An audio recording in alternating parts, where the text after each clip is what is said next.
Wala ka ba?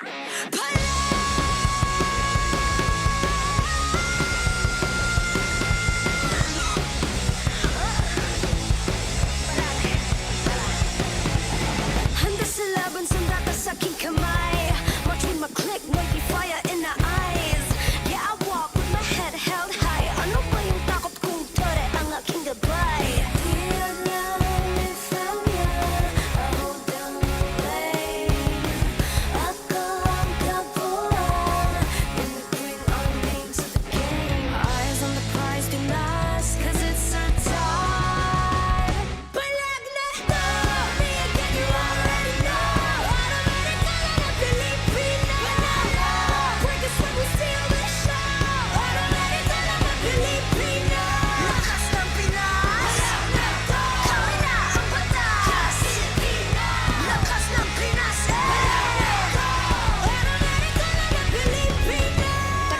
Remind you kung anong na-obtain. Palaging first place like I used to PH. I know Superman. I'm here cause I got God, my team is super fan.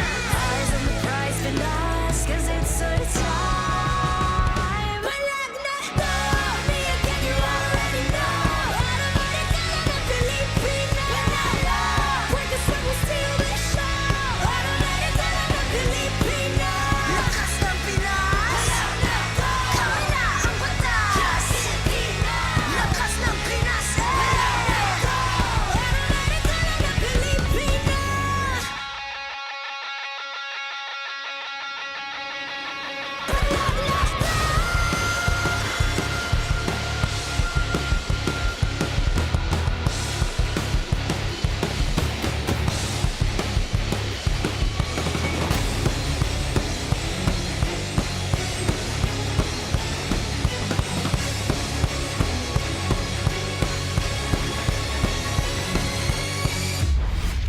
The 17th season of MPL Philippines is brought to you by the following sponsors. Infinix, the official gaming phone partner, the power behind every madlang gamer. Smart, the simply reliable connectivity partner of the MPL. Our partner in esports, Clear Men. And our strategic partners, TT Racing, Theory, and SIP. Don't miss any MPL action by following our official Facebook and subscribing to our YouTube channel. Follow MPL PH on TikTok for more content. Catch the MPL PH Season 17 playoffs live at the San Juan Arena. Grab your tickets now via the official MPL PH website, Palag Na To. MPL Philippines is monitored and supervised by the Games and Amusement Board.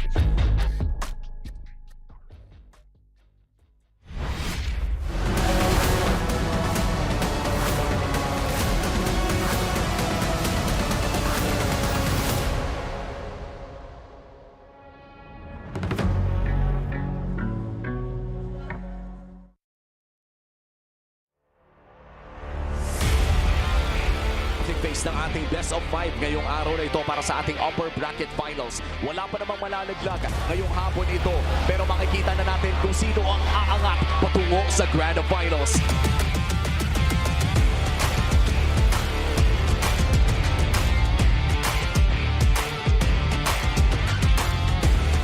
Ng ONIC at mukhang hindi nakakakayanin pa. Team Liquid Philippines will take game 1.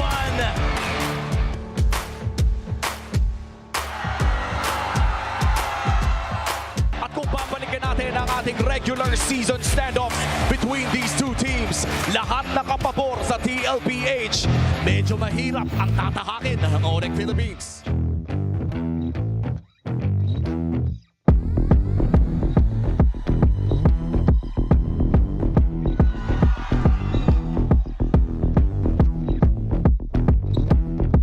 Team Liquid Philippines is now on match point.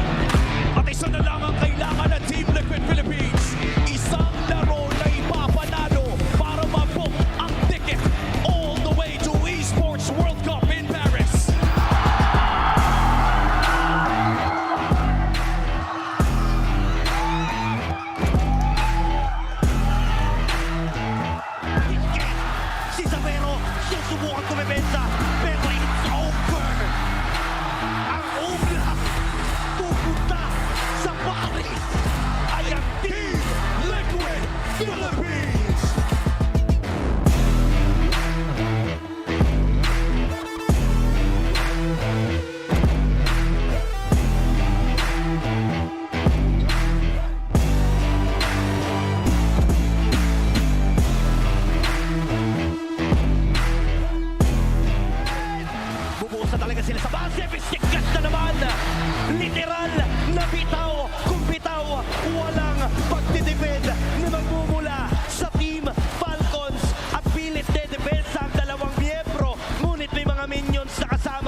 MPL PH!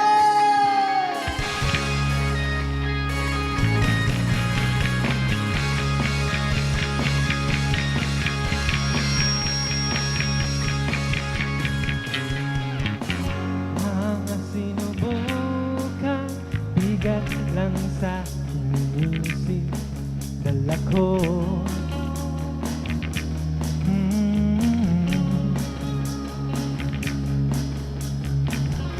Kahit silaw sa araw, mas liwanag pa tuwing kumikina sa iyong mga mata. Sa aking alaala,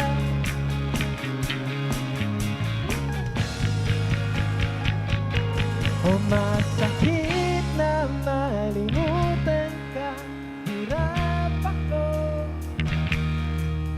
tumatakbo.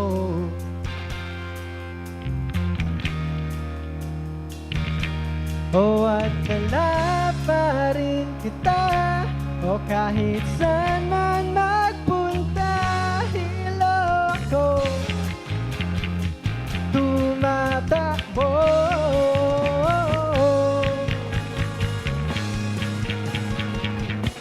Mga sinubukan, paulit-ulit lang tumatakbo sa isip ko, walang nagbago.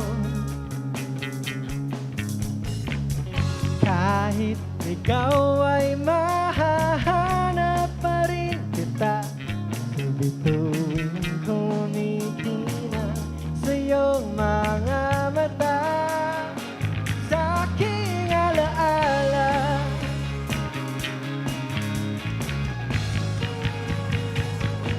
o masakit na malimutan ka, hirap ako tumatakbo.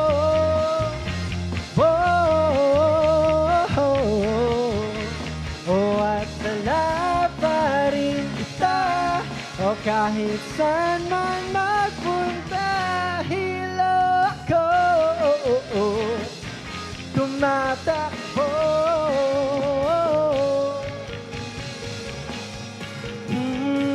Kay sarap sa pakiramdam na kasama ka. O kay sarap sa pakiramdam na kasama ka. Kay sarap sa pakiramdam na kasama ka. O kay sarap sa pakiramdam na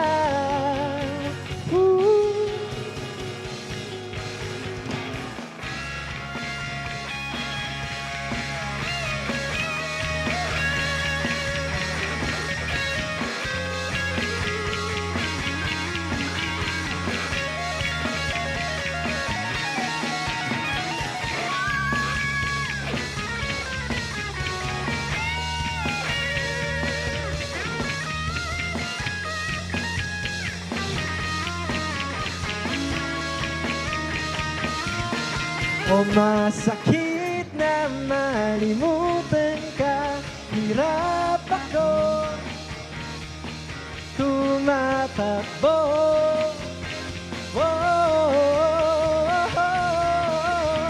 O at dala pa rin kita, o kahit saan man magpunta, hilo ako tumatakbo.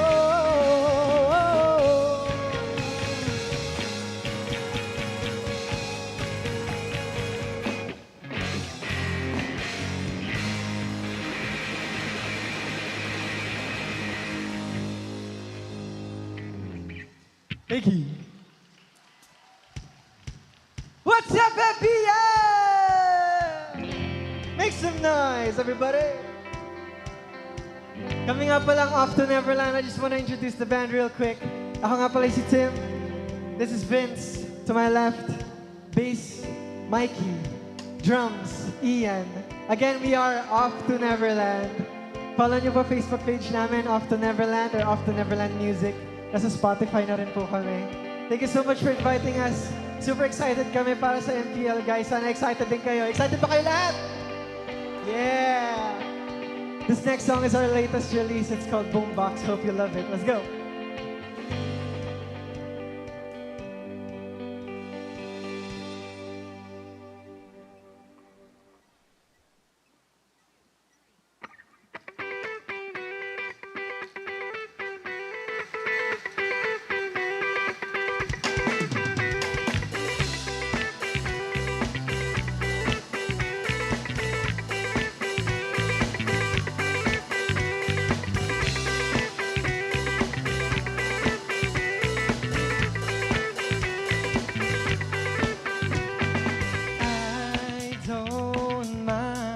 I don't care if you wanna dance, come over here. Now don't be scared, I'll lead the way.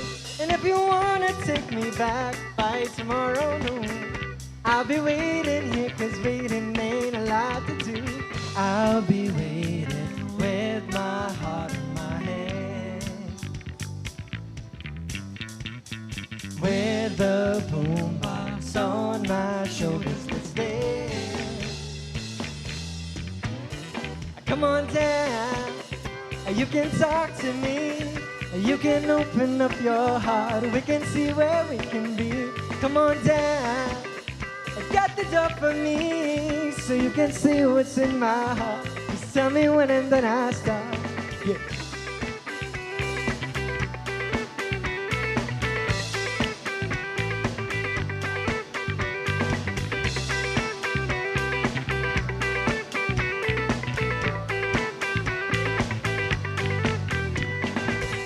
If you can't hear me, I'm feeling lonely, I'm feeling down, down, down. But I don't worry, cause when you're with me, I feel like I'm 2 feet off the ground.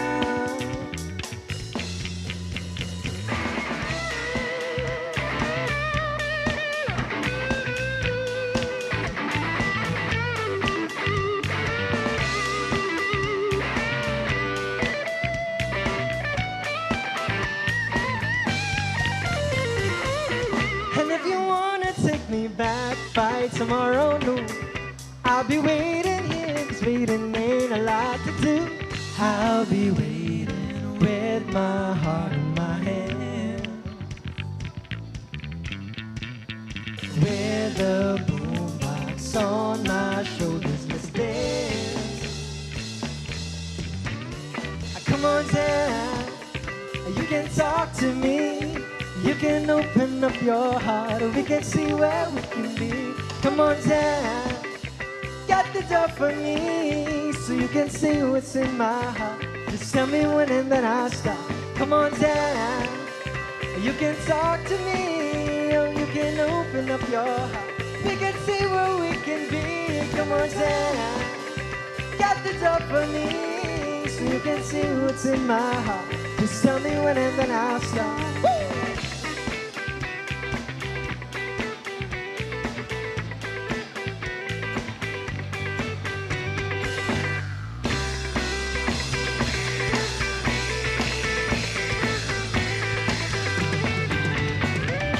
Thank you, MPL. Good night.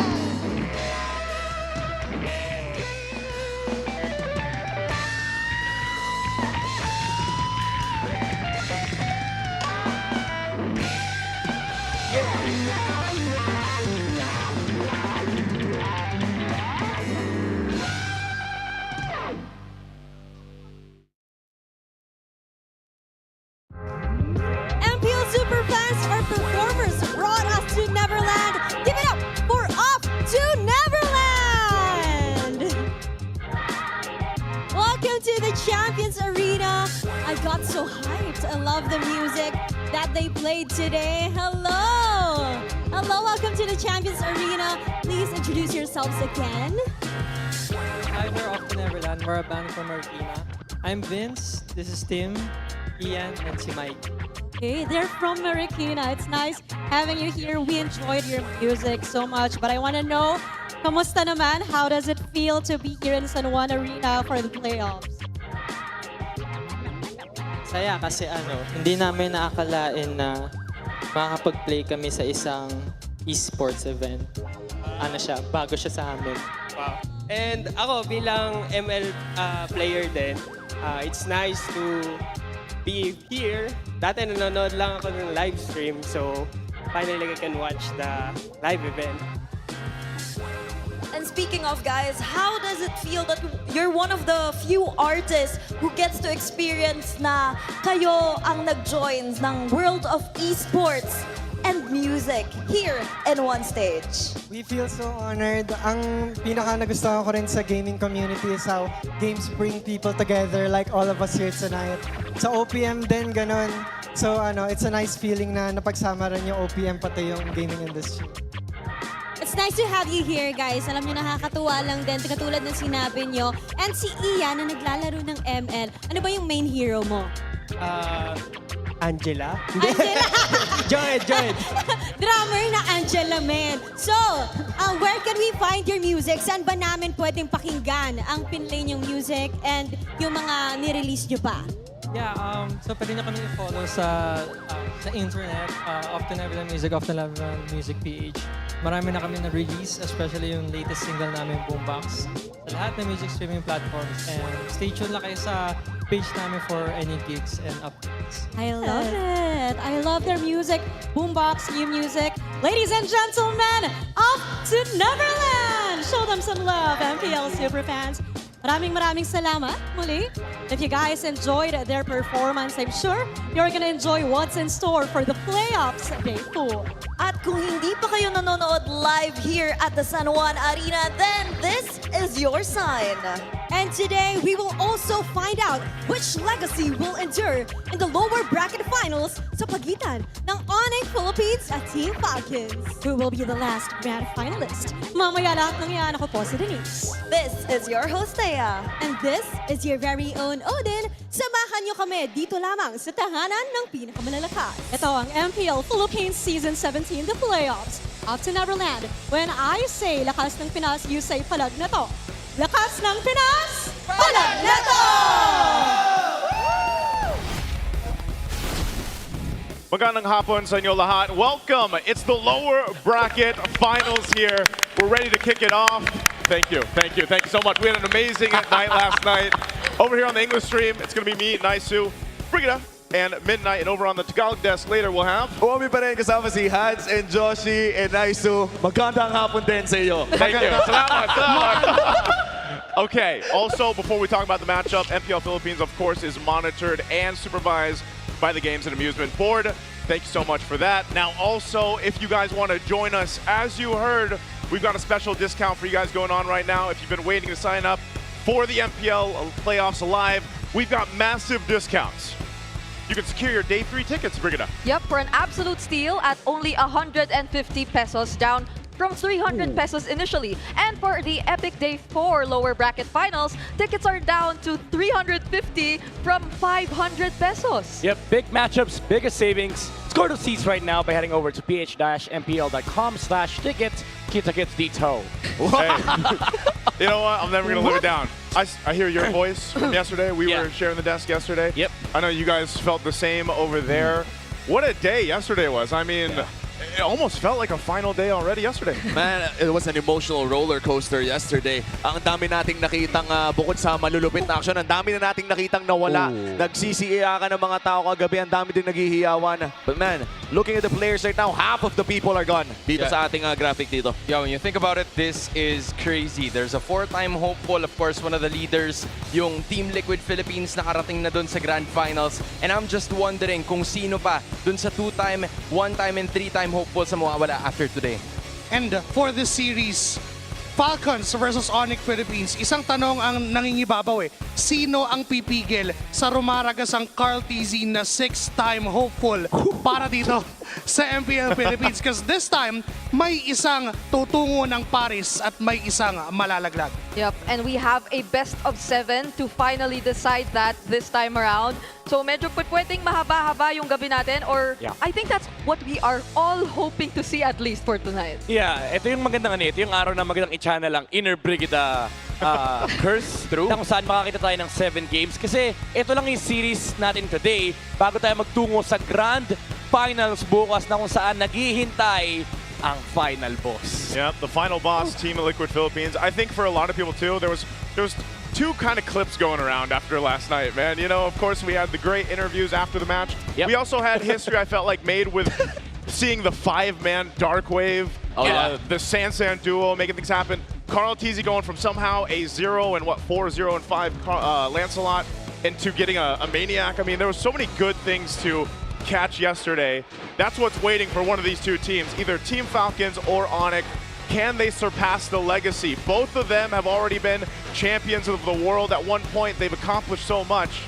But now, they've got to make something new happen. They've got to surpass that legacy. Oh yeah, definitely. And para sa mga manlalaro na makikita natin sa laban na ito, at tila ba'y naglalaro sila sa anino ng mga nauna sa kanila. And I think most mababanggit natin dito would be Savero dahil hindi naman natin mapagkakaila na yung pinalitan niya sa loob ng ONIC Philippines ay isa sa mga pinakabatikan na gold laner sa buong mundo. I would say these two players na posible nating makita with Team Falcons having few in their recent roster ay mga foundations, hindi lang ng kani-kanilang kupunan, but also for the entirety of MPL Philippines. Champions in their own right, performance-wise, stats, nandun talaga sila sa taas. Yeah, maganda yung binanggit ni Hans. Aside from the removal of the TZ mantle, lang saan gustong buuin ni Kyle at ni Flap yung kanilang storya, marami din talagang naging past history ang Team Falcons na kailangan nilang i-override ngayon, even on the side of ONIC Philippines. Pero ito, yung isang kailangan nilang override, man, yung pag-endure ng greatness. Yeah. I think it's great that we mentioned the word endure or overwrite rather, because I feel like there's a bit more redemption in terms of the story that you see when it comes to Team Falcons. Because ONIC definitely they have something to prove, but Falcons, it took them quite some time to get back to where they currently are. So I think this really matters to them. If they have this moment, they definitely want to prove themselves right here and now. I'm saying we got to go back to the word great for M8 maybe. You know, better than great and then greater than ever is what we had. And both these players right here have been trying to show us that throughout the season. Of course, the main talking point, I feel like, with ONIC Philippines coming into Season 17 was this import, right? Severo, what he's capable of doing on this kind of lineup, stepping into the shoes. And I think he's done it well. We look at the head-to-head stats here. And kung babalikan din natin yung naging performance ng dalawang gold laners na to, Super Marco and Savero, somehow they share the same game style. Kumbaga, magpa-farm muna, nandun yung mga pagiging carries nila, Moskov, Claude, and ang pinaka-unique para dito kay Savero would be the YSS na hanggang ngayon ay 100% win rate pa din. This is the penultimate version ng Golden Royale. Yeah. And I feel like one step closer sila doon sa mission na yun. It's again, overriding greatness. Kasi kung makikita natin doon sa final boss, sa grand final, si Carl TZ, yan yung lagi niyang ginagawa every season, overriding his prime. So I feel like for these two players, Savero and Super Marco, they have to go past the bulletproof. They have to go past being the gold standard.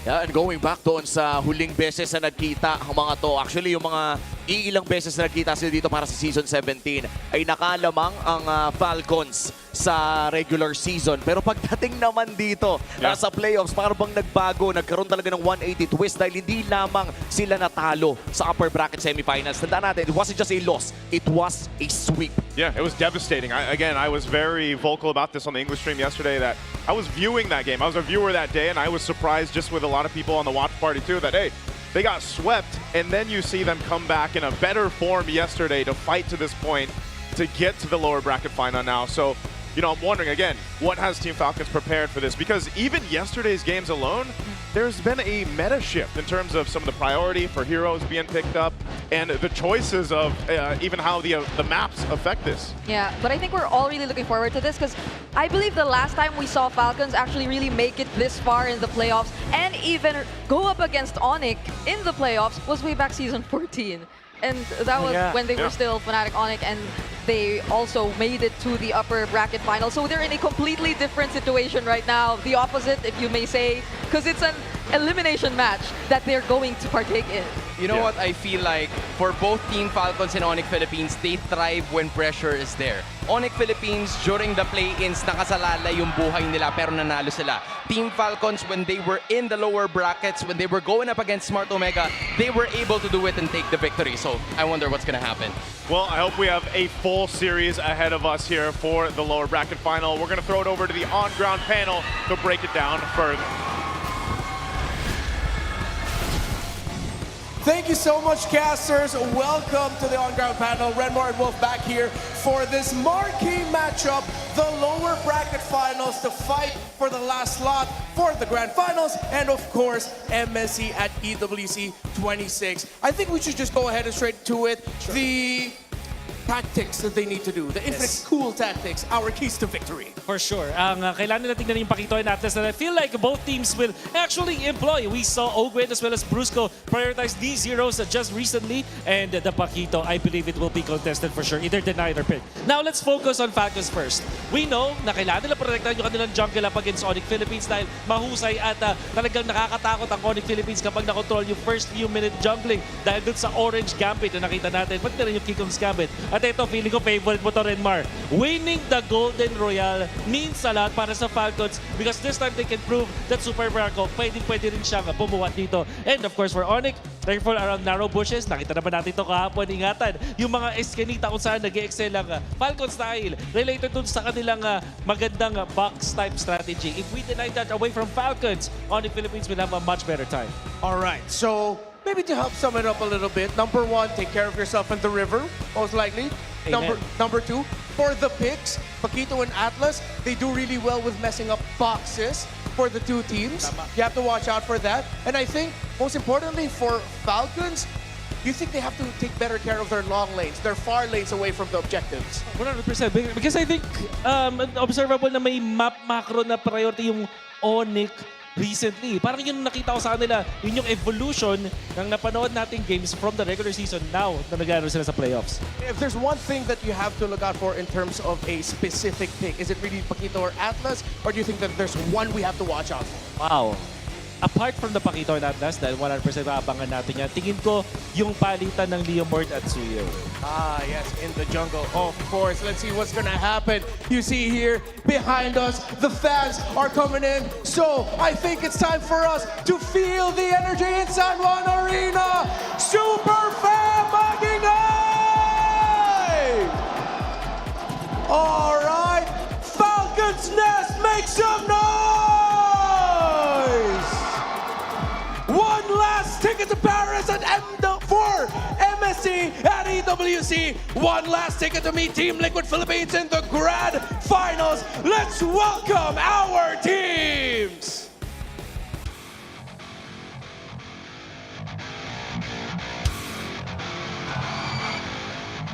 They were brought down to earth, but now they have awoken. Tonight, they seek retribution against the ones who dropped them.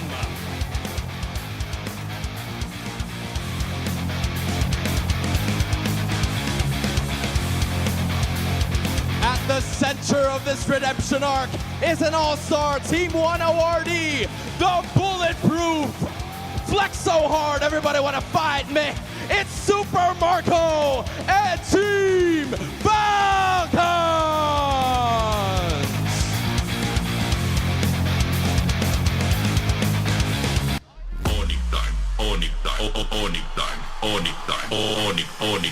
One final obstacle stands between them and the ultimate rematch for the crown. Tonight, they look to ground this Falcon flight once again. Bila ONIC pagkakandali, jangan semua harap dapat kas. Under the spotlight, he shines twice as bright. The pressure is gonna prove that once more tonight. Press so hard, everybody want a piece of me. It's Severo and ONIC Philippines!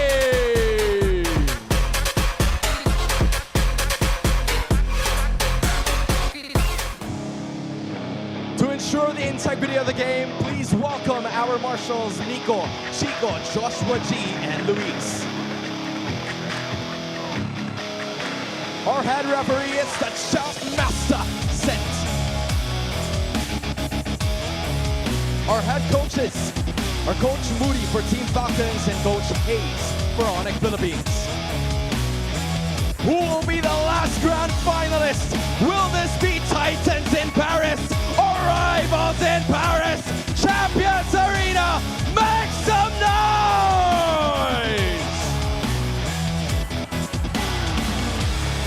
All right, it is electric here in the Champions Arena at San Juan, and let's go ahead and reintroduce Team Falcons. Team Falcons, after losing 0-3 in their opening in the playoffs, have seemed to return yesterday with a much different form. That superior mastery on that box strategy that they've shown us yesterday is something I'll definitely be looking forward to. But just the same, we gotta be careful.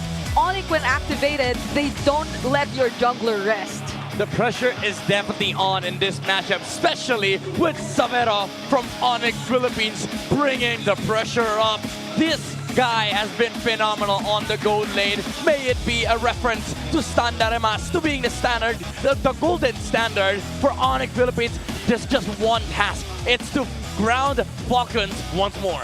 Yep, they're going to have to clip the wings if they want to, and we've seen shades of it before, like we mentioned. You know, their run through the regular season, Team Falcons beat them twice. Then they got swept by ONIC earlier into the playoffs. So, you know, when people were asking me, hey, Maisu, who do you think's going to win this one? I was like, honestly, I don't know. It's kind of a 50-50 for this one. And to kind of get a glimpse at how the players are feeling, let's take a listen and a watch in on the Smart 5G ping test.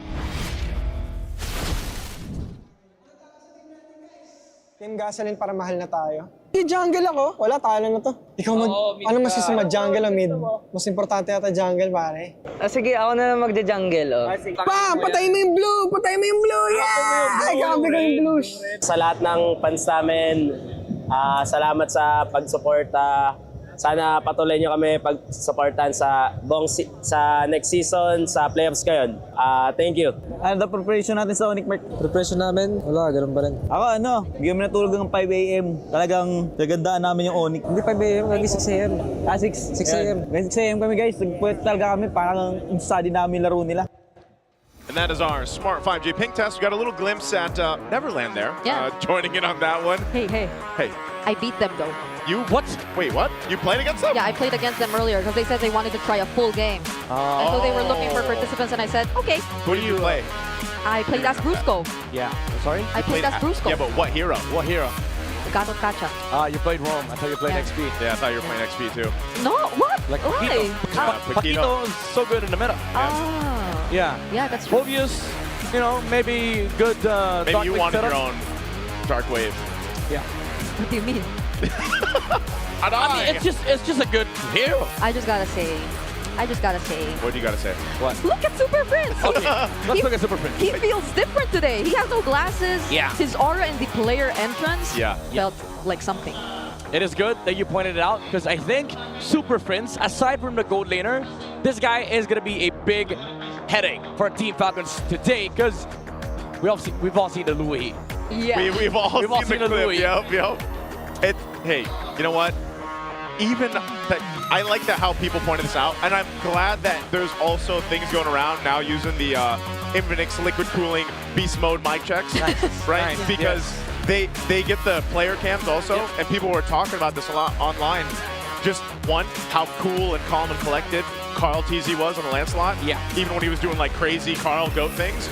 But then also for ONIC, when they had that team fight not go their way and they actually just lost a really good team fight, like they smiled. They were laughing, they were smiling about it because they just knew that TLPH just happened to play better in that team fight. Yeah, they just accepted their fate, you know? Yeah. Like, what do you do against that? They played a hell of a game, but then Liquid happened. So they were just all smiles. I hate the joke. I hate the joke about this one. I was laughing too when I saw it because like I was scrolling. I saw a diversion to the lower bracket. I was like, oh my goodness, who made this? Oh my lord, who made this? Like, but here's the thing. Yeah. Here's the thing. It's ONIC put up a hell of a fight, I will say. This one obviously is clutch for them because they've got to beat a team like Team Falcons, who clearly is on momentum. If we're talking about, you know, from day-to-day momentum, Team Falcons has that right now. I think they also have a little chip on their shoulder because of what happened in the sweep when ONIC took them out like that, because, you know, that kind of did them dirty. So let's see how this draft pans out. We're going to jump into game one. Draft again. This is a best of 7 for the lower bracket finals. I'm so glad, by the way, that we have best of 7s for lower brackets now. It's not best of 5 anymore. So if it's best of 7, then the map changes or randomizes. Yeah. It's going to be our first time seeing it this season. Yeah. I can't actually remember what's the exact rules. So with the map selection. That's I know. true. Something, and then choice game selected, 7. something random. Yeah, something random, something selection, game 7. Okay. Yes, that's about as and the grand finals as great as it comes here, right? So already bans coming through. We are gonna have Team Falcons on that blue side. We're going expanding rivers. It's so funny. Falcons banned the Phobius. I thought it was ONIC, because if I was ONIC, I'm for sure. Yeah, there you go. They're gonna want to remove the Paquito. Yeah. I think day 3 and day 4 hurt ONIC more than it hurt Falcons. You know, it always comes down to this, man, where it's like whatever team makes more errors, obviously, is going to lose. Like, that's the nature of most competitive sports, esports, everything else.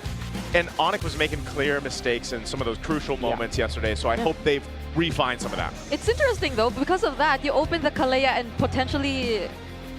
No, the Marcel's banned. But yeah, the Kalea gets opened Kalea just because of that. And I don't think we've seen the Kalea at all yesterday. I think it's first time Or overall. for the past few. No, I saw it, I think, previously. Just yesterday, it was always a perma-ban. Yeah. It's kind of like a Freya situation, you know? It's very hard to like give enemies the Kalea. Now, Gwyn is actually, by the way, open still for Team Falcons. This is a very common combo that we might see from Team Falcons. They pick up the Zushin and the Claude on ONIC. Pure comfort for Super Prince and Savero. Now, do you take up the Gwyn? That's the question. I think Gwyn and Gord and maybe Arlott or Gord is okay Arlott, here. Yeah. But then ONIC get to see that they are going for that same strategy they revealed in the regular season. Yeah. And then they might just take up King Kong Suyo. Hey, oh, yeah, that's true. But these are already big power picks, too, for ONIC. The Jushin usually gets banned out. You know, that goes in the hands of Super Prince, who is just one of the best players on the Jushin. They're going to switch it forward. They'll grab the Suyo, like you mentioned. So Suyo's there. Now you've also got a Valentina. Interesting. They prio the Suyo over the Gwyn. And ONIC, now they don't get their hands on the Suyo. I think that's the main idea. Like, Falcons just want to deny the Suyo against ONIC. Because the thing is, I think Team Falcons were banking on the idea that when they get the Kalea, ONIC is forced to get the Guinevere. Yeah. But then now that they see this, okay, they don't take the Gwyn, we might as well just take the Suyo because it's free. And now ONIC, do you go Harley or do you go Gwyn? That is the question. I think it's still warranted to go Gwyn here over or the Harley, because with the Harley pickup, we might see a lot of like frontline tanks come out from Team Falcons. Yeah, and at least together with the Claw, they'll just have easy ways to go in and out. Oh, but they prioritize the Gato Kacha first. Huh. They just want to go ahead and then secure that. They'll wait on the jungle pick for King Kong. Maybe also just to take the Revitalize, since they know there's a lot of regeneration coming in with the Kalea. So let's go ahead and throw it over to our on-ground panelists to break down our draft further. Thank you so much, Caster. So we're now here in the second phase of drafting. For Team Falcons, gotta say, I love that they, number one, took away the Kalea for Brusco, one of their best picks, and of course, Ogwen, pretty efficient with it as well. Then they paired it up with the Valentina, but they already showed their row mid trio, while ONIC still has a bit of room to adjust. Yun nga lang na-reveal din ng ONIC yung kanilang Gatot plus the Jushin. So medyo alam mo na yung parang MO dito, which is dive ulit para dito sa ONIC of Philippines. Meanwhile, for Falcons, hindi pa natin totally sure. Kadalasan hindi pinag-combo ang Kalea plus the Valentina kasi naghahanap ka ng burst. Pero Falcons mahilig talaga sa combo na to. So with the combination of this Suyo, meron na agad silang kill potential with this Kalea. Let's see if the playoffs allergy of Falcons towards the Moskov is cured, and they'll probably consider picking it up, unless ONIC decides to ban it, of course. But I wouldn't take it away from Falcons to maybe lean towards a little bit more of a late-game marksman, like a carry over the Moskov. But at this point, considering that playing the map looks like will work out well for them, as an option, they want to consider it, I think. Yeah. With Leo Moore being banned, mauubusan na mga options dito. Itong si King Kong. Pero baka nagising siya ngayong araw, tapos nakita niya si Ryzen tsaka si Carl Tizzy kahapon at sabihin na, teka, ako nga rin, magla-Lancelot ako. Yeah. And I feel like Lancelot might fit in this last pick kung sakali. That means, though, that they will have to look for a good EXP laner na hindi magbibigay ng magandang ultimate sa isang Valentina. Although the Terizla would be really good para sa ONIC, parang hirap ibigay ng penalty zone. So baka mag-settle na lang sila dito with either Alice o kaya naman ng isang clue for ONIC Philippines. Yeah, but the last time we saw Haji go up against a team with an Alice, while he was using a Valentina, he ended up getting a highlight, and people realized then that he was the best Valentina in MPL PH Season 17. But no, I agree, because the pool of EXP lane heroes that don't have big-ticket ultimates, but still slots in well for the lineup of ONIC is close to non-existent. You really have to end up giving a good ultimate to Falcons. So, well, maybe the glue might be an option, but you mentioned the Lancelot for the jungle as ONIC rightfully so takes away the carry. I think there's still a world where instead of the Lancelot, ONIC might end up falling back on an old favorite and the Joy. It's just that with the presence of the Kalea and sure target lockdown, it's going to be a tough game for that Joy if ever. Yeah, and I don't want to pair it up with a Claude. Usually, you want to pair it with a independent gold laner so that you will not have too greedy. There's the Alice that we talk about. Now for Falcons, they'll be looking for their Shred. Moskov is still open and it seems like the best option here. At the same time, I wouldn't mind them going for a Bruno or a Clint even, because he'd combo that up with a Kalea and you have that synergy. Speaking of an old combo with the Kalea, I'm wondering, with all of the dashes, they might need more dashes. I was thinking maybe they take a page off of Severo's book and end up getting a Beatrix. But it covers the damage aspect, but because of the Alice being there, Moskov, as we suggested earlier, should just be the best pick. In terms of the EXP though, kind of tough with the Uranus gone. Oh wow, they might go to Hilda, and Harith also has that synergy with. They go Arlet, even when there's no additional stun apart from the Kalea. So if you're ONIC, I think you're incentivized to actually go for the Lancelot here. Or maybe a Nolan so that it will be much faster. I believe that amongst all the choices that we've said, Nolan might be the best option for them. We did see it earlier this season also. The Harley is open. Yep. They might end up settling for that if they just want to be able to match the damage that, of course, Falcons would want to go for. But I think it's unanimous. All the junglers we mentioned just have burst damage at one point. Yeah. But the best thing about Harley is that it is really good at starting the fights and the good poke as well. And you're very strong in the early stages when it comes to your farming. That can also be said for the Nolan, for example, or Lancelot. But the Harley is just easy to execute. And imagine dasping the Harley in this.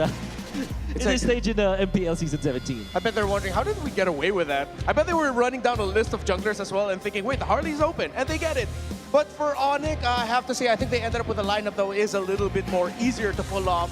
If you missed it just now, you can go back just a little bit. We do have QR codes that you can scan for a chance to win 1,000 MLBB Diamonds. 74% is the super fast prediction for this matchup. Personally, Wolf, I prefer the ONIC lineup. It looks more simple to execute. I totally agree with you. This Jushin Gaton catch-up with the Harley, it has worked so many times before, and I'm sure that it can work up against the composition of Falcons. This is a best-of-7 lower bracket finals MPL Arena. I wanna hear you scream! Casters, let's go! Here we go, the first game of the lower bracket finals, a best-of-7, a ticket to the grand final, and then Paris for EWC on the line here between these two teams who have gone through it time and time again. Let's jump into it.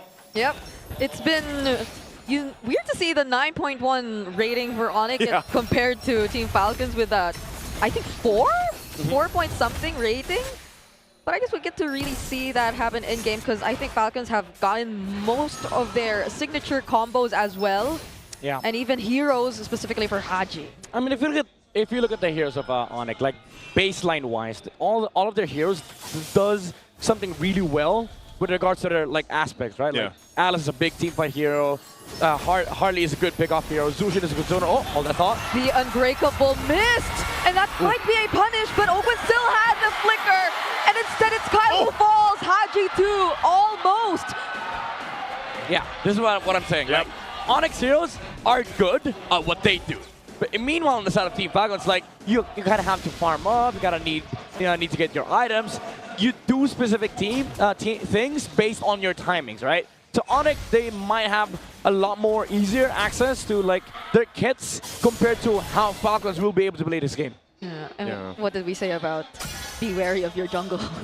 ONIC, after what happened in that first sequence, seem to have a much easier time now, just going for these annoying plays up against Team Falcons, but Kyle might find one here in mid. Super Prince will be okay though, had to use the Purify just to keep himself safe, however. Yep, this is one of the things though too, is I am also going to share the sentiment with the on-ground panel, Renmar and Wolf, where it's like, wow, we're in a weird world where Harley's last pick comes through. You get a first blood on King Kong. You've got control of the objective now, this turtle. Does Falcons want to fight this out? Kyle's not level 4 yet too. He does hit it now. They might just have to give up this objective though. Okay, Flap going in with the disruption, but then Kirk, look at how massive his zoning capabilities actually are as the Alice all alone. Flap will be the first to fall in this fight. Ogwen follows next with the knockup from the Lantern Flare, and Falcons might not want to fight, but they get to find Kyle, still knock him up, and they're just not allowing him to freely take this purple buff. Yeah, here's the thing about Falcons lineup, right? Again, wait, Haji. He's gonna be okay. Yeah, he's A-okay. But again, Team Falcons, they need timings, they need items, they need for their comp to go online first. Meanwhile, on the side of ONIC, you just press buttons, and then your hero naturally does what it does best. King Kong with the damage on the Harley, and then this Alice is sort of immortal, especially considering the fact that Falcons have no damage in the early game to take him down. So I feel like this Red 4 Alice pick from ONIC was so damn genius, especially when they banned the carry Uranus. Basically, there was one immortal hero left in this game, and they picked it up. Yeah, they're able to grab it, they secure it. This enables them to have a really good team fight too, and I feel like that's a bit of what I'm worried for Team Falcons here. Just also the way, the nature of that start went for King Kong, because, you know, when you look at Team Falcons lineup, especially with the Clay on their side, they're looking to go ahead and just get one of those pickoffs if they can. But most likely, it's just going to result in at least a Purify going down. And I feel like that applies not just to one player for ONIC, because even Super Prince, the way he just positions and goes for these plays on the Juicin, feels like he's just playing knowing that there's no threat of burst whatsoever. Yeah, and then you add the problem for Team Falcons that they fight head-on with a commitment from the Zaman Force, the Tsunami Slam, while ONIC can just dance around with the Zushin, with the Claude, even with the Alice. And again, you go back to this Alice problem. You have to wait for the Stardom side, the Feather, the Sky Piercer from from the Suyo, and maybe some damage items on Haji. But as it stands right now, they have nothing against Kern.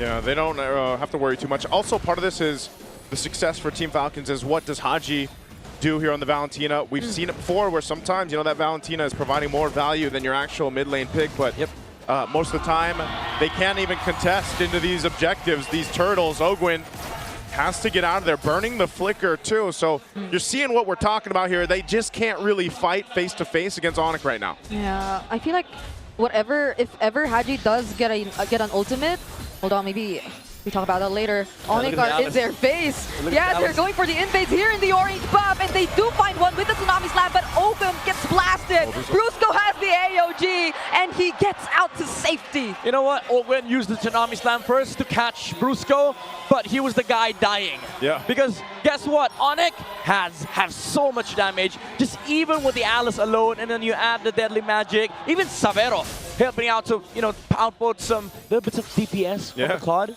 It's just overall lackluster for Team Falcons. They severely need items right now. Yeah, I was also supposed to say, Haji, one option might be the AOG, but it's more of like a secondary crowd control for Falcons, but I don't think they're able to find any openings right now, specifically because of what ONIC has constantly been doing on the map. This is the thing, man. They know his flicker was burned earlier on. It's still on cooldown. You can just continue to go for Ogwen as he's easy pickings. His ultimate wasn't up either, so there's no way he's going to get away from the Lantern of Prince. Prince is already sitting on 3-0-2. Oh, okay. Flap with the final slash, but again, ONIC, I feel like they can't just continuously pressure the game, and Team Falcons have to constantly look for trades because, again, as it stands right now, they don't have the damage. They don't have the Feather of Heaven yet on the Harriet, and then the Suyo decided to finish the Hunter Strike instead of the War Axe. That's the crazy thing too. Severo just quite a bit ahead, 1,000 gold against Super Marco, and you know, with the Claude here, you know that he's building up as fast as he can to that Trinity in terms of items, and then he's already going to be valuable. Well, like Brigitte mentioned, he's already pumping out a little bit of damage in some of these team fights, especially with the way the positioning has been. Yeah. Team Falcons, I don't know if this is, I think they just want to give this one up. They always want to go for Ogwen, and now he's using the flicker. Slap responds with a final slash, but will there be a follow-up? He gets bursted down instead. Fortunately, has the flicker, and Falcons are now struggling to get into position. How do you find your entries up against this lineup? Super Marco using the Zaman Force, but will it be enough? ONIC are still going to go for it. They're prepared to fight post-objective. Kyle has nowhere to go. Haji, no other choice but to go out. Purify from Super Friends. ONIC, again, superior team fight. Massive sustain, massive heals from the Alice with a revitalize from Brusco. And again, you ask the question for Team Falcons, where is the damage? Yeah. Man, Super Prince just wanted to go ahead and purify just because, you know, he's been having a hell of a game. He's been controlling a lot of these fights, a lot of these paces, just because of the beacon that comes with the Jushin, the lantern that you can keep dragging Falcons to the fight, to their death. Yeah, and Kirk with a trigger as well, very quick on a Throne of Ruin when Flap trying to enter with a Vengeance. He did land the final slash, however, but there was no follow-up from Team Falcons because if they went in, they would have been stunned by the Alice, and it allowed Brusco and Savera to just peel for the Alice and the Harley while King Kong was focusing on the Turtle. And then when they saw the Zaman Force, you saw the commitment as well from ONIC. They were like, oh, wait, Falcons is fighting? Let's fight! Yeah, and even when that was happening, right, Falcons were also behind in terms of levels between their junglers, so it also would have been that great of a situation to be in. That's why I'm saying, even before that fight broke out, I'm like, I don't know if Team Falcons wants to fight this. I don't even know if they want to be near the Turtle. Exactly. It's the same scenario as their game against Omega yesterday. Like, just look for trades. But Falcons, they're forcing a lot of things right now. And then again, you see this Alice very immortalized in a team fight. And then you add the sustain from the Revitalize as well. King Kong. Oh, AOG. They finally catch Super Marco. Savero. But Savero will be the one in charge of the back lines. Super Marco. Oh my goodness. That was a cutoff right there. That's the real cool and beast moves that we're seeing from ONIC. Yeah, it's a good map play from ONIC Philippines. They cut off the exit from Team Falcons because they know they have so much layers of engage. You have the Alice, you have the jump from the Gatot Kacha, and you have the mobility from the Harley and the Claude. Wherever Falcons is, they're gonna walk by if you're ONIC. Oh man, Lord security for ONIC. They've controlled pretty much the game from the start. Prince just getting the Sky Piercer now. He's built up pretty solid, just statistically, damage-wise, and he's a big threat on why I'm saying Team Falcons, how do they follow through in these team fights? Yeah, and let me pose another problem for you, ladies and gentlemen. There's a Sky Piercer on the Zushin. So again, Team Falcons, even though they have some scaling on their side, we're way past that point because ONIC Philippines, they have all the time in the world to scale up on Savero. This is why I felt something different about that player entrance and him not wearing glasses. There was something. It was the aura. You could feel the aura. Oh, yeah, that's aura! Kirk goes in with a Throne of Ruin, his follow-up AOG! It's a almost wipeout for Team Falcons, and it all just happened in the blink of an eye! Oh man, in that situation, you almost think, man, Falcons just go to the next game. Yeah, I mean, they're not allowed to. The concede button, you cannot press in tournaments, but it feels like Falcons is looking for that button because look, you saw that combo, right? Falcons tried to go soar to the skies, but the Bruiser, he was like, let me chase you down.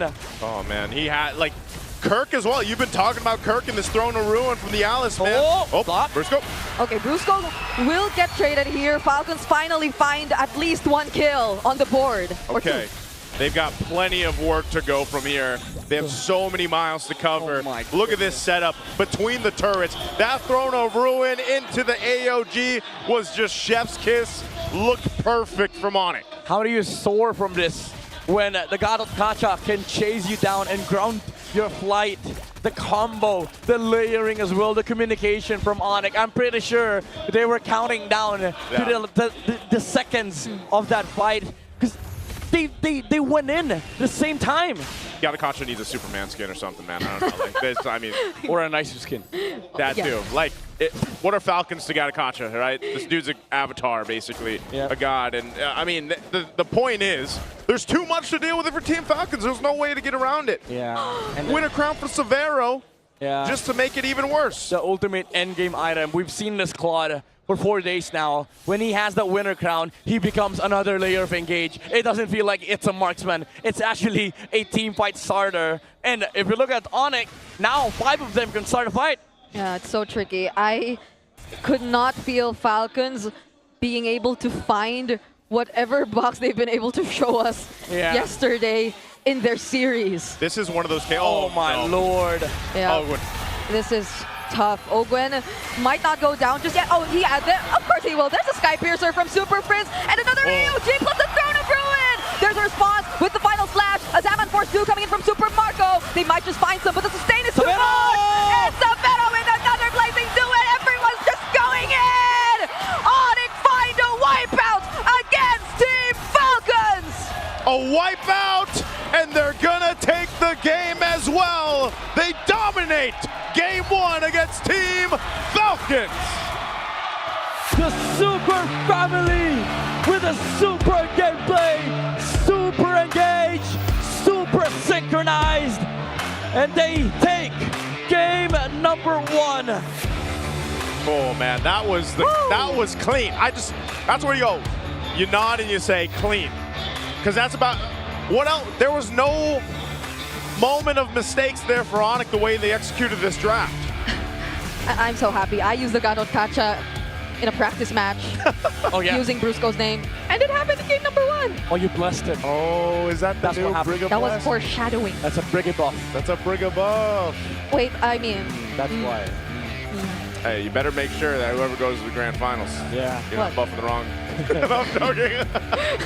Aww. Oh man. I'm so speechless, man. Like ONIC, something clicked within this team, and then they realized, guys, we can actually play team fights together. Because this is one of my issues with ONIC in the regular season. Like they play individually super good, especially on Super Prince, and now they layer their stuff with each other, and we get to see a super performance from the Super Family. 9-0-8, my guy, my dude, 100% KP. This is crazy because this is just that's why I was saying in the draft. Like they got the Claude and the Jushin right off the bat. So it's like already you know, okay, these are ONIC picks. They're rocking with it.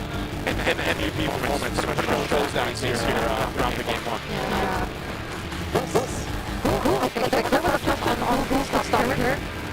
Maybe we also have to think about who could stop this guy. Like he probably had a bit more attention on her before the fight broke out, but I don't think he did so much too. It's so rough. Started looking on the classic orange camera on the step.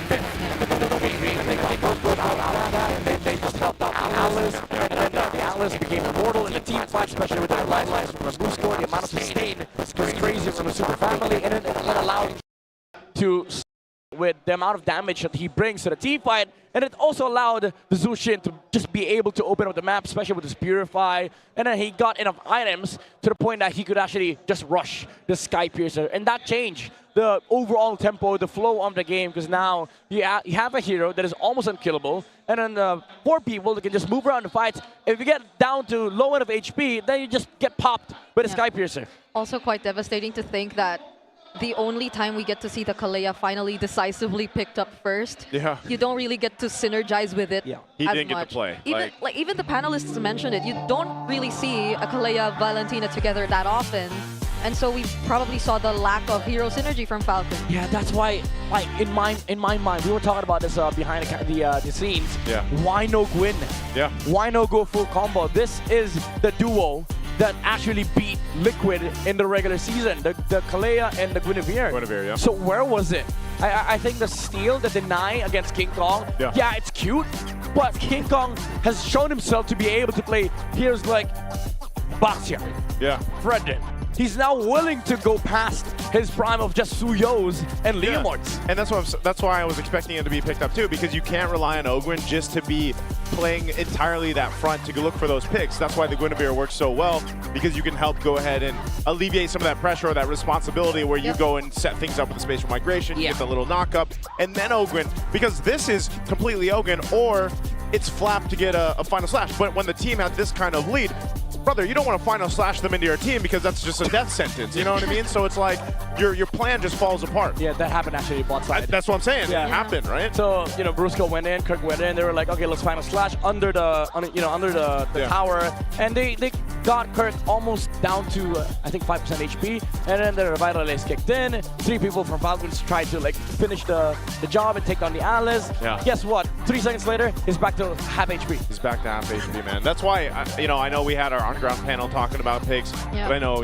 Midnight you were mentioning especially too, like the Alice pick was going to be clutch here for ONIC. It happened to be so, and it was just a really good draft. Again, when you look at situations like this, and there are certain games, because I know some people watching, they're like, man, it's so ONIC, it's so ONIC. Well, in this situation, especially with the draft and the way things were going, the chances of Team Falcons turning this game around are very, very slim because of the draft difference also, and just the way the game started. And that's why drafting is so important. Yeah, and it's weird because they saw the Uranus and Cariban, and if you've been watching the past 3 days of the playoffs, when a team does that, they're threatening the exchange between the Alice and the Uranus. And then they saw both Uranus and then Carry. If you're Team Falcons, there's a Alice coming red 4. Yeah. And then they bat Fredrin. Yeah, I don't know. I don't, I don't agree with the Fredrin ban, but hey. Yeah. No, it's done. Because honestly, even the Leomord ban was something I kind of pointed out because they already had the Valentina in their hands anyway, and that would have made things very difficult for the Leomord to come up. So I guess there was a bit too, it's weird because I think the first time they went up against ONIC, a lot of their focus was on Savero, but this time it feels like it's a bit too much on King Kong this time. Yeah, it's tough, but let's take a little breather from that one. MPL fans, we have a new beast on the Land of Dawn with the Infinix GT Watch 5 Pro on your wrist, the GT5 buds in your ears, and the GT50 Pro in your hands. You can now unleash the liquid cooling beast powered by the HydroFlow liquid cooling and 144 FPS MOBB certified performance, no lag, no heat. Pure cool, pure speed, every game. And as a gift for our MPL superfans, Infinix is launching an exclusive payday sale from May 27 to 31. That's during the entire playoffs with up to 30% off. So scan the QR code now and grab these sulit deals. For those MPL fans here at the venue, enjoy the exclusive GT50 Pro pre-order with 11,999 pesos worth of freebies and discounts, including an Infinix MPL jacket. Plus, the first 10 pre-orders daily at the Infinix booth will get free Grand Finals tickets. So don't miss out and get your Infinix today. Darn, the Grand Finals is already tomorrow, man. That's crazy. So get it today. Get it today. You guys got to get it today. You also got to get this one right now, because if you want to dominate the Land of Dawn, you need a connection that never lets you down. From scouting rotations to tracking the pros, stay online and in that zone. Power up with Smart Power All 99. Get 10 gigabytes of data for MLBB and your favorite apps, plus unlimited FB, calls, and texts. Share every GG moment with Smart, the simply reliable partner of the MPL. There you go. I hope I get my hands, by the way, on the GT50 Pro, because I got to try the liquid cooling, man, because also history's in the making. Just like it was last night, it's right now. Superfans, the first ever MCGG Crew Clash has officially kicked off, and the competition is heating up. That's right. Your favorite KOLs are locking in their crews right now and are clashing head-on for ultimate bragging right. And you too, by the way, can get in on the action. Scan the QR code right now to support your favorite KOLs and get a chance to score massive rewards. Let's go. I love MCGG, by the way. I've gotten the chance to cast it a couple times, and I will say this, the effects in that game blew my mind. Also, by the way, if you guys didn't know, you play MCGG on your PC. Without an emulator or anything. They actually have a PC version that you can download and use. And when that happened, that changed my life. This is also going to change their life. Someone out there in the crowd. Smart Power pose. Hey. You gotta do the Super Prince pose. Gotta do the Super Prince pose. And you gotta match the aura. I'm doing it. I hope my life changes. I'm doing it. This is him right now without the smile, because when he's locked in the aura mode, he doesn't smile. Like, he's just locked in. He's locked in, yeah. Is that not a smile? That is a smile. That's what I'm saying. You gotta take the smile away. Okay. When you're locked in. I'm sorry. There you go. There it is. He's focused. There Congratulations. You go. That's why you lock in. He did the locked-in version. He did the locked-in version, which is Super Prince right now. So congratulations right there. I've always wondered what's in those little goodie bags, by the way, from Smart. You know, Smart and Baka naman. Baka naman. Baka naman. Why not, right? Say baka naman. Yeah, Baka naman. You Why know? not? Also, guys, this is a little cool down for all you. The super fans, you know the men are 5 times more prone to dandruff. Don't let flakes ruin your focus. Power up with Clear Men. Its triple cooling power gives you 100% dandruff-free hair for that ultimate fresh feeling. So it's supercharged now with Clear, just like what this guy's doing. Good thing you're not a man, Brigida. Why not? Because you don't have to deal with this. You're not 5 times more prone to dandruff. Oh, that's right. But at least I'll have Clear. You what? I'll have Clear. Ah. She has Clear, yeah. She has Clear for just in case, you know? Just in case. Hey, why not? Why can't I have Clear? You can have Clear. You can if you want to. Yeah. You know, I'm you can sure. be a Clear ambassador too. Yeah, you know, she doesn't need to be. Because she doesn't have dandruff? Because she doesn't have dandruff, that's why. No, you know? that's what makes you a Clear ambassador, right? That's true. Because if it's clear, then you're good. That's true, that's true. Okay. Why are we having debates? Hey, you know what? Okay. You know why we're having debates? Because game 1 was a slaughter fest. Oh, yeah. I'm not gonna sugarcoat it. Yeah. Falcons got their wings clipped in game 1. That's okay. Hey, it's a best of 7. That's fine. Right? Yeah, it's fine. Yeah. We're gonna get 6 or 7 games, hopefully. 6 or 7, right? Grown man, by the way. Anyway, let's go ahead and throw it over to our hosts for a bit of action in the audience. Ibang-ibang energy dito sa Champions Arena. Pero bago tayo bumalik sa kaba ng games na yon, we're here with a guest, Denise. At kilala siya as Jensen Guino. He is from EMI Records, Philippines. Jensen, welcome to the Champions Arena. Kanina sabi mo mahihain ka. Kamusta? Napakaraming tao dito ngayon. Hello po sa mga nanonood ngayon. Ayan. Kamusta naman? Kasi balita ko, ikaw ay isang ML player at MPL fan. Sakto lang naman. Sakto lang. Opo. Pero meron siyang binabanggit kanina na sinusuportahan. Sino ba yung sinusuportahan mo din? Ayan, actually, yung mga friends ko na tumugtog kanina, yung Off to Neverland. And of course, naka-green ako ngayon, so ayan, Falcons. Ooh, Falcons. At sino naman sa Falcons, specific player ang favorite mo? Si Super Marco. Kasi rin ako marksman user. Marksman, and specifically, anong hero yung lagi mong ginagamit? Clint. Clint. Favorite ko yung Clint. And I heard, Jensen, that this is your first time watching here live. Opo. Madalas kasi sa online lang, sa YouTube lang po na. So ano naman, kamusta ang experience na nararamdaman mo yung kaba? Ayan, masaya. Tsaka maingay. Di ba? Totoo, di ba? Super fans, maingay kayo? Di ba? Maingay nga talaga sila. Pero ito, since sinusuportahan mo ay Falcons, and they are, ONIC is up by 1. Anong message mo sa Green Falcons? Ayan game 1 pa lang naman, so marami pang mangyayari. Diba? Yan, good luck sa both players. And you know, Jensen, since you're a singer-songwriter, susulitin na naman yung pagbisita mo here sa Champions Arena. Baka naman pwede kaming makahingi ng sample na song? Ay, sige. So, kantahin ko na lang yung unreleased song ko. Pero soon, marirelease din siya. Title nun, Sweetheart. So, ito yung chorus niya. Sweetheart, lagi kang uwian, lagi kang tatabihan sa tuwing sasapit ang gabing kay lamig. Palakpakan naman natin, Jensen Guino, ladies and gentlemen. Ang lamig ng boses. No, but it's true. Hindi ka na. Magaling talaga, magaling. Just like your friends kanina, no? All from UMG, if I'm not mistaken. Yes, Denise. And magandang stream soon yung Sweetheart na music na yon. Siyempre, kapag may kaduo ka sa ML, it's the perfect Sweetheart moment. But maya-maya lang ay babalik na tayo sa aksyon sa game natin na best of 7. And we'll see if makakabawi ba ang Falcons or magpapatuloy ba ang Team ONIC. But meanwhile, ay babalik na natin to sa ating casters. Abisado ko na. Parang parang naramdaman na ano yung mangyayari Nagulat ako doon. Ang lamig ha. May shoutout sa'yo, Coach Moody. Pero ito talaga, nako.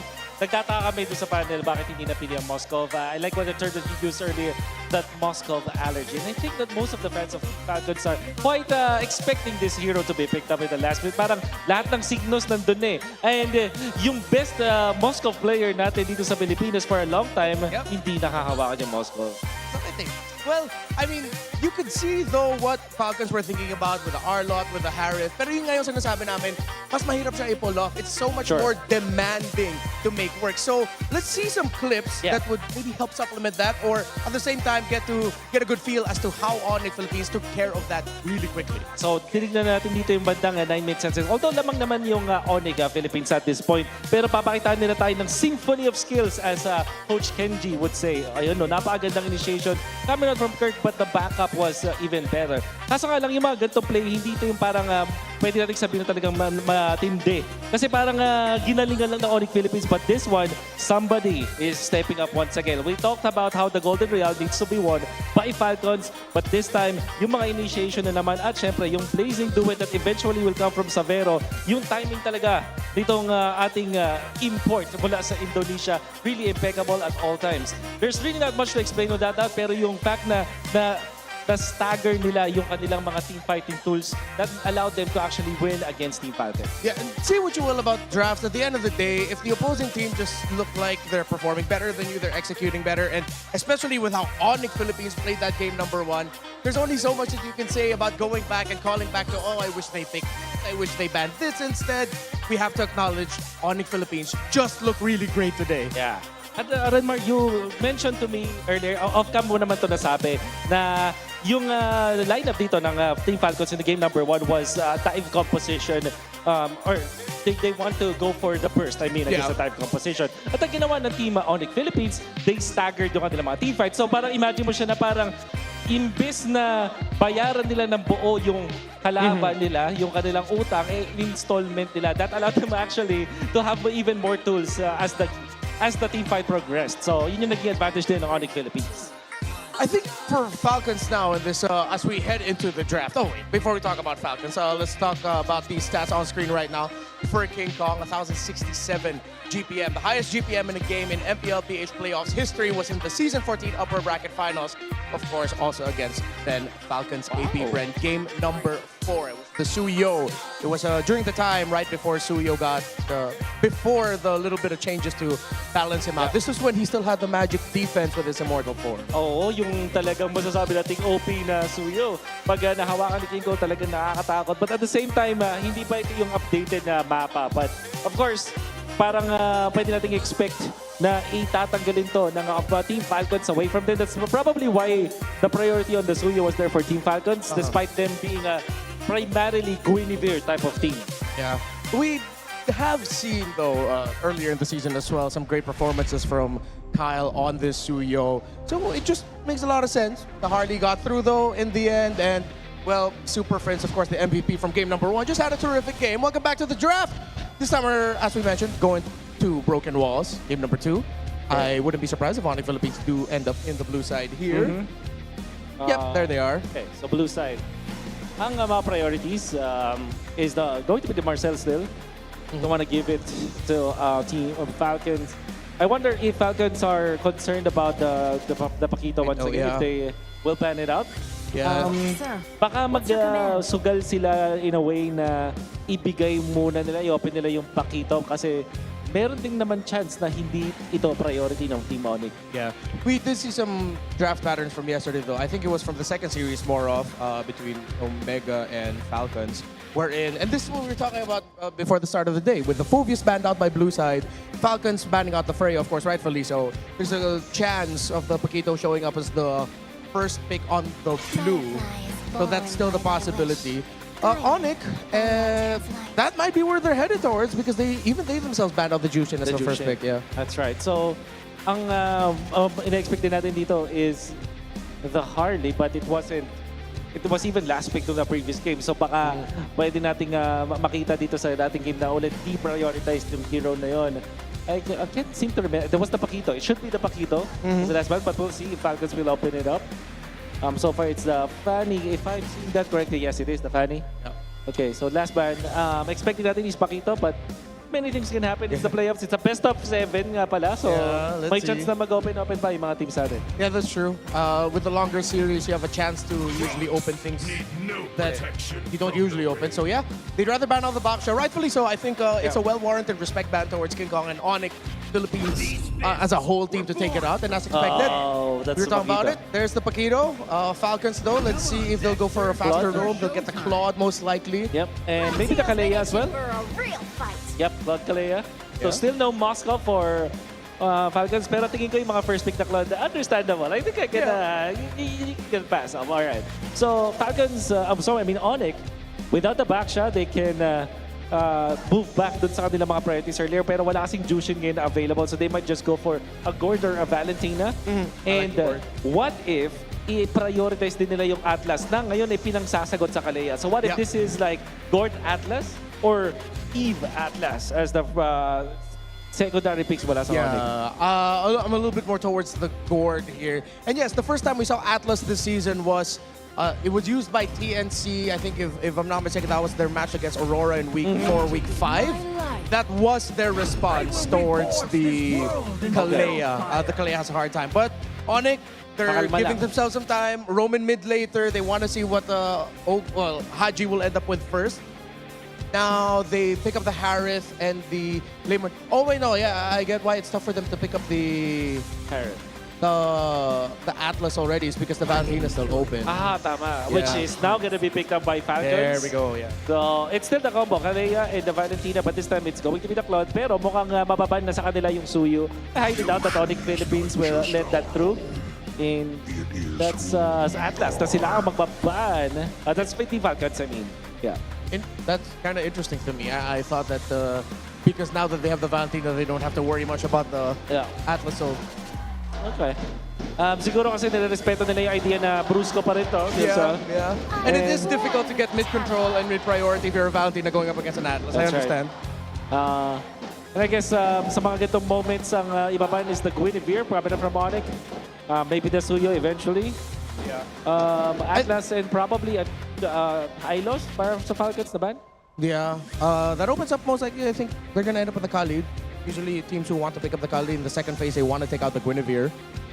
So that could be also one of their options. If they just want to like play fast, go for speed, it won't pack or revitalize. But with them most likely taking away either the Hylos or Gacha, one of those. Yeah, there. That's the Gacha. Sa ngayon, ng ONIC, will they consider the Suyo ban or just the Fredrin this time? Understanding na parang may option kasi ang Falcons na kumuha ng utility kapag damage type yung XP ng kalaban. So that could be a consideration for ONIC. Yeah, plus you get the passive from the Fred a bit more. Such a good ban by ONIC. Alright. So what do you pick now? You still have the Suyo if you're Falcons. Yeah. At the same time, parang yun ba yung gusto mo talaga priority ngayon? They can go for the Flap Hero. So that's it's still the Suyo. Medyo na no choice sila doon. Okay, now it gets interesting. What is your mid-duo? Kaja is available, pinagsasagot sa isang Kalea. I think yung Gord still is warranted here. I think yun na yung pick nila. Yeah, I think it also depends really on the mid. Like if they end up getting an Eve, then they pair it up with a high loss. If it's not an Eve, then it's a Gord. Then not the high loss. Then not the high loss, yeah. It'll be something else. So thinking ko this is Gord Cho. Gord Cho. Oh yeah. Yeah, it is chowable. Yep. Since wala na, nagbigay ka rin naman ng isang ultimate. The Leomord is already open, the Valentina is already picked up. Parang understood mo na makakuha ng good ulti itong si Valentina. Why that go Gord Cho or glue and Gord? Okay. Ooh, Hylos Valier. Hylos Valier. Very well. Crazy. Yeah. Tough pokes might be somewhat tough for the Valentina and the Kalea. Well, it depends a lot on Haji and how he handles the exchange against the Valier. Now, we're left with the options dito para i-flap. There is the Benedetta, Esmeralda, least of my friends. But it is good versus the Paquito, tas may shields din yung Harit. So siguro yun. However, I don't like the odds for Esmeralda up against the Valir and traditionally itong Hylos. So, alam ko hindi mo pa itatanong sa akin dito, pero mukhang pipiliin ko na yung ONIC Philippines, Renmar. I really like the idea of this Hylos plus the Valir as their last pick. Yeah, I think I'm leaning a little bit more towards ONIC Philippines for this one as well, but I want to see how this Esmeralda with a sprint is gonna do. It's a toss coin. A coin toss for me, up in the air. For sure. So ang benefit ng isang Valir is, of course, HP-based damage, panggulo dun sa Kalea, and of course, yung supplementary damage mula sa malayo para tulungan ng isang Paquito. All right, casters, you ready? Let's go! Here we go, game 2 upon us in this best of 7 lower bracket finals. It was a devastating game for Team Falcons, and in game 1, hey, they didn't change too much going into the game 2. Maybe this will work out better for them, but I don't know. The Esmeralda, I have to feel the same way, man. I don't know how this is going to work out for them. And this is interesting, too. The Valir comes through for Super Prince. Yeah. Okay, that's the sigh. The sigh of so what Midnight's thinking. Yeah, so this is Grandma Gears, right? So Wolf and Renmar went with ONIC, and they sort of like, you know, said, okay, maybe this is a good point for Team Falcons. I'm gonna be the opposite, okay? I'm a mauled on stream. Okay, you can mauled, man. I don't like this come from Team Falcons. They pulled out Kalea and Valentina again, and then now they put Esme as the answer against Paquito and Harit, which is nice, but you're up against a Valir and a Hylos. These two can peel like crazy. Yep. Whoa, Ogren, not again. Not again. This is very similar to what happened in game number 1. But at least it doesn't convert into a casualty. Yes, because if that was the first blood, then I would be a little worried for the same early game situation in the last one. This is better, though. I'm wondering, though, because picking your gears here, Midnight, since they're grinding. Okay. Let me oil up. Is there... What?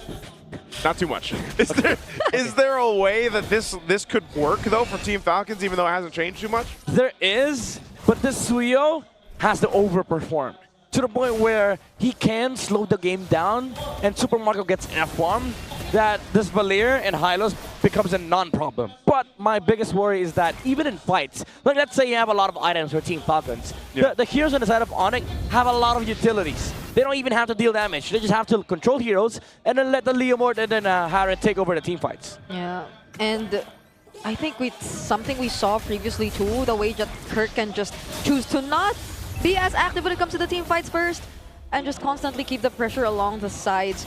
And that'll maybe make Team Falcons a bit more hesitant to just go for whatever they want. But Brusco's already pretty low, but that's going to be a bait after all, forcing out the flicker from Ogwen. Now ONIC have found themselves in position for the objective alongside a first blood from King Kong. I'm surprised he was able to go ahead and get that. Haji looking for his own, though. Okay, Flap will find Brusco. Could they punish Flap? They might not have enough answers just yet. Falcons win turtle number 1. It's kind of expected for Team Falcons. Good in fourth. Oh, almost took out Super Friends, but at least Team Falcons, they do take first turtle. They do have Prio, however. That's sort of expected from their lineup, but ONIC, they've managed to somehow find a trade, force the flicker on Ogwen, took a kill for King Kong, and they also forced the sprint on Flam. So overall, ONIC is in a very good positioning, considering that they just have to wait for mid-game, wait for the Leomord and the Harit timing, power spike in the mid-game. Yeah, this is I don't want to say a much better start, but a better start for Team Falcons anyway. At least, you know, you get yourself in a situation where you got the first turtle in your hands, you got the first blood over to Flap, and the Esmeralda could be a way to make this work better against, like what we're talking about, all the shields that have come through for ONIC. I think one of the other interesting caveats to this lineup for Team Falcons is Haji. Again, anytime the Valentina's in play, you're sitting here wondering, you know, what's the best course of action of ultimate that you want to go ahead and take. You do see this a lot, though. When a Leomord is across from you, you're going to have your own Phantom Steed. You're gonna ride in and make that happen. But he could also take a couple other ultimates here and take them and utilize them in these team fights. Yeah, and it's just very fitting for Haji to use that, if not him being the guy to really introduce this kind of approach to using the Valentina whenever it's up against the Leomord. So at least they're really keeping things in place for now. But let's see. Oh, mid lane. Are they going to go for this? Okay. Ooh, ouch. Ouch. Ouchie. Okay. Yeah, good little, Yeah, good little this is- stop there. This is my concern with the draft of Team Falcons, right? Like, yeah, sure, for the first 3 neutral objectives of the game, first turtle, maybe you find good angles to force fights. But when it comes down to actual map play, where teams are sort of like looking for team fight setups, right? How do you fight into ONIC? They don't have enough of decent front lining, especially for Team Falcons, because they don't have tank in the front line.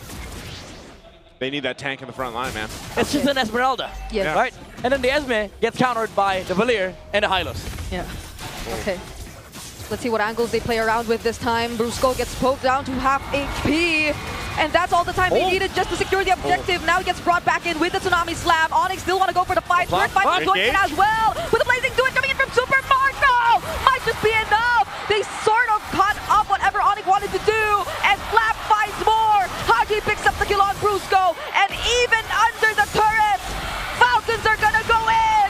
It's going to be a wipeout for ONIC.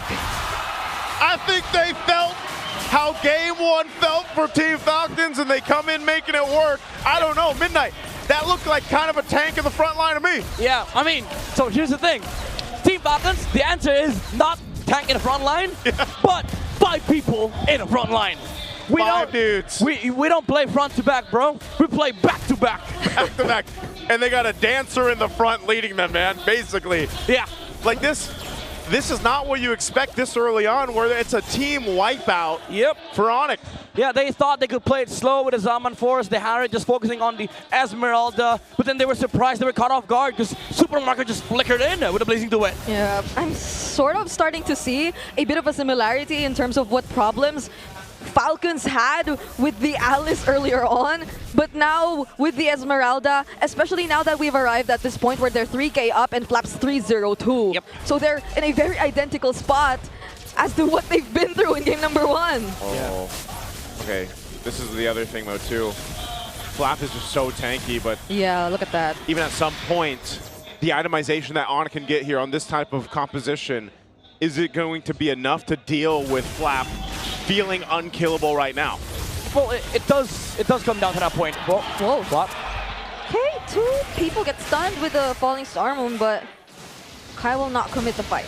Yeah, so the question earlier was, will they have enough like itemizations to deal with the Esmeralda? I think it does come down to that point where late game is still a problem for Team Falcons, even though you have a Claude that can just scale up. Team fighting is a bit of a stretch for them because, again, they have to like sort of deal with this utilities coming out from ONIC. But with this amount of lead, I think Team Falcons is at a very good position to just take over the game because, again, this Claude is just scaling. Imagine the late game came way too sooner than ONIC expected. Yeah, they built it up. Golden Staff locked in now, too, for Supermarket. You'd see how much gold has been able to go ahead and go in the hands of Team Falcons here just on the nature of that last team fight and what it's pretty much built for them and momentum in the game, too.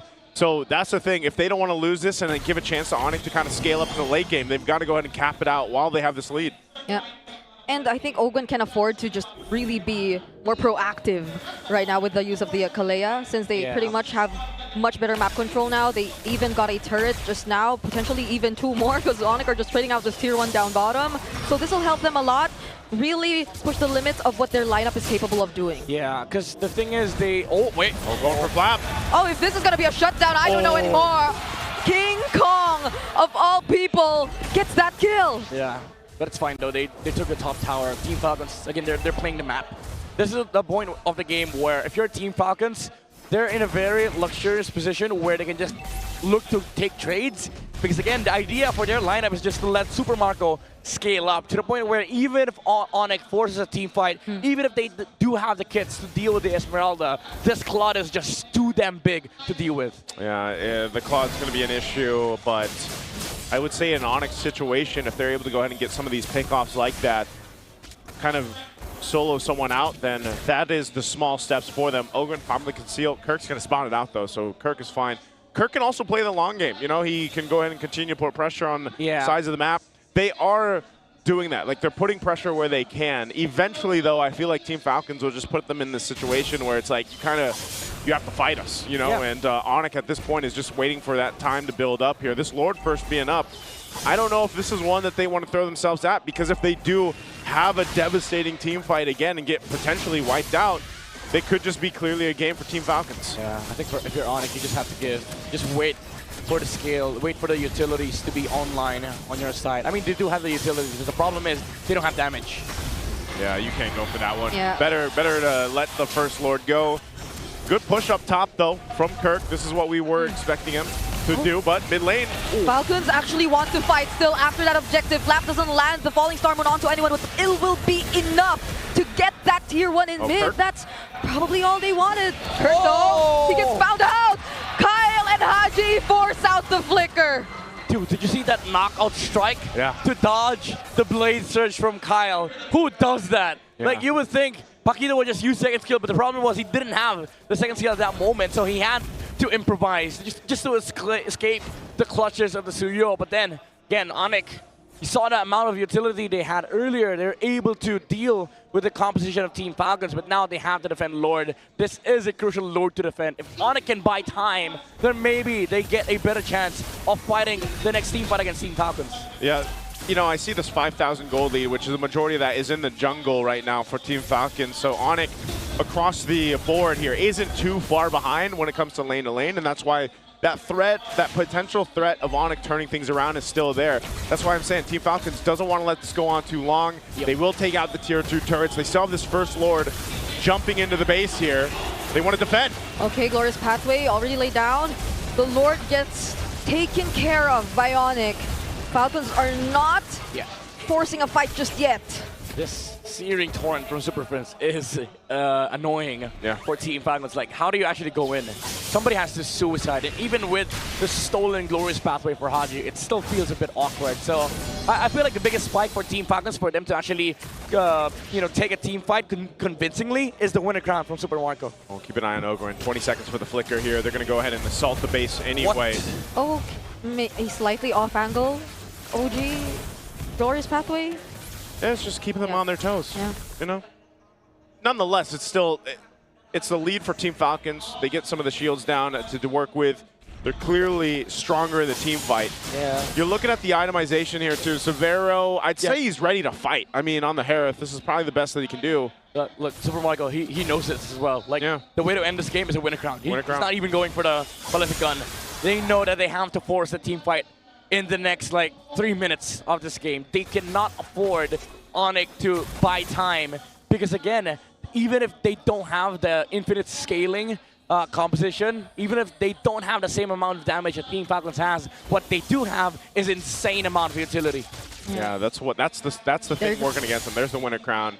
Because again, trying to get into the base here, even when let's just say we wait for this next Lord to potentially knock down some of the base turrets from ONIC, Super Prince is going to be a problem. And that's what's been the difficult part, is every time you try to go in and engage on ONIC, the Searing Torrent, like Midnight mentioned, is such a pivotal part of that team fight. Divine Glaive here for Haji. Lord is going to be for the taking. Should be an easy take.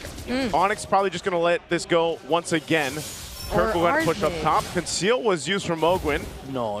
Yeah, he's going to threaten ONIC to not just go for the contest and instead use the Tsunami Slam onto Brusco. They're going to go and burst him down first. Fortunately, still has the Glorious Pathway though, and will escape as Kirk just works on the trades across the map.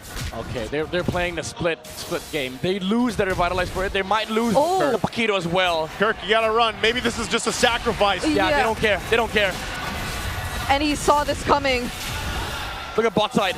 They're pushing out of waves. Whoa. They've dealt with the Lord waves. This is so damn genius for ONIC. Now, this maneuver, yes, you lose the Revitalize, you lose the Paquito. At most, you lose 40 seconds, but you buy 2 minutes worth of game time. And that's all they have to do. This is the game plan of a team that is down 6,000 gold with this kind of composition and lineup. Team Falcons can still play into this, though. There's still potential for them to take down some of the base turrets here, but Kirk did work there. Immortality picked up here for Ogwin. Keep an eye on him as they get to the base. Lord is worked on. Ogwin wants to find one, but the stun from Super Prince, popping his immortality and forcing out the flicker as well. They lose out on base turrets, but they stay in the game. Yeah, Team Falcons, they wanted to force. Ogwin jumped on Super Prince, but he still had that ult, that pseudo-purify from the Valir. But Team Falcons knew they had to force, they had to do something, because now ONIC, again, gets to play for another 2 minutes of this game, and they get all their spells back, they get all the skills, and then they will allow Severo to farm up more on this Harith. Again, it's all a matter of time for ONIC here. Malefic Roar picked up too. Biggest need of catch-up is obviously King Kong to be a little bit more, I guess, durable on the Leo Mord, because if they do look to eventually go into an Evolved Lord once that comes up to this point, they'll be in actual fighting form. There's going to be a situation where they can actually go ahead and throw themselves into a fight. But they only have one base turret too. So if Team Falcons wants to play, you know, the advantage of having the base turrets down, they can also go for that. Yeah. Super Marco's completely locked in here now that he's got the Malefic gun. Luckily for Falcons, the Lord spawn bot side, so they do have that advantage top side. This Paquito is going to be running point of clearing that wave. So Team Falcons might just look to force a team fight during the Lord dances. Yeah, they are positioning or somehow feeling like they are anticipating someone from ONIC to at least go up top first. Yeah. And that's something I also kind of noticed. Kirk has not been going away from the rest of the team as much anymore. Not at this point in the game where that decision could potentially get heavily punished. Yeah, it's hard because, you know, Team Falcons, they've done a fantastic job of just housekeeping, wave management. So ONIC feels very awkward for them to actually step outside the base, especially that they don't see anything. So they pop the sentry. Now they see the Esme top side. They saw the Kalea for a bit, moving towards mid. So now it's a go signal for them to clear the wave, and then maybe they go send Kirk top side. Yeah, they might just replicate what they've done the past couple of Lords. This is going to be a quick one for Team Falcons. You can see that. ONIC. Oh, Kirk, is he going to swing around for the fight, or? Oh, Brusco. Yeah, they were too quick to burst that objective. Brusco using the Revitalize, but the Tsunami Slam gets committed just to make sure that he goes down. Kirk too will have to disengage. ONIC lose one. Bit of indecisiveness there from ONIC. The other members thought they were going to fight. Brusco committed with the Revitalize and the Glorious Pathway. Unfortunately, the Leomord couldn't reach with the Phantom Steed, so Falcons just took a free kill onto the Hylos. Yeah, that's why I was wondering, you know, maybe you just let this one go again, or maybe they just see what they can do defending in the base.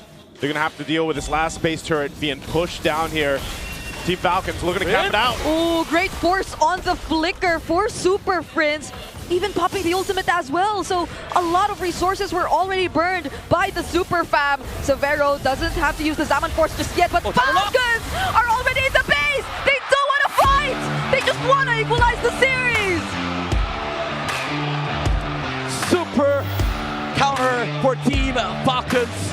They find the solution against the composition of ONIC, the Esmeralda, the Filipino cannon with an explosive answer.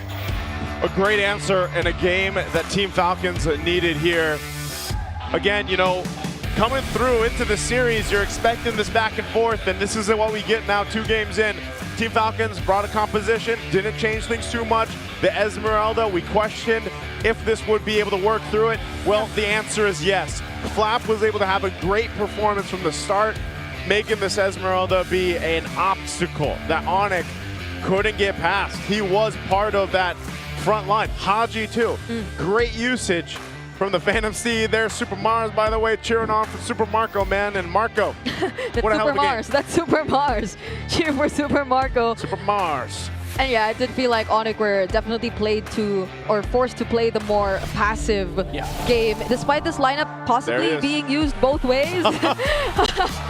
I don't know why, by the way, I don't know why when we were seeing that draft and I had that image right there that just happened on screen in my mind. Like, what if they win and it's Flap MVP and he does like kind of a dance move, and he doesn't? You manifested it. I manifested it. It was inevitable. It was inevitable. This guy would be doing, you know, He can impersonate any hero. We can. Yeah. Oh man, this is, and by the way, wasn't Esmeralda sitting on a 0% win rate? Like, it's only picked once. Yeah. Now it's picked twice. Yeah. It's got its first win, so. Yeah. The thing is, there's a lot of like question marks still in this gameplay, but the downside of the Esmeralda pick was very, very much covered by how Falcons just took over this fight. This was the turning point, I would say. Like, even after the first few aggressions from Team Falcons, that's kind of all right, because you know ONIC are just waiting for, you know, timings on their lineup, especially with the items on the Harriet, the items on the Leomord. But Team Falcons went in and used all the numbers, all the resources that they have to throw their bodies in front of the Harriet and then the Leomord. And it allowed the Claw to have a massive space in the mid game because now ONIC had to deal with the Esmeralda the entirety of mid game. And it came to the point where the Claude was just too damn massive. Yeah, that's, I mean, there wasn't much that we saw here in this game, just like it was for Team Falcons Game 1 that ONIC could do to handle it. It just felt like they were buckled in for the ride and that Team Falcons was taking them for it, you know?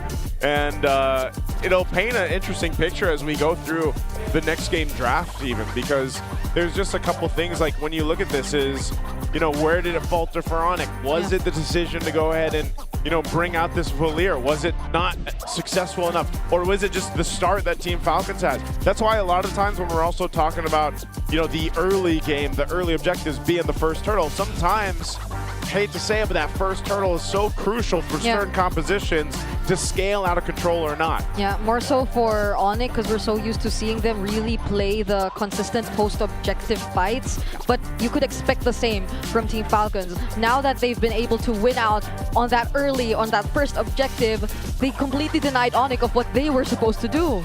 Yeah, and I truly believe that ONIC just lost their sights on what is important in this game because you saw how they played Turtle 1, right? Like, I actually think that's the way to play neutral objectives. You play for punish. You don't play for the turtle. You play to punish heroes on the side of Team Falcons so that you lessen the numbers. You allow yourself to have tempo, and then you reduce the amount of moves that they can make after taking neutral objectives. But then, second turtle happened. They actually contested Team Falcons, and then it was the other way around. Team Falcons looked to punish. When they went in with a Zaman Force, Phantom Steed, they were dealt by the Esmeralda. And then they were like, okay, maybe we can fight the Esmeralda. And then came in Super Marco with the Blazing Duet on the backside, under the Zaman Force, mind you. And they didn't have enough resources to deal with it because, they contested. Yeah. So I think it was just a big lapse of judgment on the side of ONIC that they forgot what was supposed to happen in this game. Especially considering their lineup, which I feel are mostly just really ultimate dependent. So a single mistake and miscalculation when it comes to fighting out these objectives would really cost them a lot. It's just really Kirk, I guess, who can afford to be really in their face a lot of times, trying to just scout them out or even deal a bit of poke damage if he wanted to. But for the rest of the members, or even Savero wanting to join in, that's the thing. You just really have to make sure that by the time you use either your Zaman Force or your Phantom Steed, you're pretty much committed to that fight. But I think there were also a couple of times we just felt the hesitation. Yes. That one time where Brusco used the Glorious Pathway, but you don't really see ONIC deciding to do the same together with him. Yeah, it was all, it makes sense. They talked about it in the draft. Esmeralda's great with, playing into all these shields, especially the Paquito. Now the Paquito's raising back up into the meta. Harith, obviously, gold lane's been gold lane, Claude Harith, nothing new there, but definitely something that can work. And Team Falcons, decisive game too. So now we've got 1-1 in this best of 7. I'm happy about that, but we might have to call some backup here. Good thing I have my trusty Infinix GT50 Pro. Let me call the host here. Let me see. Hello? Hello? Somebody speak English over there? Yes, hello? Hello? Yes. Denise. Nasabi sa akin na may sorpresa daw sa screen. At kailangan din natin isama yung mga super fans kung ano nga bang makikita nating surprise. Okay. Let's take a look at our screen.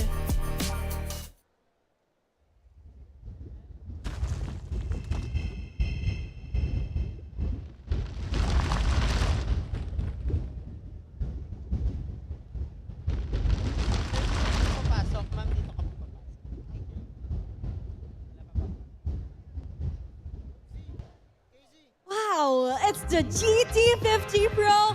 The beast is coming from Infinix. You know what, Denise? I'm so excited for this. And with that, we would like to call our representatives from Infinix, Mr. Sherwin Madarang and Ms. Iya Pacheco, to join us here in the Champions Arena. Welcome. Hello, hello, hello. Hello, Sherwin. Hello, Iya. It's nice having you here. How's your experience in the Champions Arena?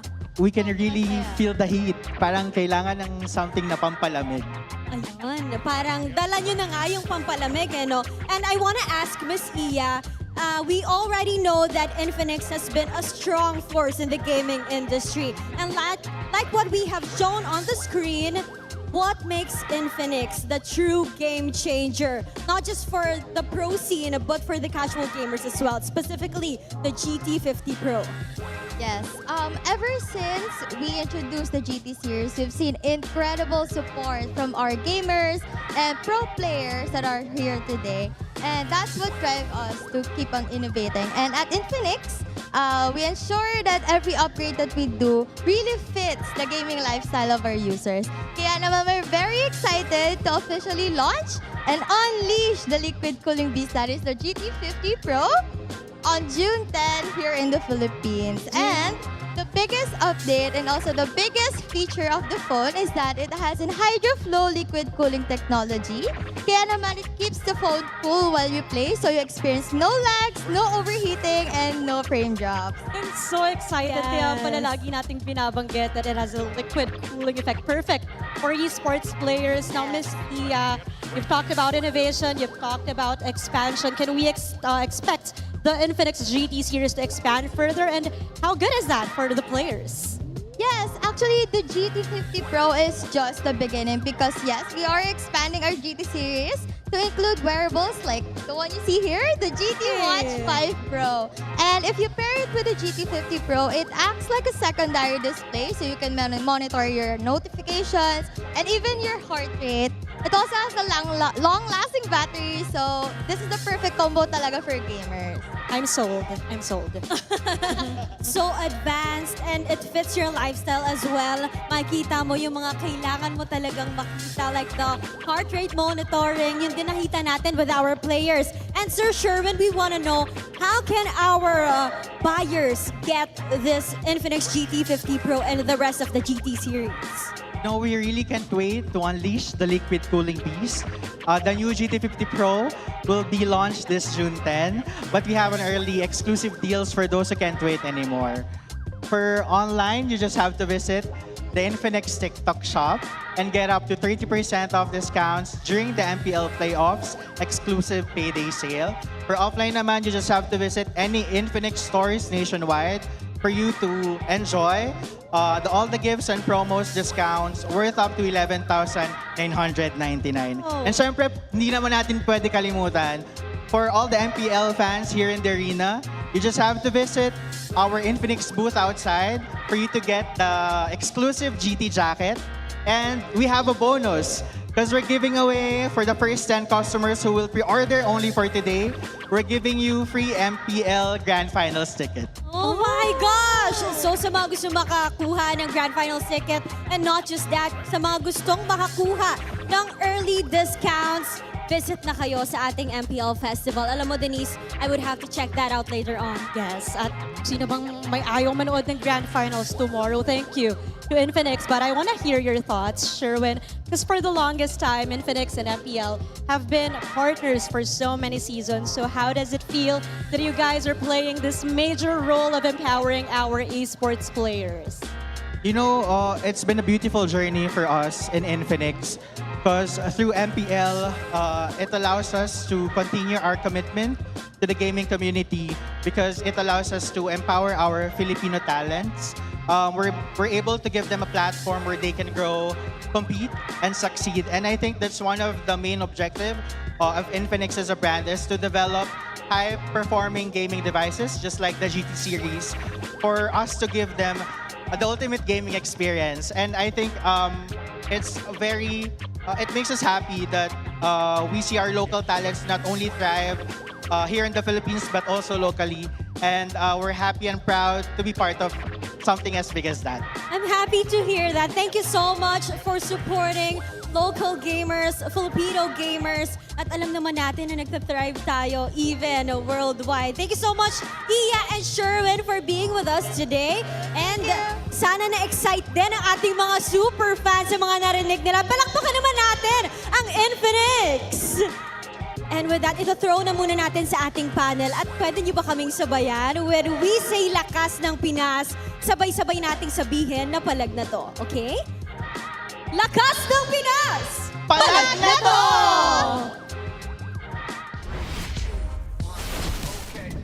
Thank you, Odin and Denise, and of course to Infinix with the launch of the GT50 Pro. Really, excited to get my hands on that. And wait, you might see a few of us starting to show that off too. So Falcons got to show off a comeback in that previous game, and it was the two picks that we highlighted. Of course, we had our doubts towards the Esmeralda, but Flap made it work. Sure. And with the presence of the Valier, Haji and the Valentina got to mark him. Tingin ko yun nga yung Valentina yung naging game changer dito sa laban na to. And you would remember that game as a game na pinanaran ni Haji dahil dun sa mga mid-game choices niya kung ano yung kakapin niya. But it also started dun sa first turtle pa lang. So I'm gonna show you this clip that is a precedent of what will happen. Kasi itong ONIC Philippines, parang nagkaroon sila ng awkward situation where gusto nilang kumukunin yung kill dito kay Ogwin. Pero makapag-sustain si Ogwin for a little bit. Nakausog siya ng konti doon. Tapos ito si King Kong, mapapansin nyo na magdadalawang isip siya kung i-go ko ba to o hindi. He has the retribution pero parang hindi pa enough yung mga skills niya. So parang kailangan niyang i-commit to kanyang battle spell which is retribution. Tapos that will mean that Falcons will eventually get their hands on the turtle for free dahil na-retry na nga. Tapos Brusco was low. You could give the ultimate naman na kinopen ni Haji na naging sulit na nga. Eventually Flap will get the kill but this is the start of the snowball na makita natin mula sa Falcons. So it all started with that awkward spot na nilagay ng Falcons itong si King Kong that eventually snowballed because Haji was able to just control and pilot this Valentina like a boss. And this is why Valentina for Haji has been his best pick, and Haji is statistically the best Valentina so far in MPL Philippines 17, at least for majority of the stats in the regular season. And you can expect that if there are heroes such as Lapu-Lapu or the Leomord, the Valentina loves cosplaying as those two. Now, my question is ONIC willing to give that? Because so far it seems like Falcons definitely, I think Claude for Severo, they should just not give that anymore. Meanwhile, the Valentina for Haji, I think they shouldn't give it. But before we talk about the draft, I think we can do something here. Oh, there's people around us. Hi, everyone! Cool. All right, so we're going to do a little trip around the arena. I've always wanted to do this. I was always a big fan of... wait, this is part of my dreams. Hey everybody, my name is Renmore. Welcome to my crib. Well, I don't actually live here, but you know, this is our home. This is the Champions Arena. All the way up until the end, you see our fans. We're actually here on the Falcon side. Wolf, you can go ahead, sir. You go ahead. All right. So, hello. Guys, this is your moment. Time to show off. Show off. Say hi to the crowd right now. Everybody, as we pass by with the camera, wave and make some noise. Clip this. You're gonna want to put this in your VTR for your wedding when you get married. You want to show this to your grandkids. Pinapaupo tayo saglit. Okay, so ano? Okay, Falcons fan ba tayo, kuya? Yes. Ano sino ang favorite na player mo sa Falcons? Kyle. Woo! Ano ang one word to describe Kyle? Magaling. Okay. All right. Very simple. All right, thank you, One kuya. word pero dalawang beses pinitaw. One word pa rin yun. Tama naman. Okay. So, yeah, here in the Champions Arena, here at the San Juan Arena, it's just a great experience, of course, with the fans. They're always so energetic about this side with the super fan side. Okay. How's everyone doing? Mga merong sobrang excited dito, kuya. Sonics. Why are you showing off your Instagram, bro? Follow him. Give him a follow. Wait, did I see a newborn baby? Who showed a picture of a newborn? Are you new parents? Oh, that's cute. Congratulations. Oh, your niece. Congratulations to the family. Hey, make some noise for their family. The super fam just got even bigger. Right. Should we still can you translate this for us, Mr. Redmark? Medyo familiar naman tayo dun sa Semangat. Oh, Semangat Severo is telling them fight Severo. From Indonesia. Oh, you're from Indonesia. Okay. You came from Indonesia, all right. Okay, so Indonesia jersey. oh, okay. So are you supporting Severo? Indonesian. Okay. Semangat.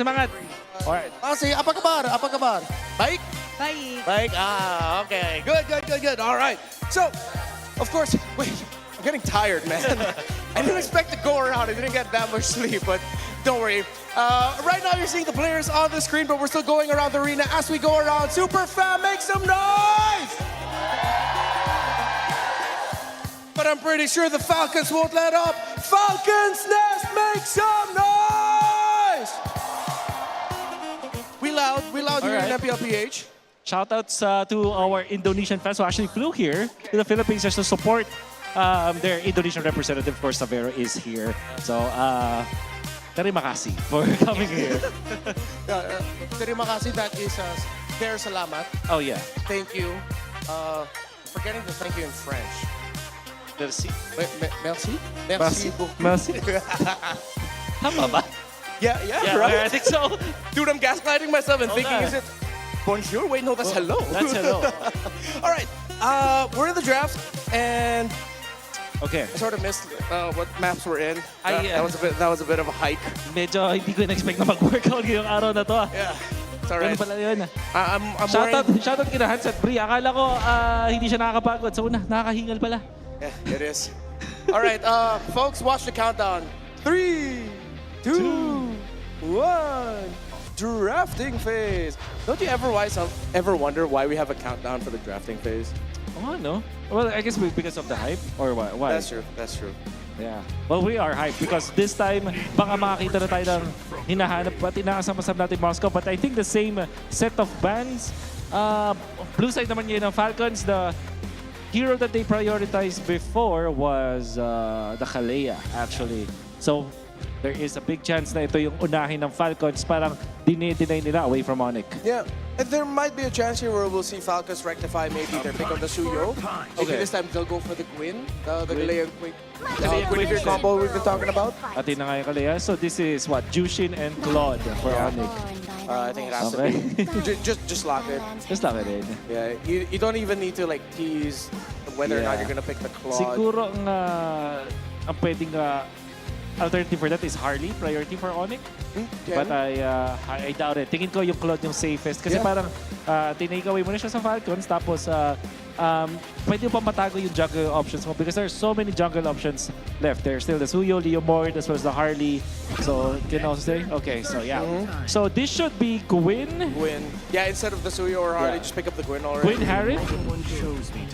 Suyo Valentina. Okay, they're still, they just want to see if they can attempt what happened in game number. But maybe this time, I'll get my wish. Okay. We'll get our wish. We'll get our wish. And we get to see a Moscow. A Moscow, all right. But I think if ever they have to change something, because earlier, right, they banned Leomord tsaka Fredrin. Kung gusto nila mag-Moscow, pwede naman nila iwan na lang yung Fredrin eh. Iwan na lang yung Fredrin. Ban mo yung Leo or just ban Leo Harley. Leo Harley, I agree with that. I think it's a valid set of bans here for Falcons, knowing na sila yung second pick. So, pwede ko kayang kalabitin yung katabi na. Meron kasi akong idol dito eh. Naka-sombrero. Pwede kayang tanongin doon ng mga suggested nyo na picks. Hindi ko alam kung pwede. Pwede kaya natin. Parang pwede. Konting sorpresa lang. Pwede ba? Pwede ko yatang lapitan tong idol ko na to. Pwede ba? Boss. Kamusta, boss? Welcome to the greatest match show of all Okay lang, boss. Ano ba i-describe sa atin sino yung kinakausap natin ngayon? Actually, feeling ko, pa-introduce na lang po. Ano po ulit pangalan nyo para sa fans? Introduce yourself po. Ako si Renmar. Uy! Parang may something. I'm kidding around. Please make some noise for Coach Yeb! Okay, so Coach Yeb, meron ka bang dito, bibigyan mo namin tips, ano yung tingin mo hero na mapipick dito? Saan ba? Sa ONIC? Kahit saan po. Harith ulit to. Harith, okay. Thank you so much, Coach Yeb. Thank you, Coach Yeb. Very good. Actually, I like that input. Instead of the Moscow na gusto natin, Harith daw ang in-expect. So ano ang benefit ng Harith, Renmar? It's a good combination with the Kalea because pag Moscow kasi, pag late game ka pa makakuha ng pantunaw mo na combination with the Kalea. But with Harith, in the early stage pa lang, yung Synchro Vision is already enough for the damage output. So maybe if ever they're gonna adjust something, it's the Arlot pick from earlier. Yes. Again, we did get to see, but it's just kanina, yung Falcons, hindi nila napatawid yung gusto nila na mangyari na mas maaga. Okay, this I like. They still open up the Leomord and the potential Fredrin, but it's most likely gonna be a Leomord here. Kasi fourth pick ito ng ONIC kanina. So, yeah, I like that ban. Yeah, and looking back, maybe this might make the Arlot and Harith work better than it did in Game 1. I agree. Especially for the early. So, does that mean nakukunin ng ONIC yung Arlot for the denial? Or will they go for a glue this time? I think I would suggest the glue because with the Valentina there, if they go anything with Arlot, Lapo, those big ultimates, The early game of Falcons looks better, diba? Parang ganun din, parang biligay mo na rin lang Dio Arlott kasi they will still copy Yeah, it. exactly. Ultimate. Except you're just giving it to Haji, and then they'll have Arlott plus whatever pick Flap ends up with. Yeah. So we're thinking about Leomord. Expected. It is the expected pickup. So it will indeed be the Leomord, Arlott, and the Harith. Ang expect natin, I think we'll double down dun sa Harith this time. Although parang miniwish ko yung Moscow. But yeah, the Harith just makes total sense. With the Suyo, tapos may Kalea. Isn't this Sorable? Because you see the Leomord. Or is it tough because it's still a blind pick, you don't see the EXP? You know what? Parang mas gusto ko na pick yun over the Arlott. Right, yeah. Sora, just close with the Sora Harith. Yeah. And there's no chance kasi wala nang Phobius, wala nang Valentina. Yeah. The worst that can happen is pag kuha ng Hilda itong ONIC. Yeah. So that will be a deadly pick. And Sora plus the Kalea parang sobrang taas ng damage output and the crowd control to get out from those two heroes. A lot of crowd control available for you. What's it gonna be? Okay. It's and they finally get the Moskov! There's no chance for a Luyi. And ONIC, maybe ang best option dito is something like a Benedetta para meron kang pang split push. The Pakito being banned means na parang wala ka ng ibang hero na pwedeng counterin yung split push coming out from the Moscow. But instead, it will be the Yuzhong.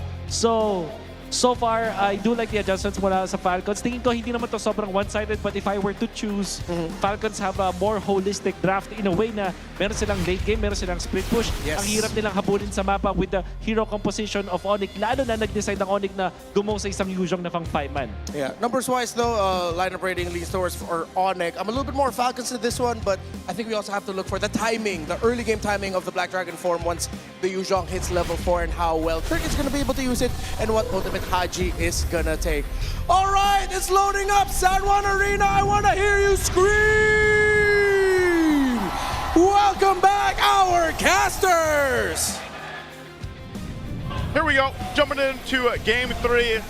I'll tell you what, if you guys missed the first two games, Game 1, heavily in favor of one side. Game 2, heavily in favor of one other side. Now, I'll say this, we need a back and forth here for Game 3.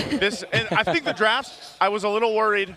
I'll share my sentiments here. I was a little worried when we were getting through the first phase. Yeah. Dude, when I saw the Alice, I was like, thank God. Thank God they removed Alice. There have been changes, to say the least. Even our panelists have rejoiced over the Moscow choice here by Team Falcons because it felt like something that wasn't part of their options for the past few games, but now they finally pick it up. Which is good because now we have two comps that actually contradict each other. You have a full engaged comp from ONIC with a Gatot, Claude, Leomord, Yuzhong, and then you have a sort of like slow and steady setup with the Moscow split push in the late game. Yeah, this is one of the cases that we were looking for from one game to another so far, but again, this could be part of the plan, you know, for both teams going through a best of 7. You're now evening it out, you're bringing it down to this, you bring these compositions that actually counterplay into each other. And what we were saying were, you know, whoa! It must have been, or almost could have been, a solo kill right there. It must have been a win. Yeah, I was supposed to say the win, but you know, Must have been the win. I can't consider that a win. That literally happened. Everything happened in front of our eyes. So no, bring it on. What? It must have been the body of Smith. Oh. It is. Pass. It is actually the body of Smith. It's the bat. It must have been that bod, right? Because that's why he survived. Yeah, he only missed 1 minion. All Brusco. Can they survive this though? The Unbreakable into the Phantom Steed! First blood is gonna be Kyle. Not so good for Team Falcons. Flap kind of survives though.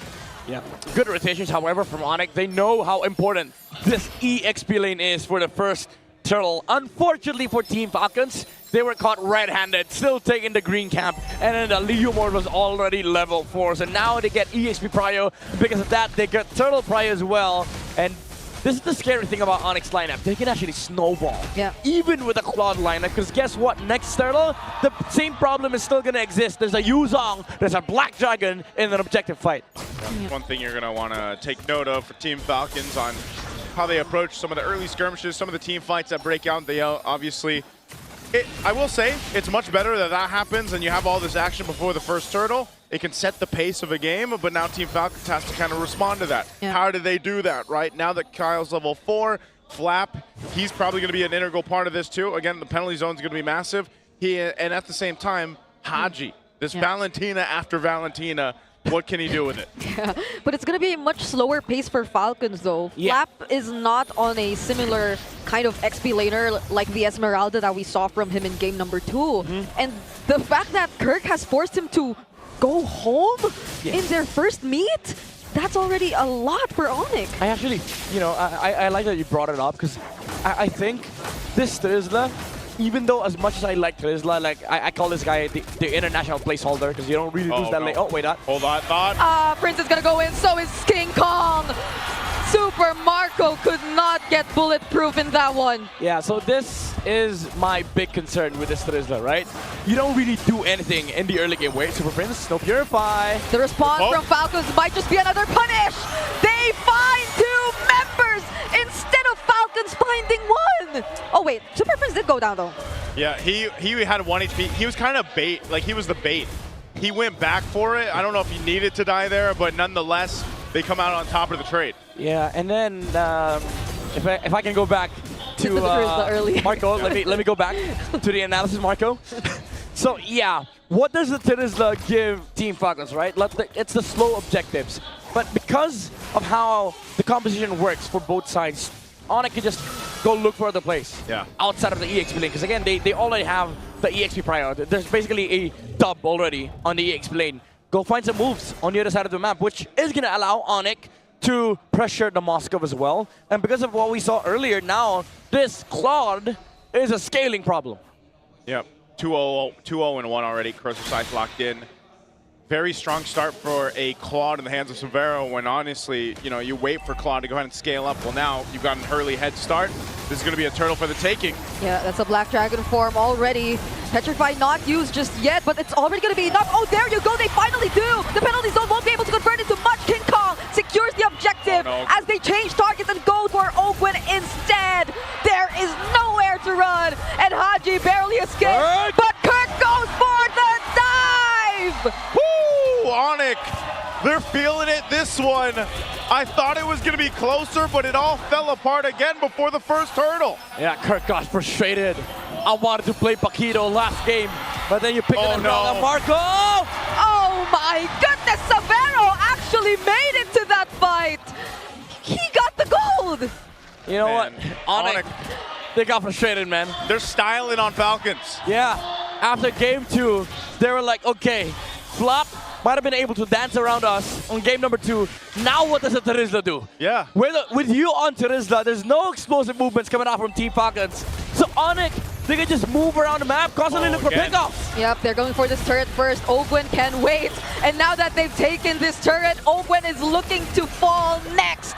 Kyle, Flap, and Super Marco will be here, but ONIC, that's all they wanted to take. This feels like Team Falcons just can't keep up with the ONIC Flash is what we called it, when they went through that sweep too. And it's just, they're everywhere they need to be at the right time, and Team Falcons lineup is moving a little bit slow to respond against ONIC. And it's not really their fault, because their lineup has to check for a lot of things, right? Number 1, where's the Leomord? Yeah. But even step number 1, they can't even check the box, because the first guy that they see, the first contact is always the Yuzong or the Gacha, which becomes a little bit problematic for Flap, because even if he finds the Leomord, even if he counter-engages, the Yuzong just destroys the backline. Okay, Brusco, could he be taken out here?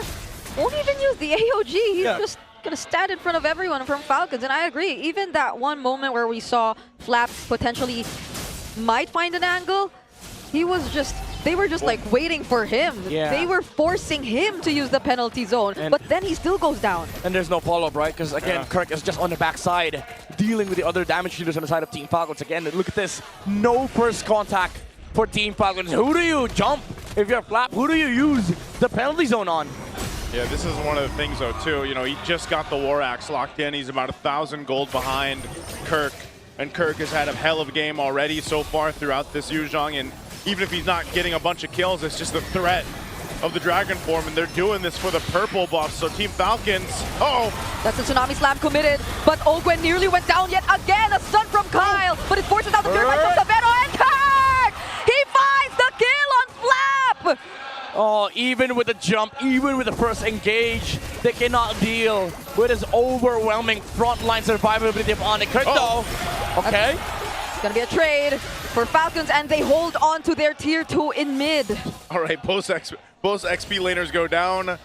That's a trade. I don't know if that needed to happen, but it did, and it's a kill for Team Falcons. Yeah, I mean, they overstayed a bit on the side of Team for ONIC Philippines, but I don't think they're gonna be sad about it. Because look at Savero. He's level 10 against the level 8 of Super Marco on the Moskov. 2K almost 2K on a gold lead.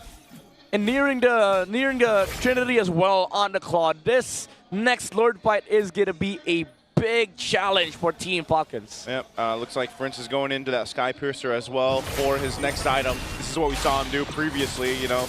Gets the utility that a glowing wand also provides him, and that's enough to make it work and be successful. Fight for the buff. Oh! Tsunami Slam and Penalty Zone get used on Brusco, but was that the right choice? ONIC are just prepared to fight back, even under the turn, because Savero's going in! Blazing duet! And they're just pushed back to their base, because ONIC is just in their face! Oh, Prince! He got one more! Don't give this guy the juice shit anymore. He also just got the Sky Piercer. Yeah, and guess what? Almost same draft from game number 1. Yeah. Same outcome.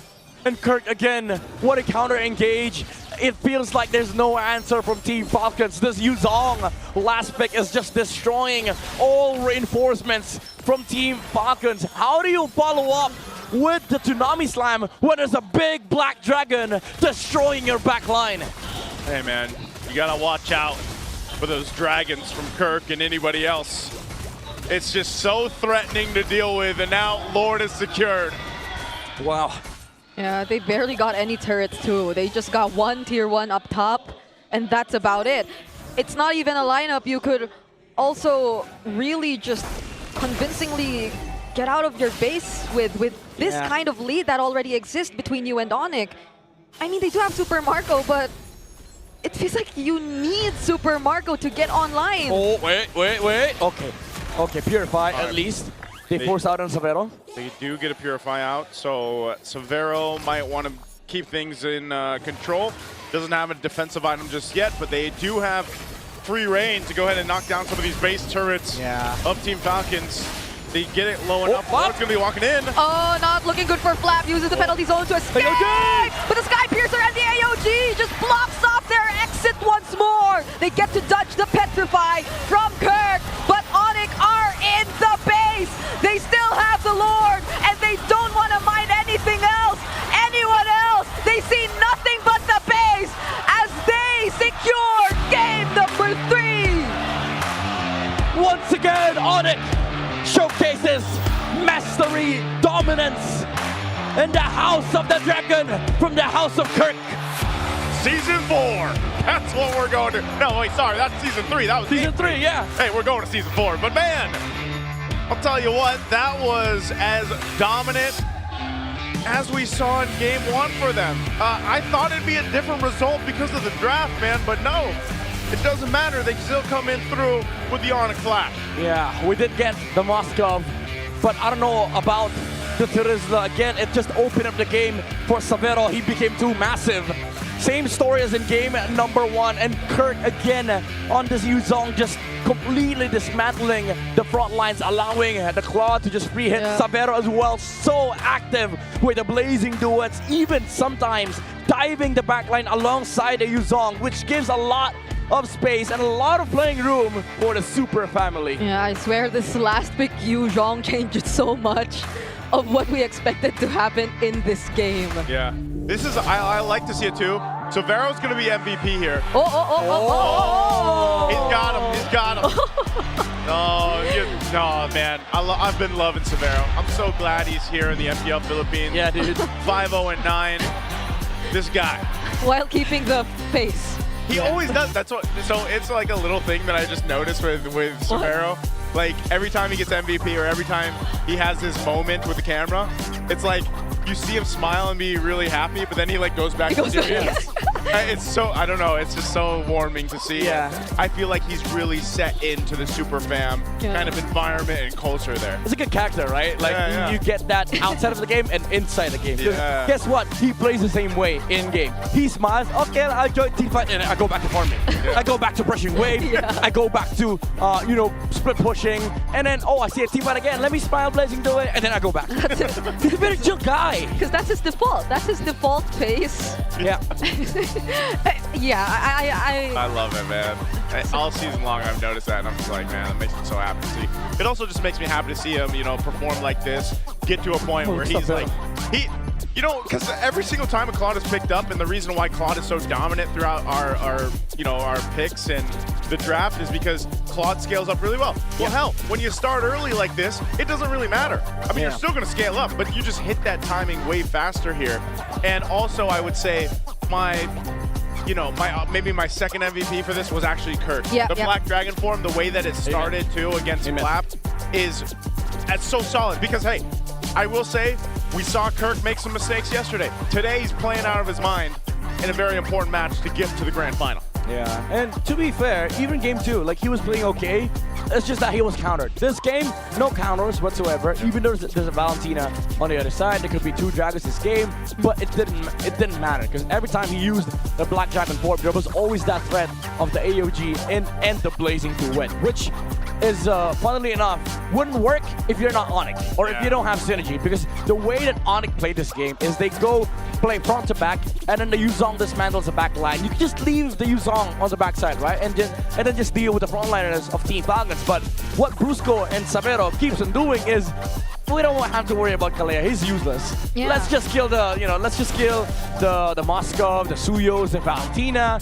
And because of that, there's no other way for Team Falcons to actually follow up with the engage from Flap, which also made the game awkward for the Rizla. Because again, when do you actually use the penalty zone? Yeah, that's the thing. I feel like before we got into the game, both drafts were relatively honest. Yeah. Like you knew that they would most likely go for that front-to-back approach nonetheless, but... Same picks we've seen. It's almost the same picks as well for Falcons, but... This is a 10 and 35, by the way. That's the thing, like...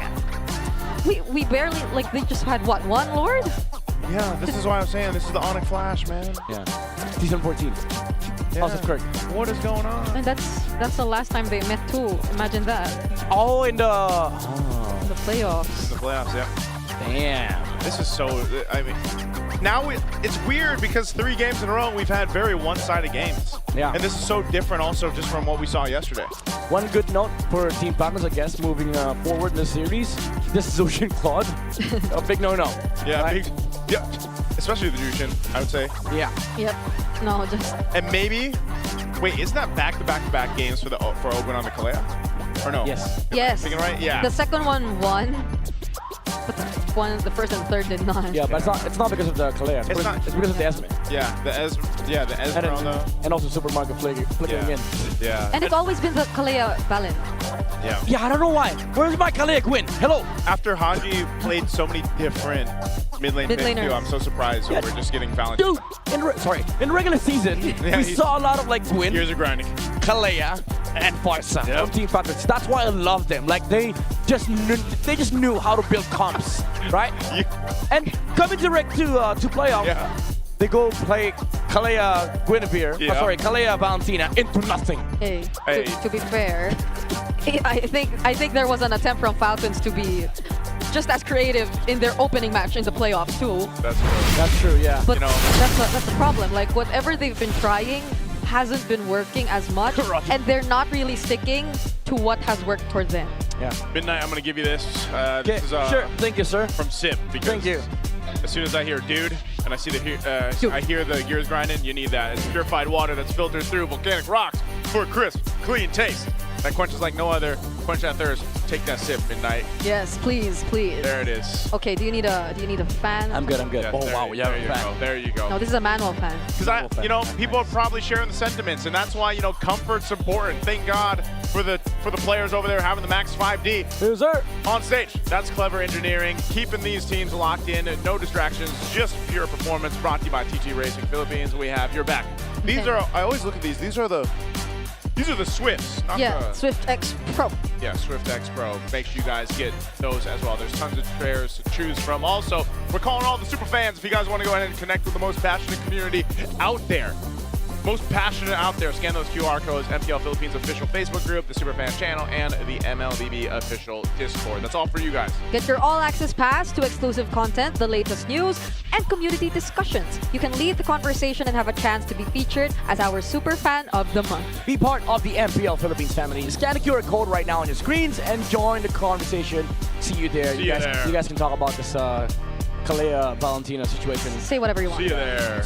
Go. I'm sure people, you know, discuss. If you feel the same way Midnight does, just start with, dude. No. I'm just saying discuss. Dude. You don't fight. Just discuss. Dude. Okay? Yeah, just start. discuss. Don't start a conversation with dude. I mean, that's what you do. Dude. It's so abrupt. Sorry. Right? That's what he does. Am I wrong? No. You know that Midnight's about to make a point if he starts with, dude. Like, that's just how it is, right? I know someone else wants to make a point. I think later we got a special guest. Let's throw it over to our on-ground panel. Evas, maraming salamat, Womi, and of course the casters as well on the English broadcast. Redborn Wolf still here. Before we loop in a important guest, I think we just have to ask real quick for Wolf, thoughts on the execution, because I feel like drafts were all right with it, but the execution was kind of off. Parang tingin ko kasi lumaban sila dun sa time na parang safe na safe siya for the side of ONIC Philippines. Parang yung play nung ONIC Philippines ay 5-man. Tapos parang tinipilit nila yung backbackad dun sa gantong klaseng realm. So ibig sabihin, yung ONIC Philippines, nakuha nila yung game na gusto nilang laruin. Yeah, and I think now we have to address a big elephant in the room, which is, no, not me and my obsession with Moskov, but Super Freeze on this Juicin has been stopping a lot of the aggression that Falcons wants to do in the early game, and in 2 games now has led to Ogwen and or Kyle getting taken down very early. I think yung Jushin, isang hero na nung pagkakalabas pa lang gamit na gamit agad yung Super Freeze, automatically banned against them. And the reason why the Jushin wasn't picked there by ONIC Philippines in game number 2 was because of the bans. Tingin ko dahil sa red side doon yung ONIC Philippines, blue side. Now ngayon nasa red side sila, nagkaroon sila ng chance na kunin yung hero na yon at sobrang masterful nga naman ni Super Freeze. I think yung way niya na paglaro ng isang Jushin is sobrang aggressive. Nakita naman natin na mataas yung river control nila because of the aggression coming out of from Super Freeze. That's why even with just the Gatot Kacha, parang napaka-oppressive nila from the mid lane. Yeah, and that was in the keys to victory earlier, where we said that river control is kind of very important here to be managed, especially on the Falcon side, because that's been one of ONIC's biggest strengths, not just in the... Well, we didn't see that much of it in the regular season. Back then, it was the jumping pattern. It was really in the playoffs. But the more we talk about this, I feel like it's time for us to loop in our very special guest live from a very iconic setup in Indonesia. It's our good friend Mirko joining us on the broadcast as we loop in. What's up, boy? Yo! Hey, what's up, boy? How you doing, boys? How you doing? We're doing good. Loud. Sorry. No, but we're doing good. All right, so as everyone knows, MPL ID is taking a break. Their playoffs are going to be in the upcoming week, but we just want to get your thoughts on a few things here. First off, how are you enjoying the MPL PH playoffs, man? Thoughts on it so far? Hey, dude, I mean, it's great. So far, I've been really enjoying it. You know, the viewers have been enjoying it as well on the restream. It's fantastic. I always enjoy MPL Philippines, and this season especially, we're 100% mirror blessed. I got all the predictions right. So far, it's also very close in the lower bracket finals. W. ONIC and Falcons definitely competitive, just trading a lot of one-sided victories. But of course, one of the biggest headlines heading into this preseason is, of course, that big trade. Kelra going to Indonesia, Severo coming here to the Philippines. How has, for people who may have missed out on the action in Indonesia, how has Kelra been? Dude, Kelra's been horrible, you know. Nah, I'm joking. Dude, he's Kelra, you know. Like, any team he joins, he's going to pop off in, especially because he's an ONIC. He's already in the best team in Indonesia by a long shot, so Kelra is popping off as expected. I think it's more surprising that Severo is connected with the rest of the team quickly. And speaking of Severo, he's the first import player in MPL PH. And I'm personally impressed about his performance. But how about you? Are you impressed about his performance? What are your thoughts about Severo so far? Oh, dude, I'm very impressed. I wanted to make a joke, but no, seriously, this guy is special. Like, he's very, very good. Even in season 15, when he debuted, we were hyping him up so much. We were talking about his potential. But unfortunately, in season 16, right, ONIC ID decided to go for a ready gold laner. A gold laner who was already matured, who was already complete. And that's why they got Skylar. But yeah, I think Severo, even from season 15, all of us were saying, the analysts, the coaches, that he can have a higher peak than even Skylar. He's always been the richest when it comes to the gold lane. So how do you feel about being the richest caster, Mirko? Don't answer that question. I feel like these. You are the richest caster, Wolf. Pinaka rich. You are Pinaka rich right now. And so another Pinaka, if you know, you know. So this is what it feels like with two rich people talking and me as a normie. I'm just here. I'm just like, all right, you guys duke it out. Oh yeah, kidding aside, Mirko. MPL ID has been, I guess, interesting is the word that I would use. It's been very chaotic. But what are your thoughts about the regular season of MPL ID? Dude, it's been amazing. Honestly, I think this is the best regular season we've ever had in ID. Everything was so close except for number 1 and number 9. Unfortunately, those were decided very early. ONIC are clearly the best team. REQ are clearly the worst team this season. But number 2 to number 8, it was close all the way to the final day. We even had a tiebreaker scenario. The fight continued all the way to day number 3 of week number 9. Navi versus Geek Fan to make it a playoff. So regular season ID is amazing. I just hope that the playoffs gives us similar vibes. I hope it's not just ONIC trashing on all the other teams, as usual. All right, since you already touched on the playoffs and we know ONIC being ONIC in Indonesia, who's the one team that we should watch out for in the MPL ID playoffs? Renmar. What is this question, man? What is this question? You have the green robots right there. You know, they're choking all the time. We have the red robots in Indo, bro. Bigatron, my goats. Hey. The goats. Hey, let me tell you about Bigatron. Let me tell you about Bigatron, all right? They're pretty bad. I'm not gonna lie. You know, they're pretty bad. At least you're honest. They're only bad against lower teams, okay? If they're going up against teams that you expect they would smash, they will lose. But if they go up against the top teams, they for some reason show up. I don't know why. We even gave them the moniker of Robin Hood because they steal from the rich and give to the poor every single time. God. They were actually the ones to make the tiebreaker scenario and all that possible. So thank you, BTR, for an amazing regular season. Horrible win rate, but again, as I said, it's about beating the top teams. And guess what?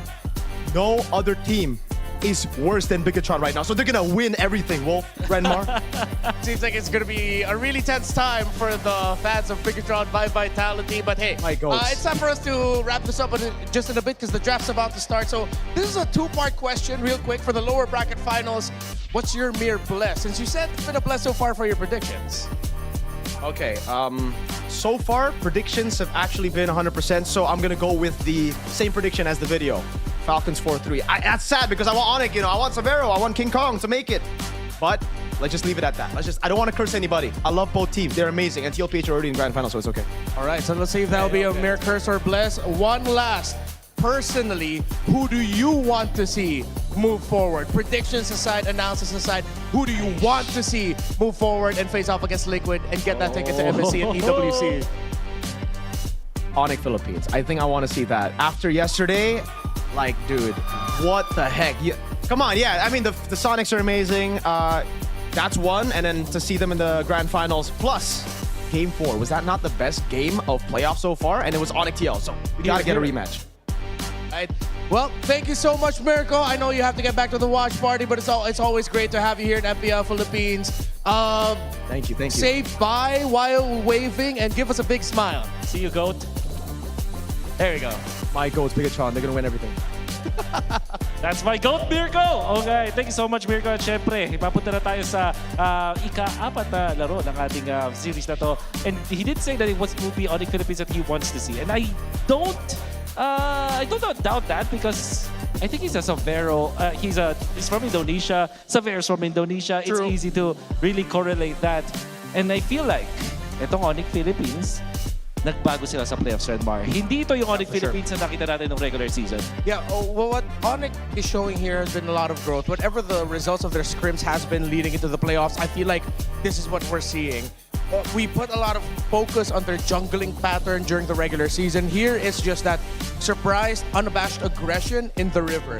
Manggugulat lang sila na biglang magpipick off sila, magpo-force sila ng mga laban na 4v2, 4v3. Parang nakakagulat lang ata para sa Falcons. And even for the teams that faced off against ONIC PH so far in this playoffs, that where is this aggression coming from? And why can't we read them? Yeah, I think it's coming from comfort. Kasi, and I say that because they're picking heroes that they have worked with before, like Katot Kacha, tapos meron ka Jushin. So, tingin ko yung pagiging kapisado ng ONIC Philippines, yung ganitong klaseng playstyle that gives them that aggression factor. So parang, because you already know your calculations in your head on which heroes you can kill or cannot kill, that gives you more leeway to be aggressive at the right moments. So, we go back to one of the biggest questions we had at the end of the draft in the previous one, especially after what we saw. Is Super Friends still gonna end up with the juice in? Because I feel like if Falcons want any semblance of control in the center, they have to think of a way to make sure the juice in doesn't end up there. But surprisingly, it's actually ONIC who bans it out. This is something that I've seen about ONIC blue side this playoffs. When there's a pick where it feels like their opponent needs to address, because they want to pick it, they ban it out themselves. Yes. So it will be the Paquito. So yung naging sagot dito ng Falcons kanina is still the Kalea. And they combine up with the Claude. And I think that's still a valid decision here mula sa Falcons. Ang tingin ko magiging sagot doon ng ONIC yung magiging babago na. They will not go for what they did in the game number 2, which is the Hylos and the Valier. So baka bumalik sila doon sa Gatot na sa aggressive mid laner. Like Gord, for example. Well, Gord is not an aggressive mid laner, pero parang it kind of counts like that. Parang yung mga may constant na pressure pa nga. So, ang Falcons, they do have that, the Claude and the Kalea. Pero if ever, they can opt to go for the Kalea plus the Valentina agad. Kung sakali, kasi may chance din na yung ONIC kunin agad yung hero na yun. Falcon says, we like the Claude, we don't want it to end with Severo. And instead of picking up the Kalea, they want to pick up the Suyo. They are giving the Kalea to Brusco. Yeah. And you ready for this? Well, I think ang kanilang gagawin naman is Valentina third pick in that scenario. So if you're ONIC, I think you're fine picking up the Harley agad. Harley and Kalea, tapos meron kang Paquito sa gilid, parang sobrang aggressive na pwede mong paglaruan. At the same time, meron ding benefit na kunin na yung gold laner for ONIC Philippines for Savera against the Claude, which typically comes down to Harith or the Moskov. Yeah. They'd be keen to pick up the Harith again, but There's the Valentina. There's the Valentina as expected. And Kalea perhaps? Get the Kalea. It's also one of their comforts. We talk about ONIC and comfort. Yeah. That is comfortable. But of course, this is a comfort as well, and it's been great. Yeah. And I think this is sort of ONIC telling Falcons, sure, get the Kalea. Yeah, we still lost that game number 2, but I think they're still okay with it. Because so far, it's been 2 games where the rotations early on of the Kalea and whatever pick Haji ends up with, which has been the Valentina, to them, it's like it's not good enough for them. That's right. So, ang nagiging sagot dito ng Falcons will definitely be yung perhaps yung kanila maaga pick dun sa mid laner like a Gord para dito kay Haji. At the same time, pwede ka rin pumili na ng iyong roamer for Ogwen, which in this scenario, yung Kalea ay nabalik pa sa nila. Falcons on the red side. I wonder if there's any chance that they're considering a Zetian a little bit later on. Maaga pick dito sa isang Esmeralda. Ang pinaka-proud pa lang sila sa kanila dito is just the Paquito. Paquito has a lot of shields, so it makes sense. However, wala pa siyang directly kina-counter dito apart from that. What ONIC can do is to shift their focus. Hindi na sila mag-Harith in this scenario. Siguro, best na pwede gawin dito ng Falcons, magbaan ng Moscow, magbaan ng Clint, so that ONIC Philippines will be forced to pick up Harith or a weaker na gold laner. Here's the thing though, I think there's a realm that maybe we'll still see Severo get a YSS here. And that's why I was thinking maybe Falcons would want to consider Azetian at 4. Because Yisun Shin, as we've seen ONIC do in the past, if ever they're up against a Claude, he'll really hold on to the turtle boat toss of the Mountain Shocker. So, that is Yisun Chin and perhaps semi-fighter din na roamer, na jungler. Like Fredrin or Guinevere and Leomord, that's right. Pero kasi may mataas chance maban yung Leomord ng Falcons. Whereas ONIC, ang kanilang pwedeng iban ngayon is their roamer options. In this case, it's going to be the high loss. Probably Hilda na isang Kalea pa na iban na dito ng ONIC. Yeah. Oh, seems like ONIC has such a really good pool of heroes that so far Falcons hasn't really been able to answer that. I feel like Falcons is wishing that your wishes came true where we get an extra bat in the second phase. Ganun na nga. That would be great. Nahihirapan nata sila eh. Yeah. Leomord, potentially the ban para sa Falcons. Yeah. It is indeed going to be the Leomord. So, ONIC, parang may language na dito na nasabi sa atin na willing silang ibigay yung Kalea. But I think pwede pa rin namang ban yun. Apart from the Kalea, yung glue ay potentially din ay pwedeng iban dito ng ONIC Philippines that could be played in the roam role as well. Yeah. It's a safe pick then. Yeah, and so far this season, Glue has been mainly a roamer. Not really an EXP laner anymore. But hey, you also mentioned the Hilda as one of the bans. Okay. ONIC. Falcons at red 4, either they show their mid or they show their roam. Yeah. May option sila na kumuha ng isang Kimi para safe, but the Gord seems like a valid option din dito para kay Haji. So ang benefit ng isang Kimi is hindi naman din talaga ganun kadaling i-pressure. You can pick up the Wind of Nature para kontrahin yung Pakito later on. And remember, yesterday, this was also the hero that was used by Team Liquid. But it instead will be the Eve kahit ang composition dito ng ONIC may pang backlines. So now, you're looking for Savero hero na pang late game against this YSS? If they do go for the YSS na so far 100% win rate pa rin. Undefeated. Yep, undefeated. Ang combo nun is isang parang Leomord-ish kind of jungler. So Nolan siguro or a Guinevere. Okay, let's see what ONIC's gonna end up with. Lots of potential options. As you also mentioned the Clint earlier, and I think that's what Falcons is looking at. Oh, the Lance! Oh, okay, taking a page from Ryzen and Carl Teasy's book. So Lance had it? And the Moskov. All right. If you are Falcons, you're gonna be looking for good catch. Maybe this time Kaja, or what if sila'y mag-Beleric dito sa composition ng ONIC? With all the dive, with the Valentina on the other side, but the Valentina will most likely get the ultimate of the Eve. You need a solid, tanky front. You don't really need to go that fast, but it just can't be the Esmeralda frontlining. Tanky na frontline. Dapat tanky, oo. Ang kailangan natin dito ng Team Falcons. May option ng Atlas din naman para sa kanila. Atlas Eve, napakalakas na kombinasyon pa rin. Hindi binante ng ONIC Philippines dito. Yeah, that might have to change the idea though for Falcons with the Valentina having a chance to get the links. Oh, I did not think they'd actually consider this on the back of my head, but I have slightly negative feelings about this. I share the same sentiments. Tingin ko kasi yung Kufra, hindi ito yung hero na kinakatakutan ng mga Lancelot users from before. Granted, meron ka ng bouncing ball for the dashes. I guess Ipakito hates playing up against this hero as well as the Moscow, but Lancelot hindi ganun kalaking factor para sa kanya. Hindi din ganun kalakas ang Kufra sa metagame natin yan. So, as much as I want to say na maganda yung mga ganitong klaseng picks for Falcons, parang mas papabor ako sa ONIC Philippines. All right, we're heading on to the next game. Casters, welcome back. San Juan Arena, make some noise! All right, not the draft I was expecting, especially the swerve there at the end. But hey, maybe it can work to even out the series here for Team Falcons. Akufra Midnight, Akufra. Yeah, they dove too deep here on the side of Team Falcons. Like, I have a preview of like the top 5 best roamers that they could have picked up. It's the Kalea, the Khalid, the Glucho, and Kaja.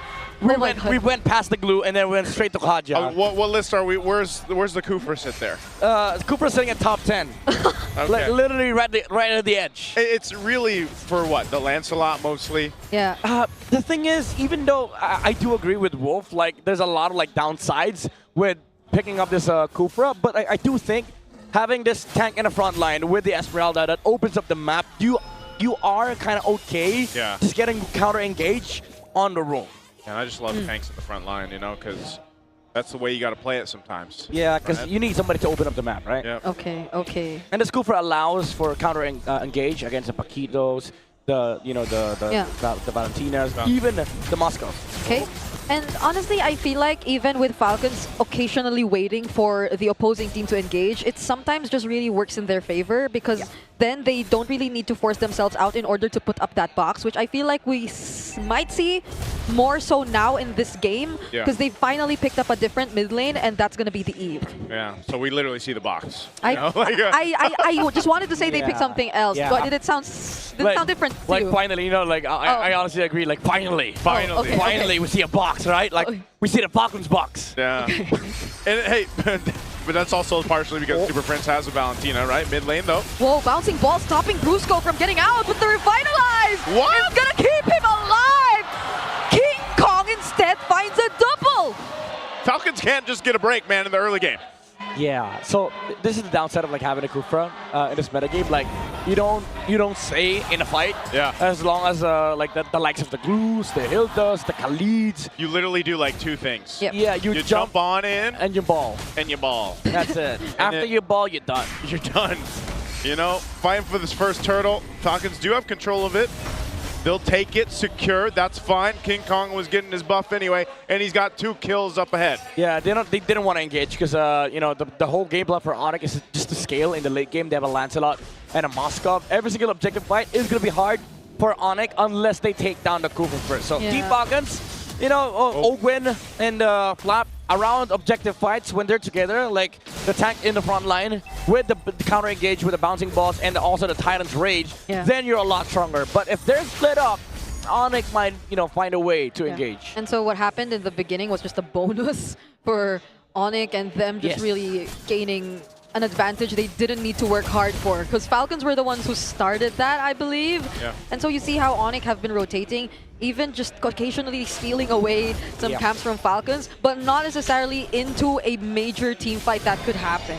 Yeah, Falcons do a pretty decent job, though, just finding the gold and XP they needed across the map. So despite giving those 2 kills over earlier on, you know, they're still in a really good position. This will ultimately lead them to being well-equipped for that next turtle to go ahead and secure it again. And if they can continue to do that, then they put themselves in a good position to allow Super Marco to get where he needs to be on the Claude for this. And hopefully Kyle set things up too.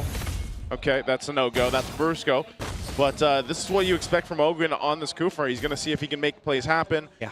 Again, the big ones will happen when he has a flicker. Earlier, he had to burn it defensively, not to go down. Yeah, that's the, I would say the benefit of having this composition from Team Falcons is that it's so stable. Like, you just have an overall game plan, a blueprint of how you want to play this game. You allow the Claude to just scale up. Team fights are very, very methodical as Ronaldo opens up the game. And then the Kufra goes for a re-engage. All the while you have ONIC, this is classic ONIC by the way, the risky composition where mechanics is everything. Like the Lancelot has to find good angles against the Kufra. And then, Savero, very sound Moscow player, has to be really profound with his dashes. And then you can also have that amazing steal from a Valentina where if you get a Titan's ratio on Team Falcons, then maybe you get to outplay them. That's the other thing we haven't talked about too much of, and this popped up even yesterday. You know, Savero, this Moskov is his hero so far. I mean, some of the most crazy plays he's been able to make throughout MPL Philippines Season 17 has been on the Moskov, and you see glimpses of that, so that's always something to take in consideration. Team Falcons starting up the second turtle, fighting for control. Kirk flickering out. Yeah. They're fighting for the space. Super Friends holding on to his own Kufra ult here. Brusco's pretty low. Pops revitalize. Yeah, ONIC want to fight this time. Super Prince used the IMU already though, but that was the space they were trying to create, but they still fail to take the objective for themselves. Retry from Kyle on the Suyo, not even hitting the turtle, and that actually has an advantage because you know your Retry is much bigger compared to the enemy jungler, so Falcons played that chill. Even though it looked like ONIC was going to outplay them, they played it stable. Again, it's just a blueprint gameplay from Team Falcons. Yeah, they continue to do that for now. Around the objectives, this is also just kind of what you expect with this kind of lineup. Like you mentioned earlier, Brigida, this real-world manipulation with the Eve is great for Haji to kind of play around. So for ONIC, it's more so of how do we approach these team fights in a way of getting the advantage or the upper hand, of being able to pull back if we need to when the RWM is dropped down. And, you know, that's something that can help them secure a team fight. Also, they got to get in position to be able to do that. Now, yeah, Lancelot can go ahead and maneuver through those fights and everything else, but that's why potentially this Kufra is such a good pick, the counter pick, to kind of help alleviate some of that pressure that a Lancelot will do, even to an extent the Kirk on the Paquito. Which makes the choice for Super Prince much more interesting, I feel. Because earlier when he picked up the Tyrant's Rage, I think it was just a way to get more space or buy time, but not directly through like creating space. It was just holding down one member. And speaking of holding down one member, Brusco, forced to use the Revitalize, gets to take the Unbreakable and stun Flap, but Flap is still alive! King Kong goes for the chase though. He's a SOD from Severo, joining in at the perfect moment. Kyle looking to be next, but he gets back to safety. Dude, so Severo doesn't miss these SODs, and another double kill for King Kong. Yeah, this is, again, the advantage of this comp from ONIC, the outplay potential. Even though it looked like Falcons were the ones dictating that tempo of that fight, Brusco held on. He was like, guys, I can sustain, I can regenerate, we can fight. And then the SOD came out from the Golden Boy. Oh my lord, the outplays are actually real. Team Falcons, they're now starting to feel the pressure. Okay, no SOD for Severo this time, but they get a turret even before this objective, which ONIC might have just let go. Yeah, I don't care. It's just Brusco right here. Ogwin doesn't have the Tyrant's Rage either. So that was just about it. A bit of info, but they still split up. Yeah, look at top lane though. They don't care. Again, they're just looking to trade here for ONIC. They're waiting to scale up as well. So from the POV of ONIC, if you want to farm, sure, let's go farm. Because again, we get to the point where we can outplay you with this Moskov from Severo, and we've seen that even up against MPL PH. This is not a problem for ONIC. Kirk could be in trouble. Oh, no. Oh. Massive, okay, SOD doesn't laugh at the Tyrant's Rage! Coming in from Ogwin, made sure that Kirk could no longer run. Brusco getting slowed down, but he will still survive. Kyle? Yep, great pickup. Kyle, oh, he's going for Severo, not going to be able to get him. Good pickup by Falcons, RWM. Whoa, that's a stolen RWM, but they see Ogwin charging, would not want to risk it. Yeah, that's a good force on the side of Team Falcons. Even though ONIC sort of overcommitted onto forcing that trade with the SOD, I don't think it would have been a good choice anyway. They would have been fine with just split pushing the map, put Moscow on top lane, let the Lancelot farm. And Team Falcons, again, this is the way they want to play this game. They just go play Blueprint and force. Brusco didn't let that AOG onto anyone. Wasn't even able to create enough space. Kyle will go in. They take that Q1 in mid, and Super Marco will find Kirk! Wait, what was the play there? I mean, you got both splits happening on top and bottom. I'm wondering what did he just want to clear out the waves and maintain the turret or what? I don't know, man. Again, they're losing sight on what is important. Just farm King Kong though. Oh, the dodge! Kyle will be okay. Falling Star Moon from Flap, but the fight ends there. All right, fight ends there. Again, mistake made by ONIC. So in this case, Falcons keeps control of the map, keeps things in pace for them, and they're built up for a really good take of this first Lord, unless ONIC wants to fight it. Again, Team Falcons, they can actually just force any fight that they want. They have all the kits in the world. The real world manipulation, Esmeralda opening up, and the Kufra with a counter engage. They just have to be wary of the outplay potential from ONIC, especially with the dodges from King Kong. He dodged one Tyrant's Revenge on the Kufra earlier, so should just, be on point with the time against OD though. Okay. It's still going to be Falcons taking this first Lord. Brusco doesn't look like he'll get out of this. King Kong 2 will get punished. Winter Crown already committed. Brusco somehow finds his way out as Kirk will just try to clear out this mid wave. Severo's he's knocking down turrets though. This is one thing that Falcons have to maintain. Yeah. That's a shield that gets bursted down too with that push that Severo's able to make happen. They want to make sure that they keep tabs on him. Yes, they've got the Lord. They can charge in towards the base here. But someone's going to have to go ahead and deal with this split pushing that's happening. Yeah, I thought Ogwin was going to flicker on to the Moskov earlier. This guy has no Purify, by the way, so ONIC should be careful and should be concerned where the Kufra is coming from. Because again, there's a lot of ways for Falcons to just force a fight, engage, and jump on targets that they want to go for. Yeah, Brusco has to really block off these Tyrant Revenge jumps. Oh, they got the box. From Ogwin. Super Marco is massive right now too. 2,000 gold ahead of Severo. He's looking to go guns blazing when these team fights happen. So Shield will go down in the mid. Supermarco also picks up the Wind of Nature now. So they're in great fighting form, and this lineup is going to let them kind of force a fight into the base if they want to. Haji using the RWM. King Kong goes in, Phantom Execution, AOG2 only lands on one, and the Unbreakable on Kyle as well. And they hold on to their tier 3 in mid. That's just a few hits away from being taken down though. Yeah, bit of an, I would say, over defense from ONIC. They committed the AOG with stolen real word manipulation to clear the wave. They didn't punish the Kufra. However, they did force out the flicker on Haji. So maybe they use this time to force Falcons, but the thing is, again, this block from the Esmeralda is kind of annoying. Oh, Thornrose gets to dodge that Tyrant's Revenge! Ogun might get punished here, but Super Marksman goes in! He gets pushed back just a bit and is forced to PMI out, but the SOD makes it inside the meadow in the play! He finds the kill on Super Marco, and he almost made it out of there alive! There's King Kong. He can go back. AOG gets dodged by Kyle. Kyle is still alive, but Kirk goes in with a knockout strike. But Kyle is in for the outplay! Without Severo, ONIC falls apart in the team fight. Oh, King Kong! Touches it with the Thornrose. But it's King Kong all alone. Super Friends will make it though, but they'll probably lose all, or this second base turret down bot. Oh my lord. It was almost an outplay for ONIC. Again, this is the strength of this comp. But Kyle says, no, we can outplay too. That blade surge dodge on the AOG, able to take out Kirk afterwards. And because King Kong didn't have enough HP, he wasn't confident on going back, especially because they lost the vision on Ogwin. Yeah. And now Team Falcons, they get the control back, they get the tempo back, but man, again, this pressure, man, from ONIC Philippines, Team Falcons, they have to be careful with this Severo Moskov. Oh man, if you fight for this Lord, ONIC's going to just be pushed off of it, so they have to go and find themselves in the defense once again. You know, I almost think, what if Severo had enough itemization for that fight, if he had a Win in Nature or something else? Eventually he's going to get there. Yep.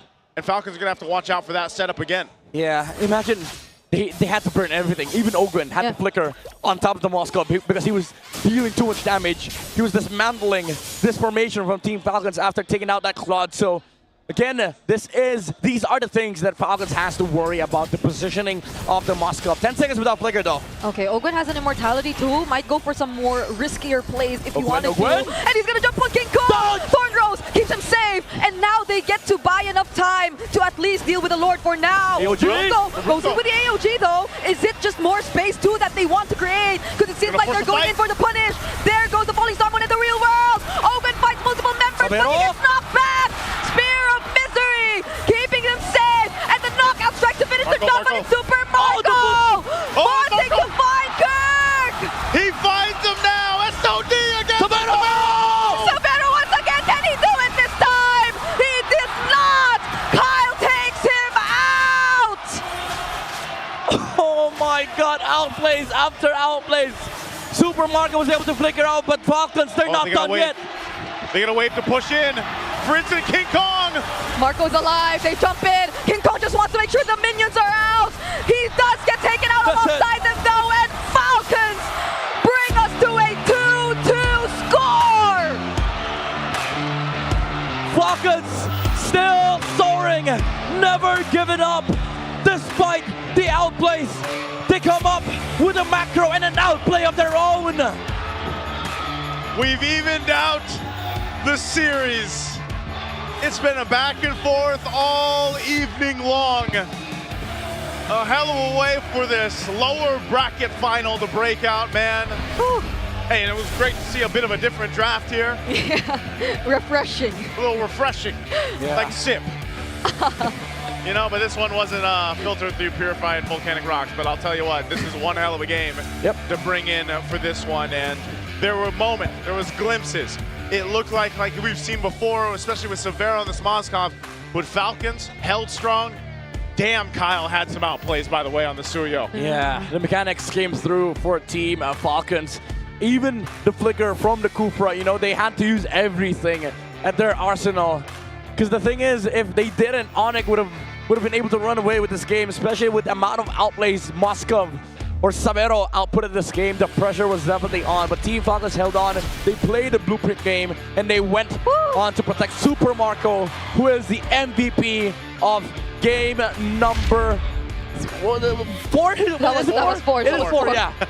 Yeah, I forgot how many games we've had now so far, because this game is amazing. Like, I actually forgot the first 3 games. No, yeah, it's because the entire series has been a back and forth. And yeah, these 2 gold laners we're seeing right now have been pulling off some insane moves all throughout the series. Yeah. There were just so many almost instances for Savero in that last few minutes of that game. That's why I like that we highlight between these two, or just in general, like this whole golden royale going on between all the gold laners right now, because you're really seeing a lot of those moves, a lot of those highlights from the gold laners out there. And Super Marco with a flex, he flexed through this game. Yeah. And just, he pumped out a ton of damage for these team fights for Team Falcons. Yeah. The crazy thing is, like, ONIC, they had a lot of, like, answers against Falcons, but realistically, they were almost all outplays, right? Like, it had to come down to micro mechanics. All the while,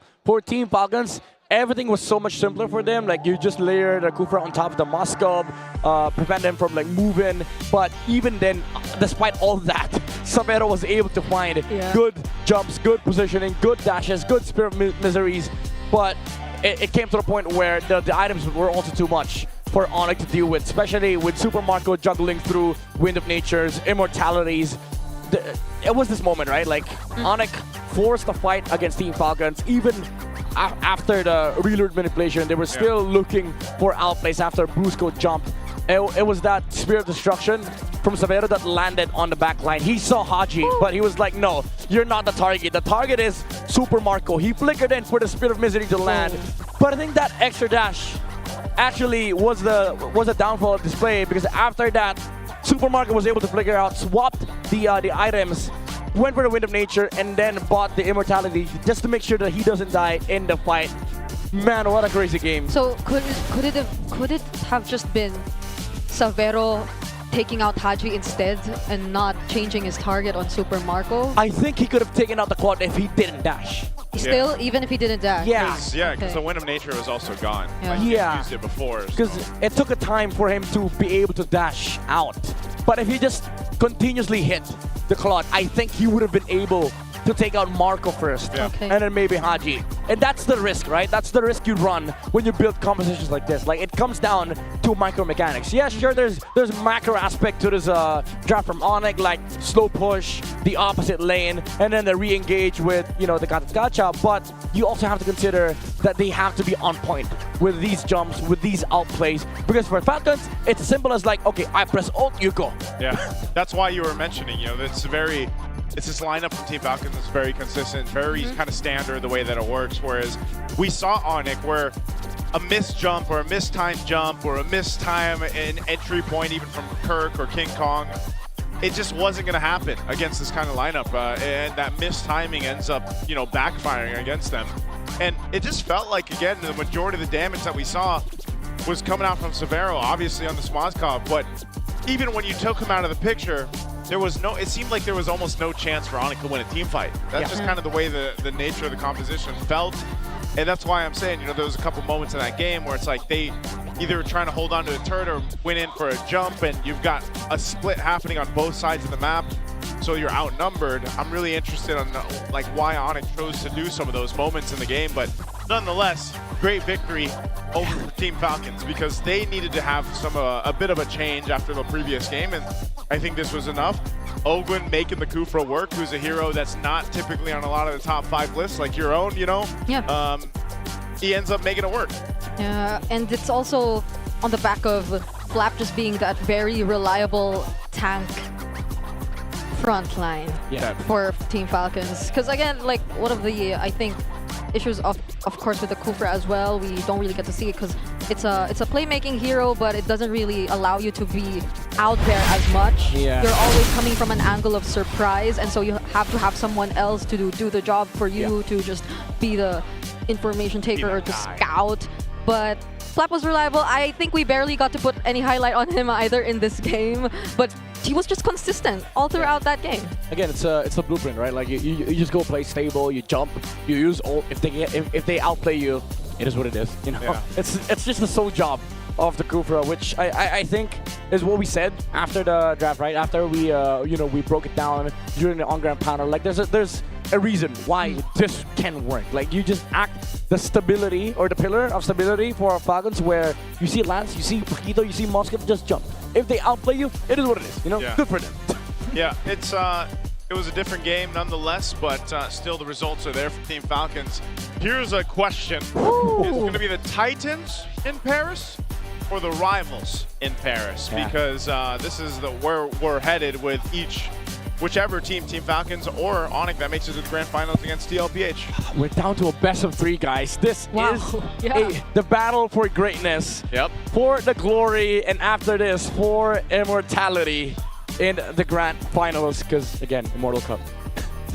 Immortal what? Immortal Cup. Immortal Cup. So this is for glory, battle of greatness. Like all these players are great, but they have to prove that they deserve the spot to be in the grand finals to deserve the chance to fight against the greatest. Yeah, and the things that they want to prove, they both really have such meaningful backgrounds prior to the season, which really wants to make you root for both of them. Yeah. So it's kind of tricky to be in the spot where you see them in the lower bracket finals, because imagine everything that ONIC has been through preseason, the doubts that they had to prove wrong, and even for Falcons, who've been not soaring that much in the previous seasons. And speaking of soaring, see this is a recap you're seeing right here. This is interesting though.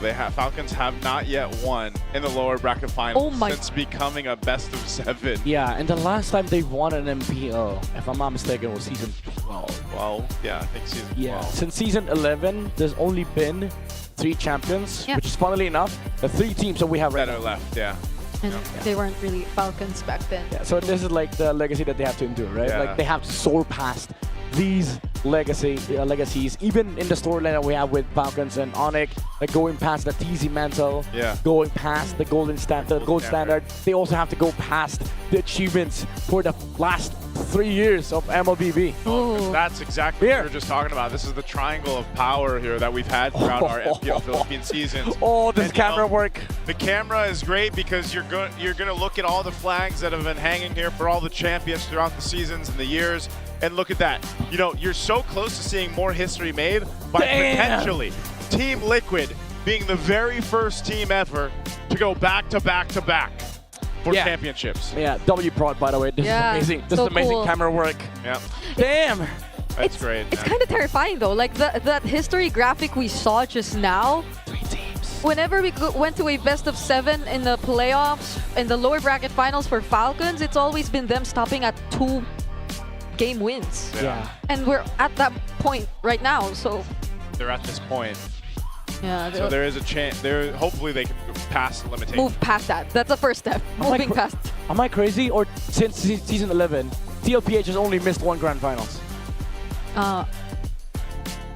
Holy what the hell? Season 14, brother. Fnatic ONIC against Aurora. That's what I'm saying. Season 14, yeah. Yeah, every grand finals. Every grand final. The Echo's there, Liquid's there. Yep. It's like Call of TZ saying the same thing to all the stats. And this is I have to be there. Basically, he's in all the stats. And that's why sometimes, some people are like, man, why do they talk so much about TL? Why do they talk so much about Call of TZ? Look, I mean, the stats are there, man. We're looking there because the banners are there. Yeah, the banners are there. The storyline is there, and it's just, they've been so dominant. Yeah, apparently we don't glaze enough. We gotta glaze more. Yeah. We might as well just make a Team Liquid glazed donut. Like, what would that be like? Dude, 3 years. Glazed donut? Liquid's been there. That's crazy. You know what? We'll let the on-ground panel glaze some more. Let's go ahead and throw it over to Renmar and Wolf to break down our next draft. Thank you so much, casters. Historic is the last 3 teams in our playoffs, and even this matchup between Falcons and ONIC Philippines. Crazy. It seems like the pick that we're not the biggest fan of ended up becoming a, not scapegoat, but it helped them out. The Kufra helped them out. Tapakita natin yan dito sa isang na prepare ko. I would say na itong laban ng ONIC Philippines versus Team Falcons, baka hindi na siya about sa draft, Renmar. Although, of course, some teams will have their advantages and disadvantages according to the draft. But overall, I feel like dahil sa execution pa rin on how experienced these championship caliber teams are.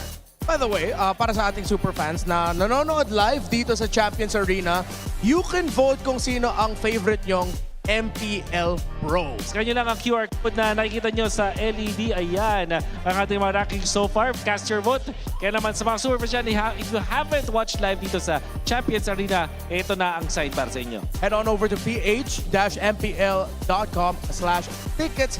Habol na rin for the tickets so you can join in for the voting. So far, for the poll of favorite MPL PH Season 17 player, it's Carl Teasy in the lead. At malapit dyan itong si King Kong. So siguro yung mga super fans natin dito ng ONIC Philippines, they can also chime in para makahabol itong si King Kong. Don't forget, just the QR code will be shown, and then at the same time, you can go online as well. So, as we're heading into this one, we got a play that you want to break down? Oh yeah, eventually gusto ko ipakita itong ginawa ng Team Falcons sa kanilang pag-siege ng Torre ng ONIC Philippines. Unfortunately, ang pinakasikat dito, so far, si Flap, ayan, tsaka si Super Marco. Umaangat ko kay Flap at masasabi ko na sa game number 3, Flap was amazing. I think there were so many times na nasulit ko itong Esmeralda, third pick. Third pick Esmeralda, mga kaibigan, ay naging sulit. But, of course, let's take a look at this clip. The siege of Team Falcons, granted lamang sila dito. Pero, magagawa ng paraan ni Savero, yun nga lang, merong isang Kufra na haharang sa kanya in the end. The natural counter, which is the bouncing ball. Makita natin yung napakagandang pagtalon doon ni Savero sa may likuran. But because of the fact na nandito si Ogwin, para mapigilan siya with that conceal and that flicker bouncing ball play. And I believe na kinombo rin niya to with the Tyrant's Revenge, which is the first kill of that Kufra. It was able to stop Savero dun sa may backlines. Para pwede nang ubusin ng Savero mga members ng Team Falcons. Pero yung low HP with the flicker on this Kufra, it was enough para makontra yun. Yeah, so for those wondering why the Kufra to us was a pick that we were worried about, I think it boils down to something that we saw in the early game, which was it was very highly punishable. There were a lot of moments very early on where all going to go in, try to Tyrant's Revenge, and if it doesn't land, and even at the times where it did land, ONIC were ready to answer back. But then once Falcons were able to get their farm, and especially Haji's cover with the Starfield, with the real-world manipulation, and I think that was one of the things that maybe we very slightly overlooked. Haji's timing with his ult actually saved Ogwin a couple of times. And I think yung sinasabi natin about this Kufra na may konting reservations tayo kasi it doesn't stop the Lancelot. We did preface it by saying that it can stop the Moskov as well as the Pakito. At masasabi ko, yung Pakito ata, yung pinaka nahirapan dito sa laban to. Parang hindi natin nakita na kinaya ng isang Pakito na maging Pakito sa game na to. Parang hindi niya nagawa yung gusto niyang gawin. Kirk was kind of nerfed in this scenario because of the presence of that Kufra. In the early stages, hindi ganun kahirap para sa isang Pakito yung kontra ng isang Kufra because that's the nature of that matchup. Pero nang pagdating ng mid-game na, yung presence na with the flicker, with the conceal at the first 2 items na meron isang Kufra, enough na siya para mailang si Kirk. We're seeing Super Marco on our screens right now. And of course, this is the penultimate battle of the Golden Royale. Ooh. Super Marco versus Savero. Average kills for the season, 1 and 3. But of course, as you look at the numbers, you also realize that so many stories between these two of clutch moments throughout the season.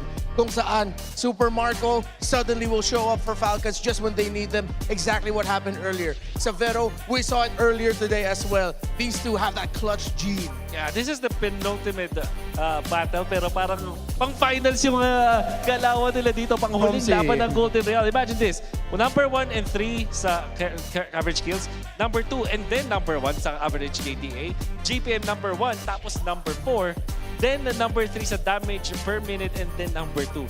And look at this, number 2 sa average turret damage is Savero all across our players here in MPL Philippines. Talk about making a lasting impact sa dalawang players natin na yun. It's really good to see that in MPL Philippines. Of course, there were a lot of questions, a lot of doubts. whether or not an import from Indonesia would be able to make it here. He made it work. Even shout out to Coach Aon. The questions of will an import coach from Singapore, will it work out?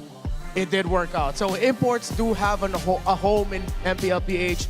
Well, as long as you put in the work, and the gentlemen that I have mentioned have put in the work. All right. So I believe that we have crossed all of the maps already. So babalik na tayo din sa a randomized map. Yeah, it's a randomized selection now on moving forward of all the maps. So there you go. It's Broken Walls again, but this time randomized siya. The last time that we went to Broken Walls, it was Falcons who won it.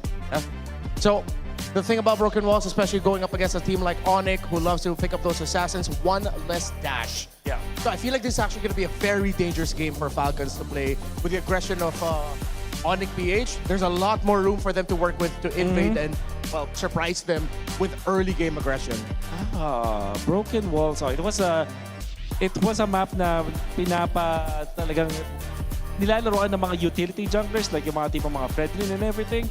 So this could also be that. Pero honestly, pwede mong i-treat kasi yung Broken Walls na parang neutral map eh. Parang wala naman talagang distinct advantage. Or siguro magandang palette cleanser dito para sa dalawang teams natin when it comes to their picks.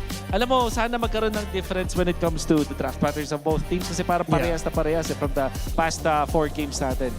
Yeah, it's been getting quite predictable, except of course for the surprising picks here and there, but a lot of the central pieces, especially in the center of the map, which makes a lot of sense. I think that's been the story for a lot of the teams in the regular season, but then maybe a few more surprising selections as well. So yeah, we're going to be seeing the countdown on the screen, and who's excited for the draft? Woo! Let's go! We need to go! Oh my God! Oh my God! I think it clipped me right there in the back. Buti ka na. Oh, my back. Okay ka lang? Okay ka lang? Yeah, I'm okay. Di naman tayo sinabihan. May babagsak pala doon. I know we've been seeing that all throughout the broadcast, but I wasn't ready for it. I think the W got me. Oo nga eh. How ironic. Masyado yata tayong napa-analyze doon sa previous map natin. Alright, so heading into this game number 5. What's your command? It's going to be Falcons dun sa may red side, and it's ONIC on the blue side. At what they usually first pick is the Paquito, but they themselves will ban this out. There is a chance na Zushin first pick for ONIC. I think they go for it. I think if it's available, just do it. Because so far, it seems like rotational-wise, we're not even talking about picks. We're just talking about how it's played. Yeah. Ogo and Kyle and Haji look like they're having so much difficulty going up against the Juicin of Super Friends. That's right. So the 2 times na napunta sa blue side ng ONIC Philippines, what ended up happening is they pick up the Paquito. That's right. And sila yung nagbaban ng Zushin themselves. 3rd ban nila yung Zushin na yun. Then sa games 2 and 4, and sa ngayon, ang kanilang option is to go for that Paquito. So, this should be the Zushin first pick para sa ONIC Philippines. Makes so much sense for them, of course. Do you go back doon sa Suyu Claude if you're Falcons or Suyu Harith? I think for Falcons, I'm leaning a little bit more towards the Claude here. Claude, all right. Claude Valen. Yeah, they were able to make it work. And plus, I think now I'm more in the mindset of I don't want to give Savero the Claude. Yeah, for sure. So, ang hula ko dito para sa Falcons ay Claude plus the Valentina. Pero meron ding option na may linya din na Claude and Suyu. But instead, it's Claude and Eve. I think, okay, so I think they're realizing some of the early errors or punishes that ONIC has been doing maybe could be answered by the Eve, as we said earlier, with Kufra. Once Eve hit level 4, and then once Falcons started rotating together, a lot of the ultimates of the Eve actually helped out Ogwen, helped out Kyle even when he would go in for his later entry. So, ang nagiging configuration dito para sa ONIC is kuha na sila ng jungler nila, either Harley or Leomort or Suyu. I'm feeling hierarchy-wise, Harley tapos Suyu and then Leomort. Tapos ang combo nila doon is typically the Khalid. There is the merit to get the Katotkacha or the Kalea, and indeed it will be the Kalea. Tapos Leomort ang kanilang pinili dito para sa ONIC Philippines. In the presence of Suyu and Harley, parang eto na, dito natin matutuldokan. Leomort ang priority ng ONIC Philippines. Yeah, and every time we've seen ONIC run this kind of composition during the regular season, it's a lineup built to take control of things early. Once Brusco hits level 4, imagine 4 members of ONIC just sticking together, looking for picks in the river, getting out, handling the macro at the same time. Yes, I know that sounds like it's a lot, but they make it work. So does this mean Suyo para sa Falcons ngayon, or will they go back to the Fredrin? Oh, actually, yeah. Fredrin is something they might want to consider here because the Suyo is highly punishable here. I think the extra body on Fred will work as long as Ogwin and Flap's heroes can also hold the front line. So they go for the Suyo. Nandito na tayo sa point na tapatan na ng damage versus damage from the juggler's position. And interestingly, Falcons can now choose to limit yung mga heroes dito ni Savero. So, Moskov and Harith potentially bans para dito sa Falcons. Let them play the hero. Check out the usual. Oh, well, yeah. Or with what Kirk did to them earlier on that hero, it's a warranted ban. Oh, so far, parang ito yata yung game na masasabi kong in command totally ang Falcons. They don't have to be crafty with Esmeralda kasi wala namang pakito na available para sa ONIC. Yeah. Although pinigay nila yung Zushin ng ONIC dito, parang prepared sila, especially with the Tusong ban. It kind of tells me that they have a different approach. ONIC will ban the Atlas. Good ban overall.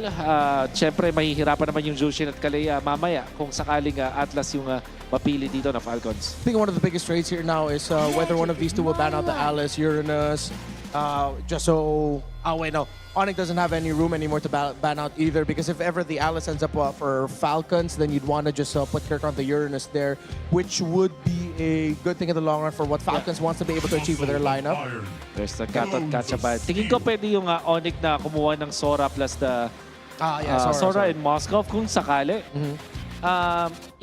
But siguro yung medyo delikado na is kapag may Valentina pang available na pwedeng piliin ng Falcons as their last pick at their XP lane. So, that yung Sora pick coming out from ONIC, tingin ko mangyari lang pag napili na itong Alice. So now, you do have that go signal para sa ONIC Philippines na kumuha ng Sora in combination of the Moskov here. Yeah, it will be a good dive and it'll force Falcons to just end up picking up something like the high loss, bring down a glorious pathway, either as a means to stop or a means to escape. And then that extra stun is going to help out. Oh, but they go for the Lapu Lapu instead. Interesting. I mean, technically they do some of the same things. Yeah. Ground control, good damage. At pang dive niya rin dito sa may Eve. Yeah. Pero alam mo, yung Sora plus the... yung Lapu Lapu, it also allows for the Moskov pick for Savero sakali. I just wish that it will be yung mga ganitong klaseng hero. Instead, they will go the carry route. Carry Kalea combo. Yeah. No Gatot Kacha. Ano pa ba yung mga save dito para sa Falcons? High loss. High loss is there. Matutunan ka lang ng... yeah. And I think that's why they pick it. I wonder if they're crazy enough to try pick off here. Maybe something like a Cho or a Kufra ulit? Kufra again? Kufra ulit? Pwede naman? Maybe. Beleric for the Vengeance. But I think the safest is high loss. Tapos yung Cho, potentially pwede rin naman dito sa side of Falcons. What if they bring out the Beleric here? We mentioned Beleric earlier. Yes. Parang pwede. That the Taunt works, Vengeance works, Revitalize works. But the Cho is the safest option. They will go for the glue. And I think this is the time that I would say Falcons really did have a better draft. Napakasolido ng glue. Although may chance na matunaw siya eventually, pero hindi ganun ka-worth it kung ang bubuhusan ng skill ng isang carry is the roamer. All right. So for me, with everything that we've seen so far, even in the regular season with how Ogwin uses this glue, it really depends on how they handle the trades in the center, especially against Super Friends, the Kalea, the Juicin. Because Ogwin has had that tendency to get picked off first. Wow. As much as I want to see more games, pero parang nakuha na ng Falcons yung tamang tipla. Picking up the second phase pick. Red side yung kanilang pinili. Sabay, ito yung hero sila. They have a really good draft here in game number 5. Whoever wins this goes into match points and one arena. Magingay!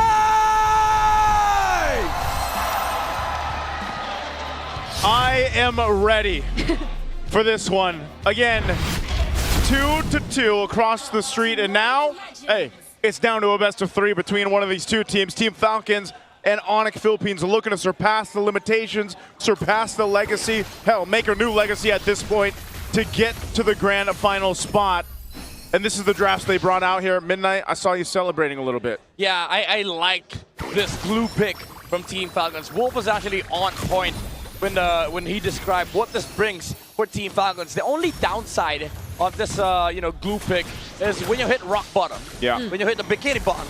Yeah, I The think bikini bottom. we saw him hit the bikini bottom yesterday. Yes. When he went We 9 did. deaths. Yes. That was not where you want to be. Yeah, if you lose out an early game mid-prio. But the thing is, in this game, you don't have that pass to just die constantly every team fight. Because that's his job in this game. He's basically a body bag for this combo on the side of ONIC. Because if they don't burst the glue down, he can just reset the fight. Yeah, this is one of the things that I would say for most glue roams right now is what you have to deal with, all right? You're living on the edge a little bit here, and that's why the glue roam can work out pretty well. But as we saw yesterday alone, there are situations where it's like, next thing you know, you're dying. You're the body bag for the team. But this can also help activate this lineup once again from Team Falcons, like we've seen throughout the series already. Kyle on the Suyo, you're able to do so many things. Super Marco can scale up quickly. Yes. They just needed somebody that can actually open up the map or open up fights, and that basically is what glue is fitting into this composition because you already have this Alice. Yeah. This Alice, as much as he wants to go frontline, he can, but the thing is, there's the shred from the Kalea combo, so you just needed double body bags. Yeah, and Alice can be also somewhat of a more reliable person to go in for the secondary engage because of the capabilities through the Throne of Ruin. Kirk, though, gets to isolate 2 members. ONIC are starting to work on the turtle, all the while Flap finds a 3-man Throne of Ruin. Enough space has been created for ONIC, though. They secure turtle number 1. Yeah, that was a good way to kind of approach that fight. ONIC was just fighting, kind of feigning to see if they would actually engage against Team Falcons, but nonetheless, it was to secure that first objective, that first turtle for them. Yeah, weird choice for Kyle to actually commit a lot of the dashes that he has to try and burst down Kirk. They lost out on the turtle hold, which King Kong really held on. So this is going to allow the Liam to just constantly pressure the map with the Phantom Steed whenever it's up. And then they also have mid-prio. Now this is where the Kalea starts to become scary. Scary. Ooh, Savero. Yeah, I think he just used the BMI. Hold on, though. Here in the river. Yeah. Ogwen gets his first death. Yeah, that's probably a preview of what we're going to see about a handful of times throughout this game.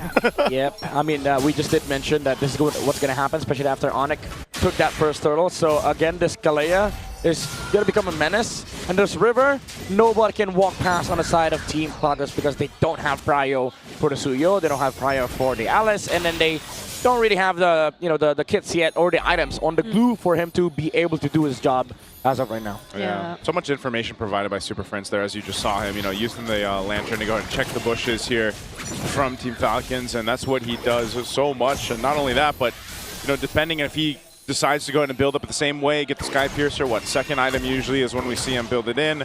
Yeah. Team Falcons is going to want to make sure that he doesn't get the stacks. Yeah, this is the sad part, right? Like Team Falcons, I like the maneuver that they did on mid. They brought in the numbers to sort of take over the mid prio. But then after they cleared the wave, Zulshin just stepped up and he was like, I'm zoning 3 heroes. I'm ready. Yeah, because they haven't really let go of this river control despite what we've been seeing from Falcons and their potential in terms of the lineup. Because ONIC acknowledges the fact that that's really what they have to do. Just hold it down together because it's really waiting up until Savero can be a reliable source of damage that they can just go and commit for the fights. But now it seems like they will still try and start this next turtle. Yeah, they're going to go ahead and start it up. Team Falcons has control of the space. Ogwen? Ooh, that's a flicker from Ogwen, a very aggressive engage at that. Now he finds a grab. It's going to be Brusco, but he gets isolated under the turret just the same. Haji gets the last hit on the objective, but ONIC are going for more. They're forced to flicker out of the RWM though, and Falcons will be okay, but they lose too. It's a bit of an overcommitment from Falcons. The target was right. Ogwen immediately jumped onto Brusco to prevent the jump from ONIC Philippines, essentially delaying the team fight. They have to wait for the glue to step down from the Kalea first, but then Falcons overcommitted with the RWM, with Ogwen diving under the tower as well. And because of that, they lose out on tempo here for Falcons. Yeah, they're gonna, ONIC's gonna go to play a little bit of tempo now by taking it down at the tier 1. Yeah, they traded out that kill there. Like I said, Ogwen, that's gonna happen to him. And sometimes if you're fighting around that turtle pit, you get dragged to the turret, you're engaged, you know, you're going to go down. But that's what you said, Midnight. This glue works in a sense of you're there to open up the map. You're there to open some of these team fights. But unfortunately, if the team fight isn't kind of centered the way that it needs to be around the objectives, you're just pulled away from the team. Yeah, you don't force it, basically. You slow the game down for ONIC so that they don't get to play fast with the Kalea combo.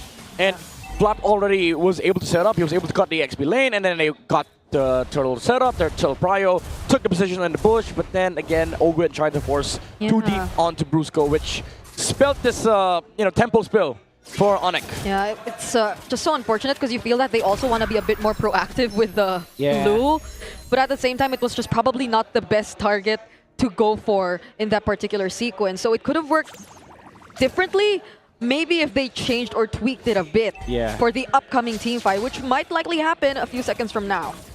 Good gold build up there for Severo. You know, he's had all the time in the world to pretty much just go ahead and farm up. He's got a Corrosive Scythe working into his second item right now, but you know, farm-wise, he's had that experience, and this is the thing we see with the carry picks. You know, eventually, before you know it, your Team Falcons and your front line that's supposed to be tanky is getting shredded down by a carry. So this last turtle of the game, ONIC will all be here for this fight.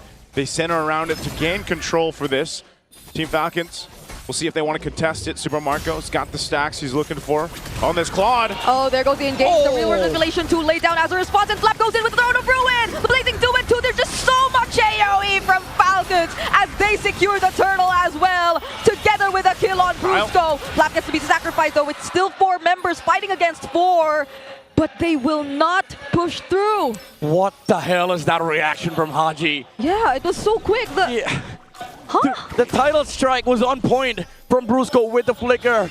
But as soon as he got down, there was already the real world manipulation from the Eve. Couldn't get the Tsunami Slam onto the Eve. So did he press it while he was mid-air or something? I think so. I think he just knew that, you know, he's gonna get jumped on because they grouped up. Ogren and Haji clumped up together. If we can only get an instant replay, it would have been, you know, it's gonna be amazing because again, these are the things that Falcons has to be aware of. The jumps from ONIC, they have to slow this initiations down to the point where even if the Kalea jumps, they prevent the damage dealers from pursuing the fight, from engaging, and that's what the RWM allowed.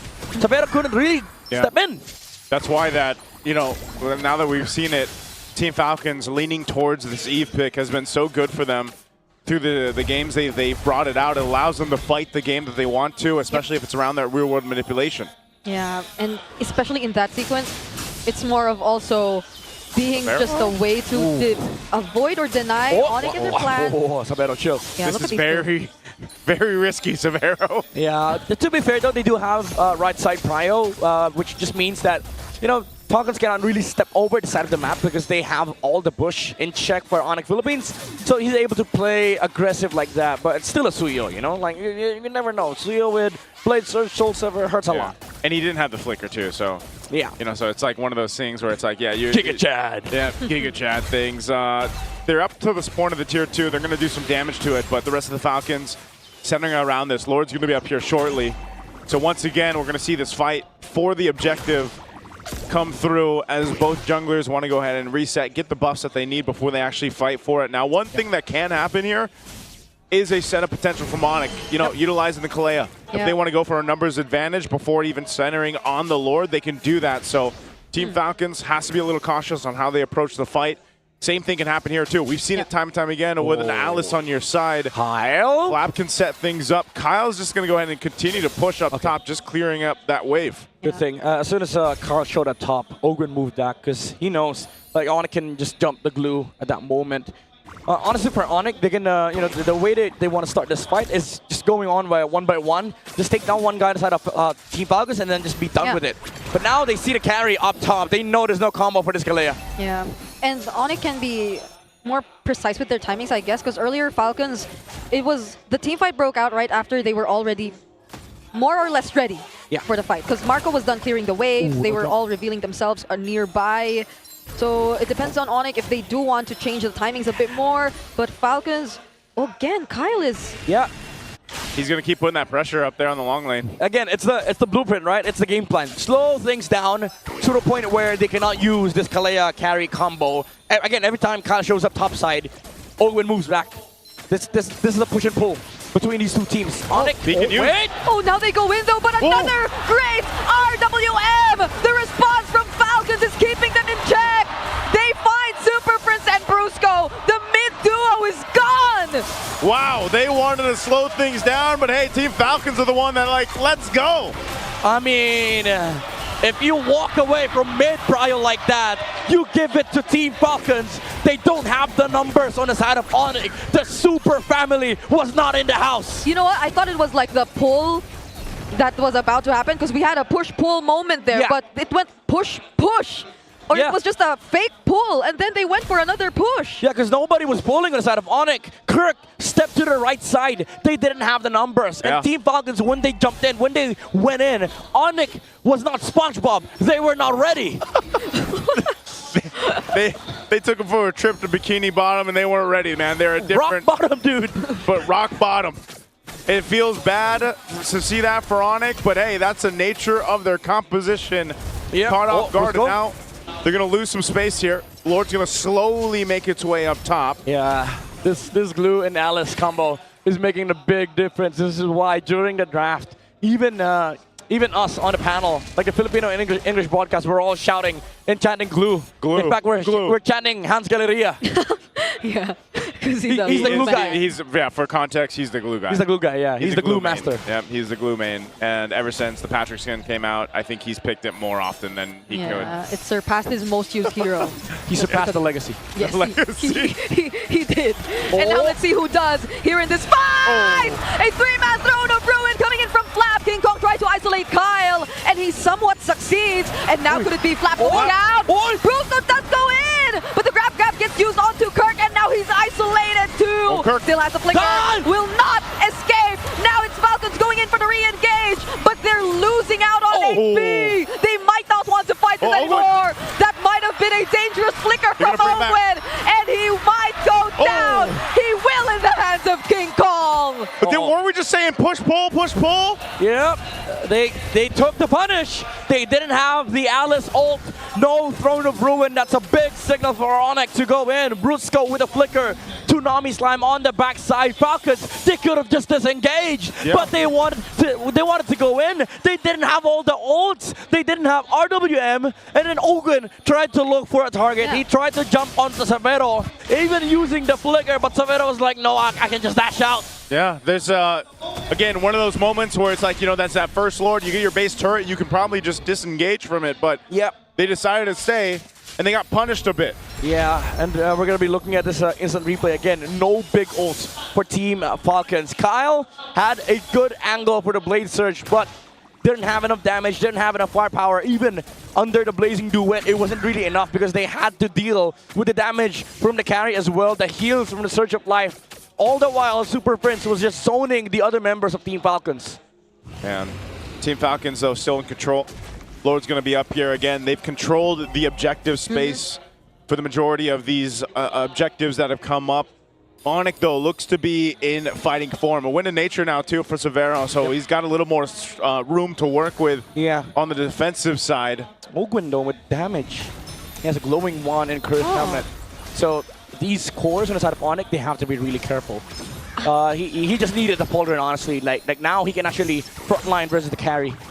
There were instances that this happened in the regular season too, right? Like the Molten, the straight into the Cursed Helmet type of build for the glue. Yeah, he doesn't have to like build full tank here because the way that this glue works is that he also acts sort of like a damage dealer to threaten the carries, the Lapus, because if he goes full tank, then ONIC can just ignore, right? Because they have the damage. They can just ignore the glue jump. But now because Ogwin is building damage type on this glue, suddenly now Severo and Kirk, they have to be really careful because if they get jumped on, there's a good chance Ogwin has enough damage to put their HP down to a certain threshold where they cannot fight. Yeah, that's why you saw him also earlier be a little more aggressive on the flicker. Sometimes you see him, you know, you typically do see that with glues in general, but even more so on this build. Tsunami Slam on Ogwin. Doesn't have the immortality. Gets to flicker out to safety though, but that's a battle spell out for Team Falcons, and they force him to retreat. Oh, that's big though. He's gonna have to go back. Yeah, they see Lapu. They have control. Yeah, they have to give. Oh, what? Yeah, they oh my lord, Falcons. Good patience. And Ogwin again, the sacrifice, the body bag. Savero even used ult. So there was no chance for ONIC to actually re-engage. Yeah, good play on the map. Just as we thought it could have been an opening for ONIC, they weren't actually complete. Yeah, again, they're not SpongeBob. They're not ready. And even if, let's say, yeah, sure, they're ready, they kill off this glue. What's next, right? You kill the glue, now you have to deal with the Eve, the Claude, and then the Alice. It's just... Oh, now Flap has a winner crown. Bigger problem for ONIC. Yep, winner crown locked in. Even for carry. But the thing is, like, who does the first dive? It's either Flap. Yeah. And if you get caught in the real world, or even if you get caught by Ogwin. Yeah, you're in a tough space. So this Lord's pushing up top. They're gonna try to hold on. Conceal gonna be used by Team Falcons. They just want the turret. Super Marco, ooh, okay. Dealt as much damage as he could. Yeah, they cleared out. They still have to deal with the Lord, though. So the waves aren't in favor right now of ONIC's push. That Lord should be shredded down really quickly, too. Yeah. They might get some damage to this mid turret, but I don't know, unless we see them try to force something. Okay, it's Haji using the RWM first. King Kong responds with the Phantom Steed, but they're not really forcing fights under the turret. Yeah, they're playing it chill. They know that Team Falcons, if they have to push, if they want to push the tower, they have to commit. And they just use the RWM from Haji, but it's not enough. It has to be the Alice coming in with the first skill. Yep. And then threat of the Throne of Ruin. Yep. But ONIC, again, they know that they cannot get outplayed if it's just the evil. Yeah, even relying just on the real world manipulation, you can't really get into the base that way. It's really got to come from Flap, and at the same time, now you're in a position where if you do get caught in a bad team fight under a base turret like we've seen before, it can go completely wrong. This isn't a massive lead that Team Falcons has, although they have controlled the objective space. That's the main thing you can take from this, is just the nature of the lineup allows them to set up an area of control around the Lords that we've seen, and that's where ONIC's the biggest obstacle is for them. Yeah. Falcons could be potentially trying to set up for a play here. Again, this is where we also look to see what potential conceal plays can happen for Team Falcons, or even vice versa for ONIC. I think if it only were like the wave down bottom that arrived earlier too, it's just like there's just too much more life left in this mid lane turret that they couldn't really risk it. So the solution is so annoying. Like, the amount of damages he's done all throughout this game is making it hard for Team Falcons actually to engage. He got it again. Yeah, they have to be really creative here for Falcons. Oh, conceal. Oh, they're gonna, okay. Good call. Good information here. Yeah, again, they have to be really creative. Imagine all this lead, and it's still hard for them to actually engage, because again, the threat of the combo is always there. And ONIC, even all throughout that pressure from the entire early to mid game, they're still on their feet right here because of the fact that if you look at their kills, right? 6 kills. Look at Falcons. All the kills are on Flap and Haji. Yeah. Oh, sorry, not Haji. Ogwin. Imagine if they find somebody else. Imagine if they find an Eve, if they find a Claude, or if they find the Suyo. Maybe they go for the weird angles here for ONIC. Oh, Brusco jumping in. Super Marco gets to dodge that. Brusco now gets knocked up by the lore. A not so good start for ONIC there. They lose out on the flicker. Yeah, Marco didn't even need to purify that too. He just BMI'd. I think the plan there for ONIC was to bait, but I don't know about that. Maybe not against Filipino players. Yeah. At this point, this is pretty crucial. Brusco doesn't have the flicker available, so they're going to fight for this Evolved Lord. Again, Team Falcons has this long lane 2 over on the other side of the map.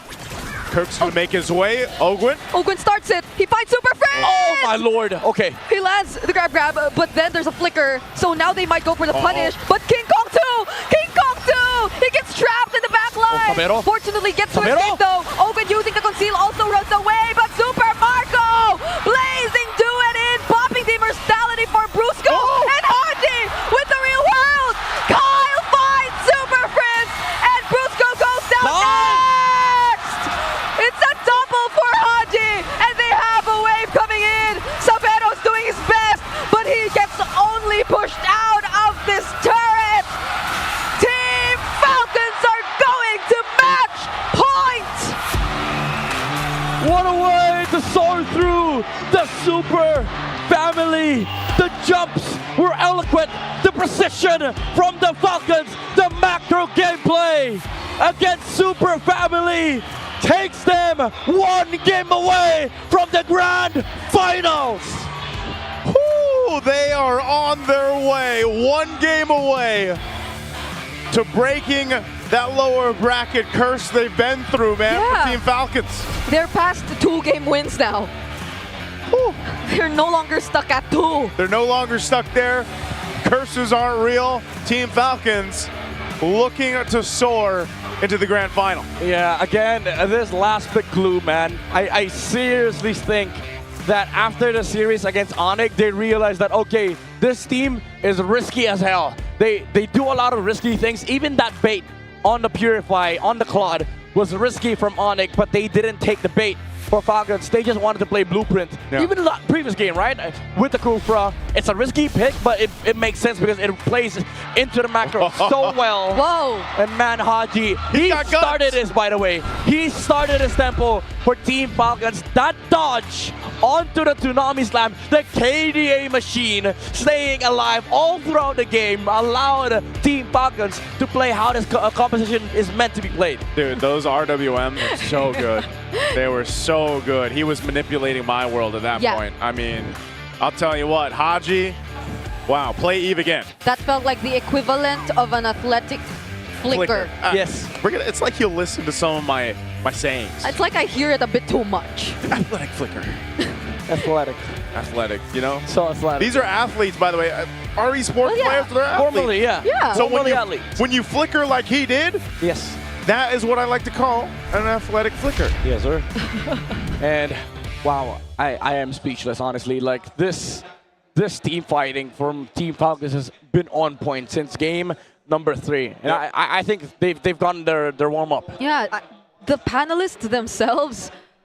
Wolf said that yes, he does want more games, but he feels like Falcons have finally found the winning recipe or something along those lines. Wait, What's I got freedom? one, Brigida. What? Finally found flight. Say it 3 times as fast Finally as you can. found flight. No, as fast as you can. Finally found flight. 3 times in a row. Finally found flight. Finally found flight. I can't. There you go. I can't. There you go. Hey, if you're watching, sitting at home, you guys try it. Can you guys try it for Finally me? found flight. Finally found flight. Finally found flight. Finally found flight. He can't either. Let's ask the Filipino just to do it later. We'll ask them to do it later. All right. But yeah. Hey, Team Falcons, they needed this. It took them it was a little shaky in some of the games, but I feel like this was a really clean showing with the composition that they brought out. Obviously, Haji on the Eve was a big part of it, but also this time, you know, Owen, the interesting part of it is how he built this glue. Like you mentioned, Midnight, you know, 20-minute exact game, by the way. Wow. So my qualm with Falcons is, where was this the first 3 games? Where was my classic Falcons, right? Midnight. You know, wait. Let me just say this out loud. I'm gonna let you finish. I know. You're I'm never mouthing. happy. I know I'm mouthing right now. Even America said I'm streaming on broadcast. Like this is like an actual stream. But for me, Falcons is a team that builds good comps and play how they're supposed to be played. Yeah. Like they don't stray out of tradition. They play the Blueprint game. This was it, right? Yeah. Even the previous game. First 3 games, what the hell was that? What is going on? Yeah. And their first series too. Their first Not series it. too. I agree. That's true. That was against ONIC. That's true. Yeah. Again. Roger, right? Roger. Hey. Hey. You know what? I was excited too when the Roger came out. I was like, let's go. And then midway through the game, I'm like, never mind. Yeah, I mean, in a world full of Uranuses, Atlases, and Fighter Emblems, yeah, it's not a Blueprint. Now you go back to Blueprint. Yeah. The glue pick was a bit questionable, right? Yep. At best, questionable, because you have to play perfect Blueprint gameplay. And guess what Falcons excels at? Perfect Blueprint gameplay. Yep.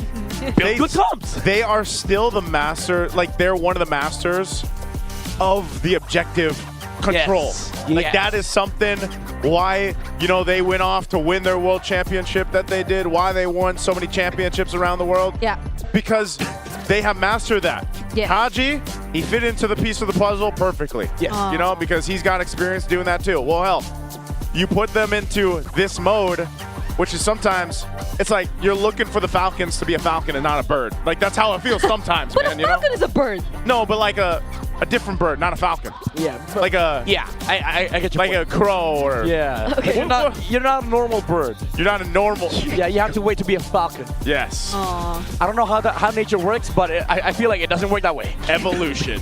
Evolution, baby. Dude, that's true though. That's true. At some point, the Falcons were just another bird. Oh. Until they became Falcons. Oh, okay. I'm starting to understand. Charles Darwin.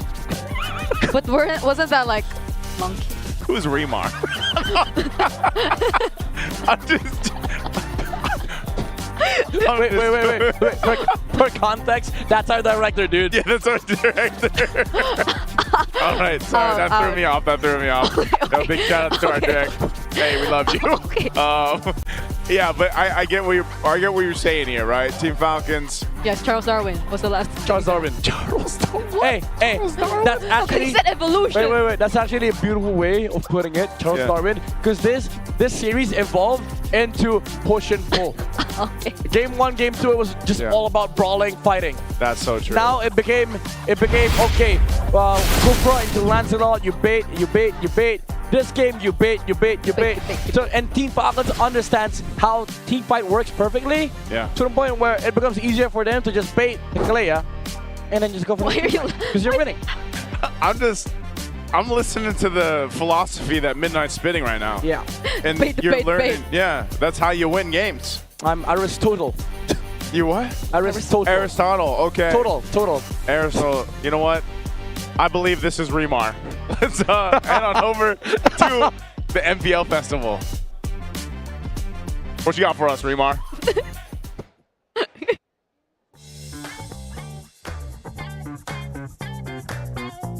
Hey there everybody! Your girl is back here at MPL Super Fan City at kanina naganap ang mga palaro sa ating stage kung saan naka-receive ng mga freebies ang ating mga super fans from our sponsors like Infinix, Smart, and Clear as well as from Falcon's Nest.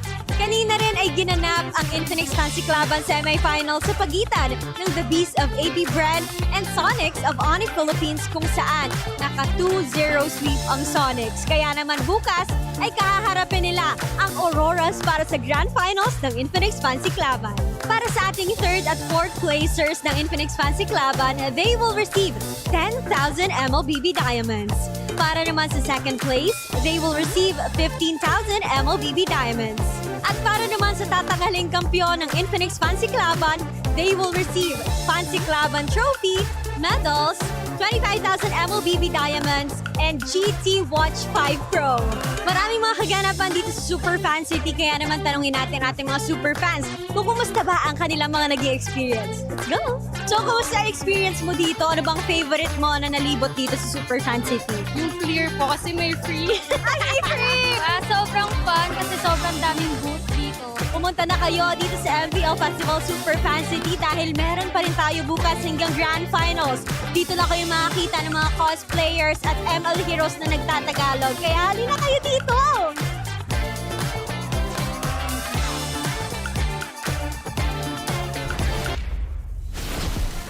Always great to hear from Odin and of course what's going on in Super Fan City, but here we are.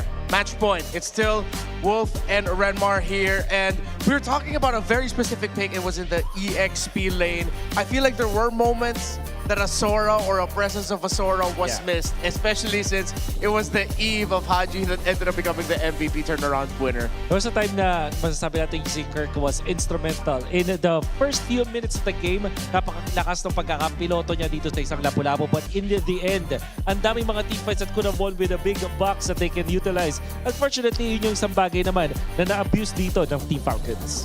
Well, do you have a play for us at the That's right. breakdown? So, napakaganda ng Lord Dance natin. Tingin ko dahil yung dalawang teams natin are championship caliber teams na rin at napakataas na rin yung experience and their knowledge about the game. That's when we can say na magiging maganda yung isang Lord Dance. This is a very long one. In fact, makikita natin dito yung pagkakasetup ng Falcons na first din nila dito yung initiation coming up from Brusco. That was the flicker that they started with. And if we take a look dun sa mga nangyayari, mag-initiate si Ogwen on this side. Now, take note. This looks like a weird play coming out from Ogwen dahil dito siya sa may bandang baba. makikita natin dito malayo siya sa kanyang mga teammates. And then ito si King Kong na magiging crucial dahil hindi pa siya nakikita ng side ng ONIC. But watch out for what Flap can do na sinasabi natin dito na experience na talaga na player. What will happen is makikita niya kung nasa si King Kong, parang talagang chinecheck niya lahat ng mga possibility dito kasi ONIC can either steal the Lord with King Kong or mag-team fight pa nga. Oh, so you're saying that in this moment, maybe Ogwin forced this because Falcons needed to look freaking Exactly. And they were able to get this one. At mukhang makakapiglas na ang side ng ONIC Philippines dito. At mukhang magkakaroon ng reset. At this reset will not favor Team Falcons eventually. Pero dahil sa gagawin ni Haji, our MVP, this play needs no explanation, that timing. In fact, ito rin yung dahilan kung bakit sila nanalo sa Omega yesterday. Haji's timings with the Eve. Dun sa kanya paggamit ng ultimate na hindi niya basta-basta binibitaw at naghahanap siya ng perfect na moment for his team. That is what allows Team Falcons to eventually win the team fights. Yeah, he didn't even need to get the kills within his own box. The moment that Immobilize hit, you knew that Falcons could just run down the members of ONIC Philippines. Yep. And then eventually yung mga ibang members pa dito like sila Kyle, di ba napakaganda rin ng performance afterwards, the way that they outplayed at na-counter pa nga yung gustong gawin ng side ng ONIC Philippines eventually. By the way, we have QR codes up in your screen right now, or they're going to be up in the arena. We're going to have QR codes that are going to be popping up. Oh, it's right there next to you. It's right next to you. Yeah, right over there. It's Palag Na To merchandise, of course, our anthem, performed and sang by the lovely Janine Berdine. Early access for the merchandise. Scan the QR codes on your screens. I should get in on that. I just realized, those are. I like the card that she got. Can we get those cards, you know? Can we get those cards? Like the Janine Berdine one? Oo nga naman. Alam mo naman, sobrang na-impress tayo sa performance ni Janine Berdine. Alam mo, yung Palag Na To, kaya pa pala siya pag-live. Yeah. When I saw it the first day. Yeah, I love her. I love her music. I love her performance of the anthem. It was really good. Siya rin naman. Okay din naman talaga si Madam Janine. Respect. Very, very talented. Very talented. Yeah. Okay. Draft was important in the first 5 games. At ito yung naging lead-up kung bakit nagkaroon ng match point dito ang Team of Falcons. Napansinin natin, nagpapalitan sila ng sides at first. It was actually Team Falcons who chooses itong mga sides natin. Dun sa first game, sila yung home team. So sila yung pumili ng blue side. Yeah. I think the very important thing that, especially that we noticed in game number 5 was, you definitely, of course, it made a lot of sense for you to lean towards Falcons for that draft. For me personally, it was dependent on how they'd be able to handle the early. They got, at least if I'm not mistaken, Turtle 2 after Turtle 1 went to ONIC. Yes. Because it's the Kalea and Juicin that has been problematic for you. Kalea, problematic for a lot of teams because it's Brusco playing it. Of course, in this series, the Juicin of Super Friends. But then now in this very crucial game number 5 where Falcons get a match point, they were able to take them down with those picks. Ang mental battle na nakita ko dito between the two drafters ng dalawang teams at kung paano sila mag-decide. First yung side selection, blue side natatalo ang Falcons. And after 4 games, nakita nila na yung side pala na papapor sa kanila is that red side. At this time dun sa game number 5, ONIC mismo nag-decide na ibahin yung kanilang draft pattern to ban eventually yung Pakito instead na mag-ban ng Zushin. So parang gumaganda na yung balasa para sa side ng ONIC Philippines. Pero yung Falcons, na-realize nila na okay, we just have to take this Alice away from ONIC. Kumuha tayo ng Suyo at yung EV pang sasagot natin dun sa Zushin na tumalo sa atin in the game number 1 and game number 3. Baka hindi Kalea yung problema natin. If we are Falcons, maybe it was the Jushin. And in fact, nakita nga natin yung pagkakagamit nila nito sa Eve to eventually win out against the Jushin of Super Friends. So when Mirko and I made our predictions heading into the playoffs, I said that if ever we got this as the lower bracket finals match, because this was his prediction that we'd end up with, that this would be a battle of the side lanes. I thought that we'd see a more consistent, like without a doubt, Roman Trio, they're going to be good. But as the series goes on, you realize one pick in the mid can actually change the picture for the entire matchup in the Roman Trio. And yung priority pa yun, di ba? Parang yung Zushin yung binigay nila, knowing full well that ONIC, hindi sila magdadalawang isip na kunin yung Zushin na yun. That was the first pick Zushin. Immediately, they picked up the Eve. Medyo binangko muna nila yung kanilang jungler pick. Eventually, nakuha pa rin nila yung Suyo na gusto nila. Which to me is one of the decisions that ONIC Philippines had to really hard read on. But unfortunately for them, it did not work. Yung Leo Moore, tingin ko, in terms of like priority, so sabihin na natin yung term na hierarchy, Renmar. Tingin ko, para sa akin, di ba naman, kung naalala mo yung sa draft, sabi ko, first is Harley. Then Suyo, then Leomord. They chose the Leomord at sila pa yung nauna mag-pick doon. And I think, syempre, nasa team play nila yon. Nasa practice nila kung paano nila na-feel na yun yung pinakamalakas. But for me personally, I would not put that as my priorities. At nakita naman natin kung ano yung mga limitations ng hero na yon. Yeah. I think ONIC are probably gonna break glass in case of emergency. They're probably gonna end up with a Harley in this game. Something just about that. And how ONIC has played Harley, especially King Kong, they just really find the angles really well with getting those pickoffs. Or even if it doesn't lead to a kill, at least you get the -1 because most of the times it's the roamer or the EXP. Sometimes even it's the mid laner. They go home and then you have an advantage in the turtle. Again, it just goes along with that ONIC style we've been saying all season long. Heading into objective fights, maghahanap sila ng laban. They're gonna look for a fight. Yeah. Still, mapapansin natin yung ONIC Philippines high spirits pa rin. Look at this. The shared hero is... Baxia and Suyo. Baxia and Suyo. hindi dapat ito yun eh. Pero, that's interesting. I think yung mas gusto kong bigyan ng pansin dito is yung mga unique heroes na nilalaro nila, which in this scenario, hindi pa masyado nag-Harley itong si Kyle. Whereas itong si Kiko, yan talaga yung pinaprioritize as long as as well as the Leomord. The friend will always ban in the second phase. Pero itong si Kyle, hindi pa niya hinawakan yung Guinevere. What's stopping Team Falcons dito to pick up the Guinevere? We don't know yet. Pero baka makita pa natin yan sa ating next game. What if that's what they were saving this for? Yes. This match point, time to make it to the grand finals pick, then they finally lock in the Guinevere. Tama. Okay, we'll pull the curtain back a little bit. All the casters have been looking for it. Where's this Guinevere? Yeah, I can't remember if it was bad, but in the moments where we thought Falcons would pick it up, they don't. They don't, yeah. Well, kasi naman available din yung Suyo na ang hirap talagang hindi piliin sa mga ganitong moments. Here we are, match point for Team Falcons. Always starts with the draft.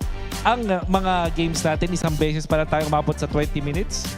Kadalasan na yung mga one-sided. Although sabihin natin may mga games na quote-unquote tumatagal, pero alam mong one-sided siya. And I think, dahil yun dun sa mga draft. So far, we have been seeing teams that has a better draft to eventually win it. So here's Super Marco's top 5 heroes picked for the season. Of course, it makes sense. Claude is all the way up there. Moskov is his next in terms of his most iconic so far this season. Win rate went down a little bit because we saw the result of the Moskov game that they got earlier. So that's why we put a lot of importance on the trade between take out the Granger, the 4 marksmen that you see on the screen. The Claude, the Moskov, the Harith, and the carry. At one point, I thought that we'd be seeing an entire playoffs or just Claude Harith. But I'm glad nag-evolve tayo dun na hindi lang yun yung nakuha natin. I'm glad we're seeing like the Moskov. Eventually yung carry pag tama yung moment, but it just won't work. If you're ONIC, I feel like parang hindi na advisable na kumuha ka pa ng mga pocket strategies dito on core roles. Siguro yung mga mid laners, yung mga roamers, maybe that's where you can go for your cheese picks, but we'll see if they will go for their pocket strategies. Heading into their potential last game. Here we are, match point for the Falcons. ONIC has to show up with a draft to force game number 7. Then we're gonna see in just a bit the sides for these two. ONIC goes blue and they first pick the Claude right away. One of the heroes that we were expecting Falcons to not give to Severo, but because of the bans, Falcons had to deliver. Fanny, Baxia, and the Freya, Severo gets his Claude. Okay, so ang makuha po dito, there is the Eve and now the Guinevere. There we go. Now the Guinevere. I thought about it. I was saying it earlier. Maybe they're saving it for this specific moment. Their game or grand finals clinching win, and they get the Eve too. And alam mo, Renmar, parang hindi natin pinaprioritize yung Leomord para sa ONIC, but I think this is the game where they can pick it up. Right? It's one of those heroes na pwedeng pangasabay nga naman sa isang Guinevere. Yes. And has good synergy with Claude.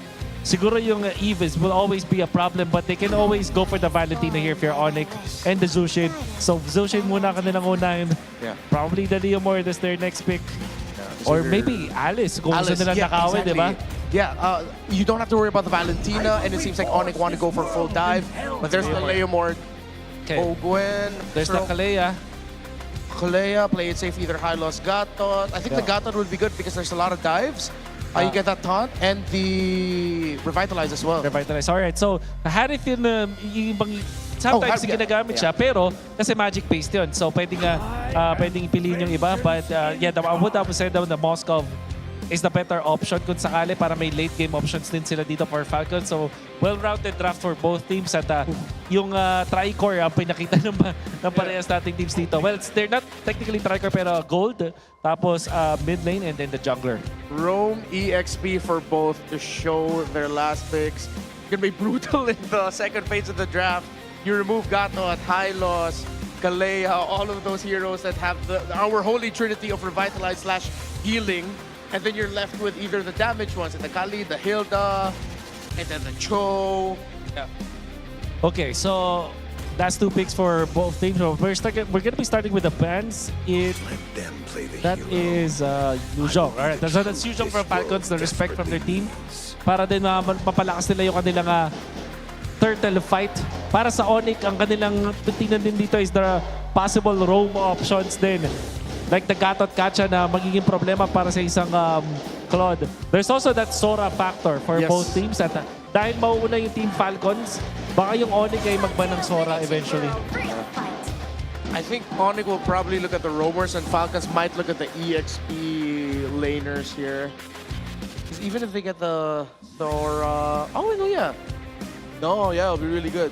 Yeah, ONIC is part of the Sora. Oo, pero may option din ng Valentina dito para sa ONIC. Pero alam mo yung makakounter nga niya yung Sora pero hindi gaganda yung composition nila if that is picked up.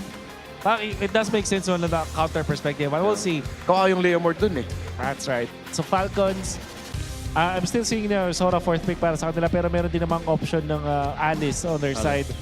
Yeah, so that Kirk doesn't end up with it because it also it combines really well for ONIC. I mean, we've always said balance would be really good, but even more so now, I think it's warranted ONIC can just go full dive, considering it's the even Moskov that you're worried about. The Khalid gets banned out here for Falcons, one of the multiple roamers that we mentioned earlier.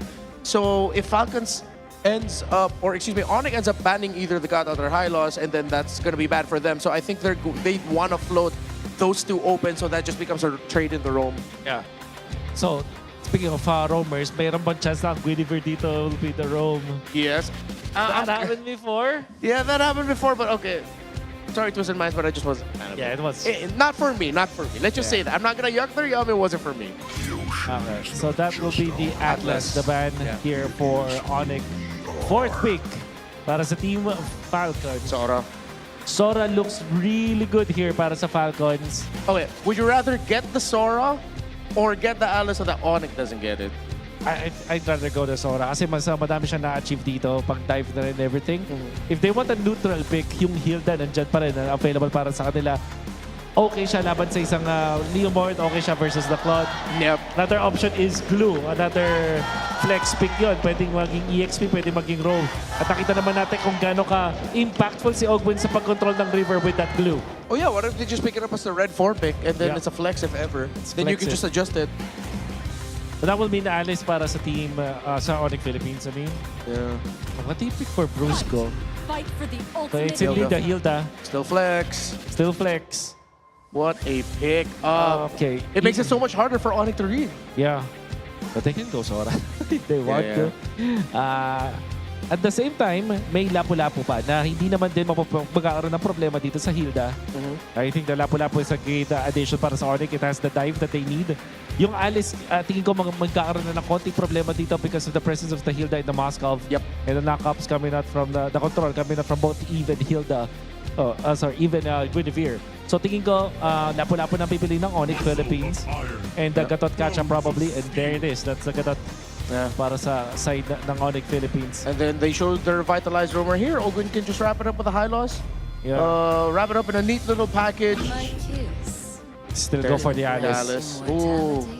Yeah, the more you're talking about it, I was thinking maybe the Lapu-Lapu would have been a little bit better. Yeah. Pero isa naman to sa mga na-consider na natin kanina. Yeah. For sure. A very standard pickup. Oh yeah, they go all dive, by the way. All dive, for sure. So, Revitalize makes a lot of sense here. It has to be high loss, a glorious pathway. Pwede rin yung i-keep nila yung Hilda dun sa may gitna. Sa may row. And then, pick up an Arlot actually. And they themselves pick up the Lapu-Lapu. Alam mo, I think this is pretty even. Parehas na teams na ito may malakas na lineup. The dive coming up from ONIC is impressive. It's gonna be up to execution. I feel like this is a pretty even draft. Match point for both. Super Fam, ONIC needs your support! Falcons, one more game! Who is gonna move forward? Is it Falcons now, or are we gonna go to game number 7? Casters, let's go! Here we go, match point right now for Team Falcons. ONIC looking to equalize once again. It's been that way throughout the series. And here we are. We have one side of San Juan Arena just hoping that the Super Fam can get it together and make this happen with the draft.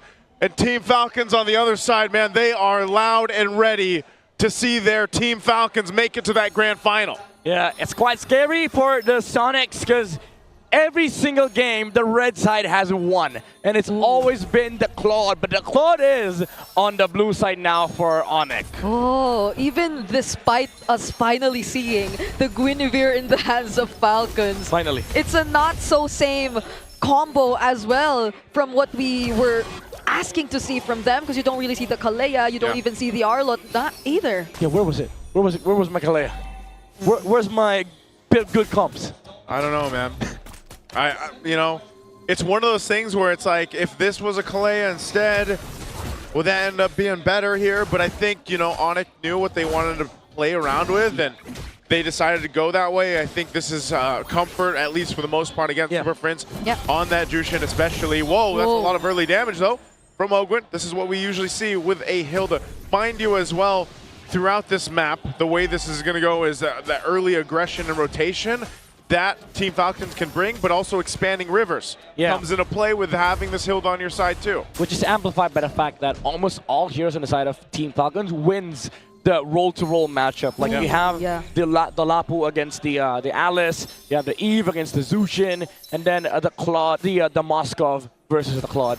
Yeah, and overall, just mobility-wise and the way that Ogwen can do so much in the early game compared to Brusco, who probably has to wait a bit more for the team fights to break out. And now you're seeing Falcons position themselves first early on before this first turtle spawns. Yeah, that's one of the things this Hilda roam lets you do.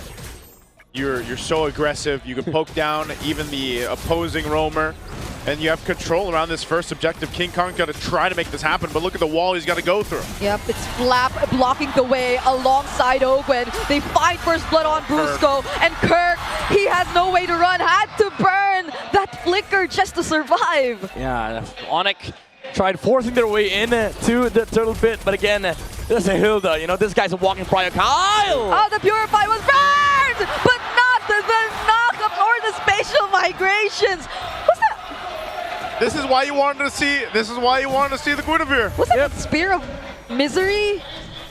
No, no, he did use it. Because he got knocked up, but not from the spatial migration. Yes, Savero purified the stacks from the Gwyn, but then the Spear of Misery pushed him back for the combo. I didn't even know that worked that way. Yeah, me neither. But then Kyle here in danger. ONIC find the kill! The AOG making sure that Ogwen went down too. Hey, the Super Fam claps back. Able to find two. This is what you get when you give all players all their comforts. Yeah. It comes down to execution battle. No macro, no outplay. Well, actually, a lot of outplaying. Yeah. It's just about pressing your buttons. You gotta not gonna analyze this game. That's let's just let them press buttons. You know? That's just press buttons. You know, if analyzing was that easy, Midnight, I don't think any of us would have a job. That's true. That's true. You know? But again, this is like classic Falcons mode, right? Like when they feel like, okay, we're near the finish line, right? Even though this team likes macro so much, there comes a point in their career where it feels nice to brawl a bit, you know, just be aggressive. Especially, I remember S13 Grand Finals, Liquid versus Falcons. Like both teams had a mutual agreement We just brawl. We just fight. No macro. And that was during a time when the meta was very different, and it was so macro. It was so heavy, you know, macro. like, you know, that's what I'm saying. Like, ever since it's changed and it's been a little more team fight centric, a little more brawly. Yeah. It's been really refreshing. And RWM will get a beacon out. Beacon out, yeah. Too early, I think. Flap went in though with the bravest fighter. Might get punished here. Kirk going in 2 with the Throne of Ruin. But the sustain from Flap is crazy. Lat Shaker on 2, and he's still alive. Uses the flicker, but goes down in the hands of King Kong. Whereas Kirk holds down 3 members all by himself. Meanwhile, the whole time Super Marco was just pushing in. That looked like an awkward fight, and didn't seem like Team Falcons was sure on how they wanted to go, but whoa! Oh, AOD!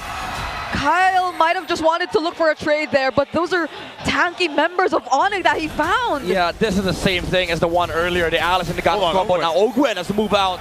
King Kong has a Phantom Steed still. Yeah. Falcons do not want to fight that. He didn't even use that, I think. Okay, maybe Falcons need to reset a bit. You know, the skirmishing brawly idea isn't really working out for them. The RWM came out too early from the Eve, and it allowed Kirk to just go punish front line. Oh.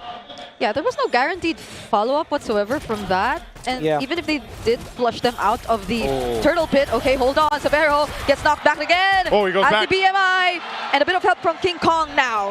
Yeah, good thing King Kong was there. Great response from ONIC. Yeah. They gotta keep Severo alive to go ahead and continue to farm up on this Claude. He's gonna be pivotal for them to make this work. Brusco is gonna pick up a Radiant Armor first, locking in his first item though. Yeah, just want to be able to sit on top of the Alice, maybe poke some of the members here on the side of ONIC, because it feels like there's no angle anymore for Kyle. These jumps have always been dealt with by the the AOG as well as the threat of the Throne of Ruin. Now with the Oracle, this changes a lot of things for ONIC. Kirk can now stand in the middle of the fight, but still they have to be worried about the damage output coming out from the Gwyn and then the Lapu. But that means Super Marco has a lot of weight on his shoulders right now. Yeah, I feel like that's the case for both gold laners, honestly, at this point. And, you know, Marco is maintaining about a 600-700 gold lead ahead of Severo right now. That was also part and due for him just staying on the other side of the map while that last turtle broke out. And the turtle's going to be up here on their side this time. Last one of the game. They'll fight through for it, but you can already see, you know, Flap's there, Marco's back on the other side to prep up for that exact moment. And so, again, if they don't keep control or tabs on Super Marco on this Moskov, he's going to go ahead and continue to put pressure. Most likely taking down the Tier 1 might be the trade for this turtle here. Yeah, it seems like they're not going to fight this. ONIC have complete control over this turtle pit, and they will secure the second, or actually the last objective of the game. I barely realized that there was already 3 objectives that spawned because of this brawly team fight heavy game that we've been seeing that feels so fast-paced. We missed one, sorry, we saw the 3 turtles. Okay. Okay, he burns the flicker. That's a beautiful 4-man stun that we got to see from Flap, but it won't really convert into anything. A flicker from Haji though, just to make sure that Super Frizz gets caught in the RWM! Haji's looking for another MVP performance. They're going to fight it out here on the bottom side. Kyle does pick up a winner crown, but man, what a start and a push from Super Marco. Man, Team Falcons, Haji with that flicker. ONIC overstayed a bit. They could have gone mid, but because they stayed for bot lane, they had to wait for the next wave, and then Team Falcons just went for the punish because they know all the space in the world right now is everything for them. Now they allow Super Marco to farm up and take towers. Look at the gold. Super Marco is heading to that point. Okay. You had to have it happen if you're ONIC. Yeah. You had to take out Haji, man. Yeah. They knew he didn't have a flicker from the last fight. Yeah. Just before that, Kyle stole away the purple buff from King Kong though, and he's the one doing a bit of catching up in terms of level. Surprisingly for Team Falcons, even though they're ahead. Yeah, Kyle a little bit behind. Gets concentrated energy though. Yeah. Wings for Flap. It's all about Super Marco at this point. It's all about Moskov late game. ONIC, they still have advantage when it comes to head-on collision. Team fight 5v5 is still very good for their side, especially with the AOG and the Throne of Ruin. But Team Falcons, they have a specific way of playing this game. It's all about the split pushes, it's all about the pressure, and it's all about holding ONIC down with this real-world manipulation coming out from Haji. Lord up. Oh, Severo. Shot down to half here. Oh, Super Prince! He gets caught alongside Brusco. Had to use the AOG.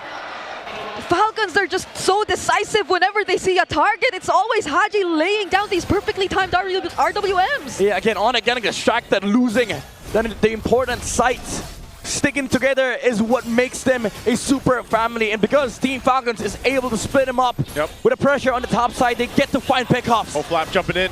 They're going to force the fight. Okay. Savero will be here anytime soon, though. Oh, but Kirk gets taken out first! And now they also find Brusco! King Kong and Savero, together with Prince, might not want to contest this first Lord anymore! Team Falcons fought for the Lord. They got a couple bodies and the objective. The super family is crumbling down. Disconnected plays from ONIC Philippines. And now Team Falcons gets to capitalize. They're the ones who are grouping up. Oh, Savero had to dodge that. Falcons are just pushing forward. Another RWM Super Prince 2 going in with the Crimson Beacon, but they might find punish. Flap might go down first, but it's ONIC making sure that they fight back. King Kong on a killing spree, just pushing forward. Open goes next. There's the winner crown from Kyle, but King Kong finds a double just in time. Kyle will try to run away using the retribution, but Savero gets to take him out. See what I mean? The family that fights together, wins together. ONIC with the perfect layering of spells. AOG into the throne of ruin with a blazing duet from Savero. Finishes down Falcons. They overstepped. They soared too close to the sun on that one. They didn't have to go in and make this happen. Look what happens to Flap. Great lantern from Super Prince, forcing Falcons to react. And that gave the clear sign, the clear way for King Kong to go to the back line. Yeah, this whole sequence, again, man, this is a proper fight for ONIC. You just group up, layer your skills together. It doesn't have to be against the Moskov, doesn't have to be against anybody. Pick a fight, pick a lane, you go for the play. That is what ONIC wants. And Team Falcons has been splitting them up. Oh man, what a beautiful team fight and defense. Yep. ONIC found themselves in, giving them some breathing room into this game, because if that was more of a disciplined approach from Team Falcons, just take the tier 2 out, you got a Lord, great, you know, you've got this lead building up, then it wouldn't have been anything much for ONIC. But after that team fight, now you set yourself up for the next Lord in about a minute. Yeah, because ONIC and their rundown capabilities are no joke, I feel. Especially if Falcons already lose their box. Because at that moment, I feel like they've already expended majority of their resources that could have been the advantage for them if they were able to force the fight in their terms, but that was not the case. ONIC knew that they no longer had these key resources, so they just kept running through them. Yeah, again, this is where the push and pull starts, right? For Team Falcons, the way they start the fight is you split them up first. You split up the family, and then you go for look for SOD plays, RWM, and then the combo with Kyle to dish out the necessary damage and find look for pickoffs. But for ONIC, it's as simple as pick a target, pick a lane, let's go and fight. So this next objective, this is big for both sides. For Falcons, top lane control is of utmost importance, but for ONIC, they can just look for a brute force. Yeah, let's see what they end up doing here. Again, heart rate on ONIC's side, of course. Yeah, the nerves. Yeah, the nerves there. The nerves. Especially after that fight. He looks so calm, but he's 100+ BPM. Yeah, you cannot hide it. You know, again, they're facing this potential game to get sent out of the playoffs here. And now top side. This Lord is here. Super Marco still on that top side. This could be a massive team fight to break out for this Lord. With the entrance of Super Marco, half health on the Lord here. They're going to go ahead and full commit. Wait, they're already somewhat half HP! Oh my goodness, the timing of the Land Shaker and the retribution from Kyle! Brusco might go down first, but Kyle fighting a two-man spatial migration. Could it be enough though? ONIC are rumbling. Kirk going in. He's trying to sustain as much as he can. But you see them fall one by one. Marco's too good with it on the Moskov, and ONIC loses a fight that they needed for the Lord. They didn't even use the Purify on Super Marco. He committed to go inside the fight. He knew there was nothing left on the tank of ONIC. And Kyle with the jump as well. Now they're looking to break the base of ONIC. They have the Lord with them. Severo has the blazing duet. But what would be the call? It's a 5-man attempt from Falcons. They're gonna try to work on Brusco first. Phantom Steed! They find the kill on Ogwen. Falcons are not gonna force. Superfist jumps in with the Crimson Beacon, and they're gonna find Flap! King Kong's unstoppable! The Super Fam stays alive! They're fighting with all they have! You gotta split up the map, but inside the house of ONIC, it's kind of hard to split up the family. Team Falcons, once again, they have to do the setup. They have to play for the next Lord fight. But ONIC, again, as you've said nicely, they stay alive. It comes down to execution. Again, same story. Top lane is the name of the game for Falcons. Moscow things, but ONIC, they're looking to brute force. Oh, Kirk. Man. Kirk is getting bursted down! Gets to escape though, he'll be okay. And they lose the real world manipulation. Oh, that's a big resource. They got it out. There's still plenty of time for the next Lord to come up. Haji will have it available. Some of the flickers as well for Team Falcons. Crucial here. ONIC though, give it up to them to be able to keep holding on into this game when Team Falcons has secured 2 Lords and was knocking on their base. This is going to be a massive team fight for this next Lord fight. Everybody will have everything. All the battle spells, all the items, the buy-in sells. I mean, not roams. Roams are kind of still poor in this game, but they have all the things that they need, the revitalizes, the AOGs. Actually, just the revitalize, that's just one.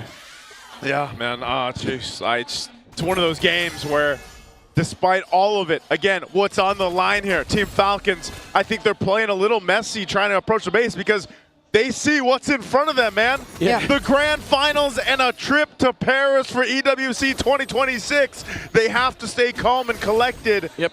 And time again, for every Lord, for every objective, it's been the same template. Put Marco on the other side of the map, let him join the fight. Last time it worked out, he jumped right in following through the SOD with the Wind of Nature. Well, now, maybe ONIC has a plan for that. Yeah, and what better way to exemplify this entire idea of enduring legacy if not by bringing back this entire Titans of MLBB era, or if not, an evolved version of it. But ONIC are going to push forward. They do use the conceal. They just scout a bit of information, though, as to where Falcons are currently positioned at. It's a reset on top side, though. There's no minion waves there. You're going to have to reset Lord at half health here. Look at Kyle's positioning. He jumped! Oh, Kirk is actually going to go for Flap! No, Kyle. Flap was the option actually for this one. King Kong! They get enough space to work on the Lord! Marco landing the SOD is going to go in. Now they're going to work on Brusco, and they find Super Friends! Brusco still escapes with the AOG, but Falcons, they find one in exchange of the Lord! Oh, man. Falcons, they want to go all in. There's no Zoshin. They got to clear out this Lord. They got to clear out the turret. But it's going to take some time to do it. Team Falcons, numbers advantage. But I don't know if they can finish it. There's still a wave in mid. They're going to go for it. Super Marco waiting for the wave on bot. Team Falcons, they can't let this one slip through their hands again. Okay, there's another wave in bot. Haji picked up a Winter Crown just now, too. Go back out, just the turret. Okay. The most disciplined choice that Team Falcons make so far with the Lord takes here. Everybody in San Juan Arena is on the edge of their seats right now. Yeah, things are getting a bit messier for both sides. The Spear of Misery landing on Super Prince couldn't flicker out, but even then, Kyle with that spatial migration caught in a very weird angle, and because of that, ONIC had enough time to just burst down the Lord. And Team Falcons, even though they lost the Lord, they wanted to go for the punish because of the numbers advantage, but now we go to a full reset. Again, same thing. It's now a map reset. Both teams will have everything by the time the Lord spawns. Fortunately enough for Team Falcons, they were able to take out the tower on the bot side, so they still have Lord Prio. Oh man, look at this replay. Kyle just did not get the set he was looking for with the spatial migration, and that was not a team fight that was in their favor, but they still end up making something happen out of it. Yeah, honestly, that engage from Kirk, I kind of took my time trying to process because it was a Throne of Ruin just on Flap. But the thing is, Flap is the guy to go in first. So it was quite understandable if you look at it from that perspective. Yeah. And along with Flap were the other members surrounding him as well. So he more or less blocked off whatever Falcons could have done just because of that single Throne of Ruin flicker play that Kirk did. And ONIC were just so quick to work on the objective as well. So these were just really good calls that the Super Fam have decided to make now that we're approaching the 20-minute mark of the game. Yeah, this is, I honestly feel like this series, this is the perfect point in the game. You know, it's game 6. Hopefully, maybe we get a game 7. I don't know, but this has been a slow-cooked meal throughout the entire series. You know, very one-sided games early on. Yep. Game 1 and game 2 gets a little more even through game 3 onward up to this point where it's anybody's game down to the next Lord and it'll be evolved. Yeah, and you look at the heart rates on the players right now. Team Falcons has a lower average, I might say, because again, they do have Lord prior. They have all the advantage in the world. The slow push as well, having the Moskov. Base turrets down. Yeah, base turrets down, but ONIC, they still have a massive team fight advantage as long as they pick the right targets and they go at the good time. But Team Falcons, again, they have this perfect Lord setup.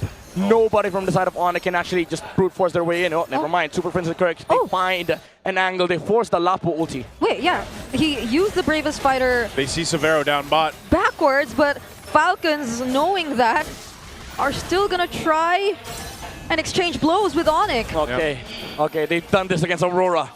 They forced the 50-50. Okay. Yeah, it's going to come down to the 50-50. They got everyone here half health on the Lord for it. Kyle potentially looking for King reset. Kong. It goes for a reset, In the though. bottom lane, too. Bottom lane's going to be pushing. Someone from ONIC has to go deal with this. Marco? Team Falcons knows this advantage that they have. What is Marco going to do? Okay. Okay. It's, this is the push and pull. Kyle? Kyle! Oh my goodness, Kyle! He's gonna find one. The SOD2 is gonna land. It's gonna be super for an unfortunate first kill for this sequence. ONIC using the AOG still to re-engage. They're going in for the full commit, but that might not be what they want. The minions are coming in the base, and they've already lost 2 members. Ogwen going in with the flicker. They're still gonna try to cut them off, but 3 members of ONIC have made their return to the base. They're down 2 members. Severo? Team Falcons. Severo goes in. Kirk chasing as well, but he gets knocked up, and the Violent Requiem finishes him off. King Kong, can he do this alone? He's got him. It's Severo with immortality. It's over. The much-awaited return to the world stage. Redemption in their hands. Team Falcons have made it after more than a year of being stuck on the ground. They are headed towards the grand finals and to MSC. A titanic performance from Team Falcons as they soar high to look for the clash of titans in the strongest region in MLBB as they soar and secure the tickets to Paris. Team Falcons fought hard through the regular season to this point through the playoffs. They felt the defeat of a sweep against ONIC, and they come back and win an amazing series to punch that ticket to tomorrow's fight against the final boss of MPL Philippines. And yes, they've secured the tickets to Paris, but the job's not done for Team Falcons. GG's to ONIC Philippines for making it this far and for putting up such a great fight, a great series overall that we've seen between them and Team Falcons. This season, for this new version of the Super Fam was no joke. Severo introduced himself strongly and he stayed that way all throughout. Oh man, again, the nature of competition, the nature of this tournament, you have to say goodbye to some teams. And unfortunately, it's for ONIC Philippines, the Super Fam. One hell of a season though. The first team to bring in an import into the MPL Philippines to have an amazing run. Severo, I think he just won the hearts of many Filipinos here in the Philippines and just fans around the world. The Super Fam should be able to hold their head high on this note, but you know damn well they want to come back next season stronger. We're going to go ahead and send it over to stage to get the GGWP to ONIC. ML Superfans, they delivered a brave fight and gave brilliant praise, come back from a lot of games. But unfortunately, the road of ONIC Philippines will end right here. Now, Brusco, nakita ng lahat. Brusco, Nilaban yung game. everyone saw how much you fought for that game. Para kayong dumaan sa butas ng karayom. The late nights, it feels like you've been through too much. Ng ONIC Philippines. Ano ang message mo What is your message ngayon? to your teammates? Message to teammates ko, grateful ako kasi My message to my teammates is that I'm grateful because sila yung they were my teammates, proud ako and I'm sa- proud. Proud ako sa kanila. I'm proud of them. Lagi akong tutulungan sa mga That they always help me Nagkakaroon ako ganun. Kaya and that we always help each other. grateful talaga ako. And that fight is something to be proud of, Denise. And Grabe, puso at tapang. there's a lot of heart and bravery. Emotional here right now, super fans. It's very emotional here right now. Kirk, How proud of you are you sa boys? Alam kong it's very heartbreaking for you. I know it's very heartbreaking. Silver linings. Grabe yung pusong pinakita nyo. There are a lot of silver linings. You showed a lot of heart. Gaano ka proud ka? How proud are you Ano, of your team? super proud ako sa team. I'm super proud of my team because Sa regular season, walang naniniwala sa... from the regular season, no one believed in us, but Super proud ako. we made it here, so I'm super proud. Now, Savero. Now, Savero, Savero, I would like to congratulate you dahil grabe yung pinakita mo for your first season here in the MPL Philippines. Marami. Everybody here is so amazed with what you've shown. What do you want to say to all the MPL super fans?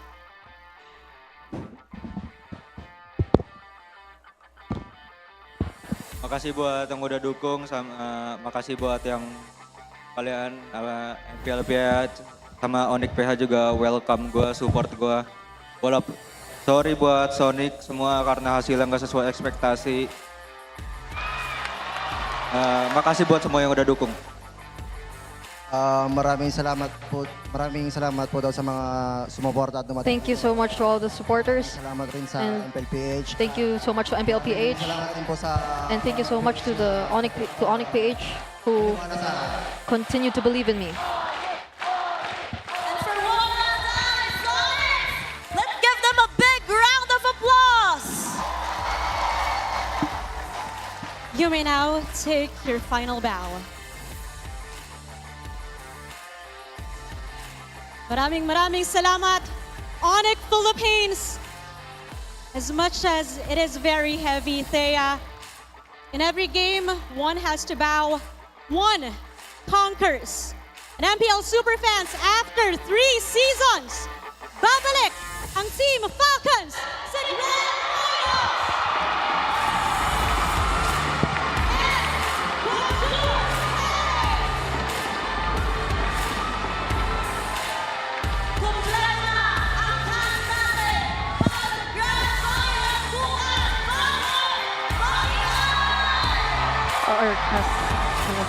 Kaya, masasabi ko lang, at sure ako na sulit ang puyat ng Team Falcons ngayon. Balita ko, 5 a.m. na silang nakatulog.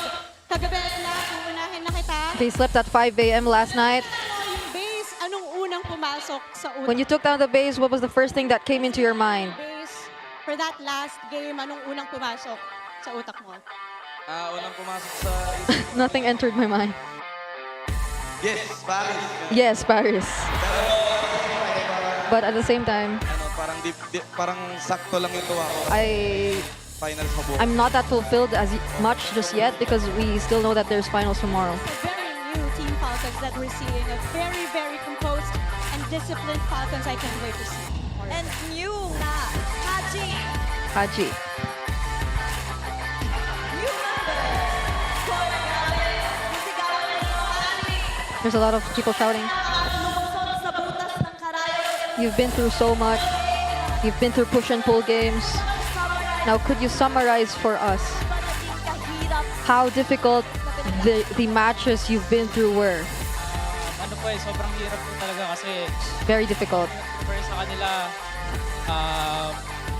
yun na talagang pinagandaan talaga namin sila kasi We've been preparing for them a lot. yun nila na parang yun yung pinakamalakas sa na team. So, hirap talaga kagabi.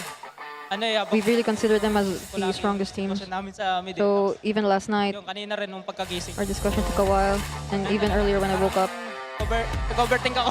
I was overthinking. Hindi talaga siguro bukas when they go to the grand finals today. I'm excited tomorrow because it's going to be the clash of the Titans 3.0. Falcons against Team Liquid. Daddy Ogwen, anong maasahan namin sa inyo bukas? What can we expect from you tomorrow? Mas yung panalo. We'll do better. Tsaka expect nyo na And expect madali yung championship sa atin. we won't easily give over the championship to TLPH. Everyone, hindi nila yan basta-basta ibibigay. Thea. You're not gonna hand it over that easily. Natin si Super Marco. Now let's ask Super Marco. What an outstanding game. What an outstanding game. From you today. You are the best gold laner. I mean, that's super makmak for you. At bilang best gold laner, And as the best goal laner, ano dapat naming asahan sa'yo? what should we expect from you? Sa tingin ko, I think performance ko my performance will stay the same, but it just might be a bit more explosive. So talagang hindi na matutulog para bukas sa grand finals. So they might not sleep anymore until the grand finals. Kai, what's your message to the very energetic crowd supporting Team Falcons? To all the supporters, thank you so much!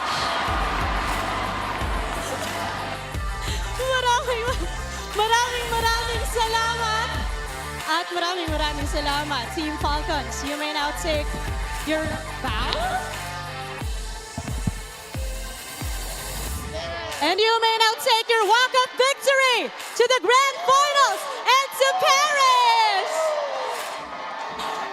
Inabot man sila ng 3 season, Thea, bago makabalik ng grand finals. But hey, the Green Falcons are so back, Thea. And kabang-abang talaga ang magiging matchup bukas between TLPH and Team Falcons. Pero bago tayo pumunta sa Grand Finals, balikan muna natin ang nangyari sa last match. Casters, palag na to! First off, thank you so much to ONIC Philippines. Again, a hell of a season. Severo, hope we get to see more of them. Hopefully, maybe you get to see more imports in the next seasons to come. And congratulations to Team Falcons getting to the Grand Finals, getting to Paris. Can't wait to see them on the international stage as well. But yes, the Clash of the Titans 3.0 is happening tomorrow night in a best of 7. And all I can hope for is that we get another series like today. Yeah, they said it. They Maybe said a little, maybe, you know, let's forget game 1 and 2. Yeah, no warm-ups. Let's crank it up a little Not bit. the one-sided ones. Yeah, you know, I have a lot of things to say, but I just needed to get this out of my system. I pity the other regions. Like I pity the other regions. Like we're sending Liquid and Falcons. Like how Lafel said yesterday. Yeah, the Titans of It's a MLB. horror movie. It's a horror movie. That now the other regions are watching this. God damn it! Just like that? Yeah, that sounded like, dude. Why you gotta send Falcons and Liquid?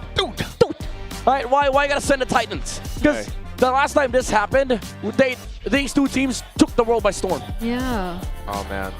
It's been so long. It's been so long since we last witnessed the world tour for Team Falcons and this same rivalry traveling outside our region. Oh man, you know how many gym reels are going to be made in Paris? by Oh Team my Falcons? lord! And I mean Team Liquid too. They live too, but like Yeah. I mean, Coach Aeon, Coach Snap's jacked, by the way. But so is another player over there. But anyway, Team Falcons specifically, they played this game.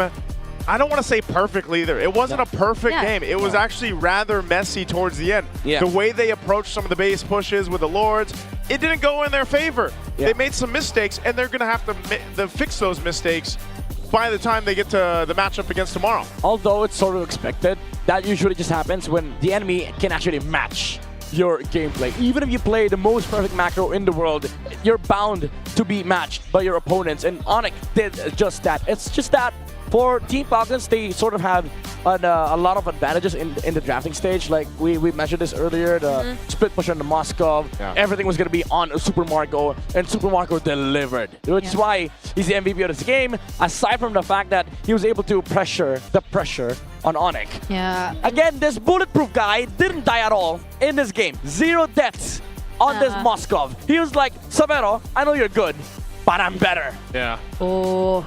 Oh man. So does that solve? Like, wait. I'm actually genuinely curious because they asked it on stage. Is Teddy in the Golden Royale, or was it between Severo, Marco, and? Technically he is, but a lot of the people that has been asked the same question has always been saying either Super Marco or Savero. Yeah, so it has been answered technically. In But this unless last game we saw from Savero, because I feel like we barely got to see him really do his thing. The typical Savero clutch genes weren't really something we completely witnessed in this game, and I sort of understand, because from the very beginning you have to worry about the Hilda, the kinds of rotations that they do, and this entire idea of them splitting up the fights constantly, and it's not just in these main team fights, but also maybe their attention also got somewhat split because it's just always the pressure from Super Marco. That's weird, right? Saying the pressure, but on Super Marco. I agree with you. Like, it's so frustrating for Savero because you know why? The last time he lost in Claude, it was also up against a Hilda. Yeah, it was JP's Hilda. Yeah, because you saw that in the last exchange too. Ogwin was sticking on him, and that's what you do. And so, you know, Severo had to deal with that. But let's go ahead and listen in on this victory for Team Falcons with the Infinix Liquid Cooling Beast Mode mic check. Farm lang muna, Moscow tayo. Winning condition natin. Ipitin natin back. Kaya walang gugo sa'yo dyan, Flap. Pag na, Flap, pag na. Kaya. Hindi, kaya. Velocidad, ha. Oy lang. Liga na ka. Nice one. Flap. Gusto niya? Dito nga. Puro. Baksak ka, G. Libre pa ta. Tara, baksak ko. Saan ka ba? Tara, gusto gano'n natin, Flap. Muna, stama. Tara, boys. Stang ka, boy. Stang ka. Limod ako. Out tayo. Tara. Wait lang, Mike, ha. Walang ulti alis. Paano? Alis. Walang kabayo. Club. Purify. Club. Go lang. Mark, ready mo ba yun sila? Boy, ready ako. Positioning mo, Mark, ha? Ayusin mo. Yeah, ako din. Positioning ko din. Kayo din, pre, ha? Pre. Positioning ko rin. Ayusin natin lahat. Bawat isa.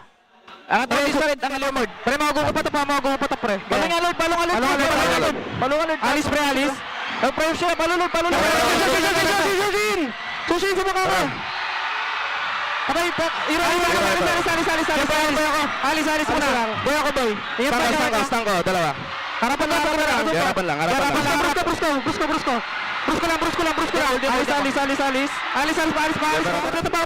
Hindi tayo, papamatay ito. Alis, walang flicker. Winter ako. Alis ako. Alis muna kayo. Boy ako. Alis, Mike. Stang ko, Claude. Boy ako. Itong lemite. Always great to hear the mic check. Welcome back here to the On Ground Ender. We're here with Flap, Flap and Kyle of Team Falcons to help break down the plays. But before we break down the play, we have to ask a question. I wanted to ask, and pinag-usapan na natin ito before we showed up on camera. Whose call was it to pick up the Kura nung game na yun? Ako po. Ako talaga. Totoo ba yun, Kyle?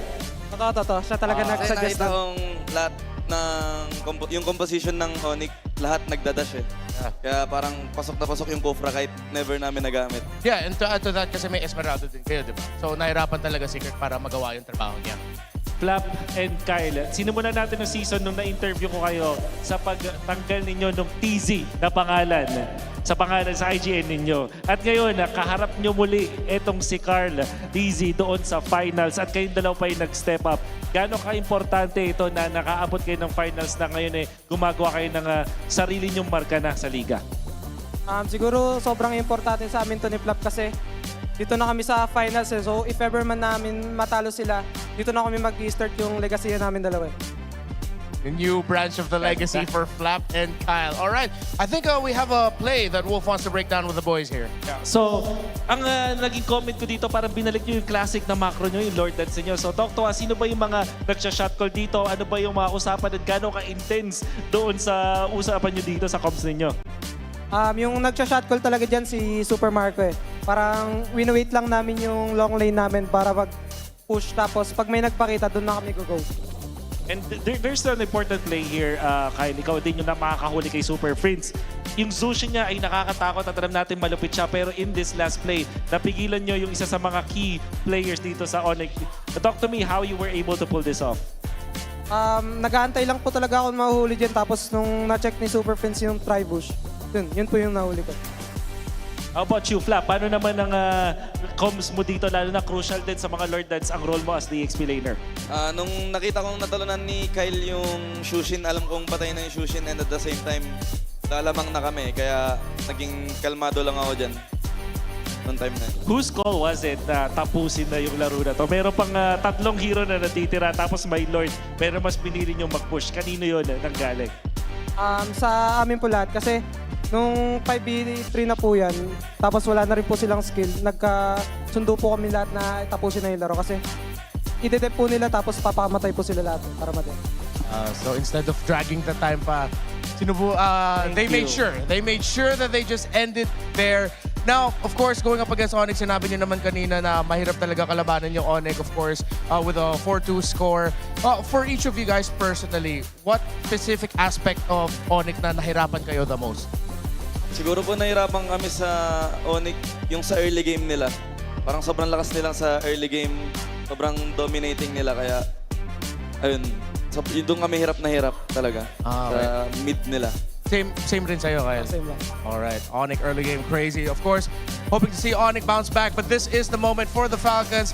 Flap, Kyle, thank you so much. One more time, MPL Arena, make some noise for Flap and Kyle. Congratulations again for making it to the grand finals and of course going to MSC. That's it for myself and Wolf. We'll see you, because now we're going to pass you on over to our casters.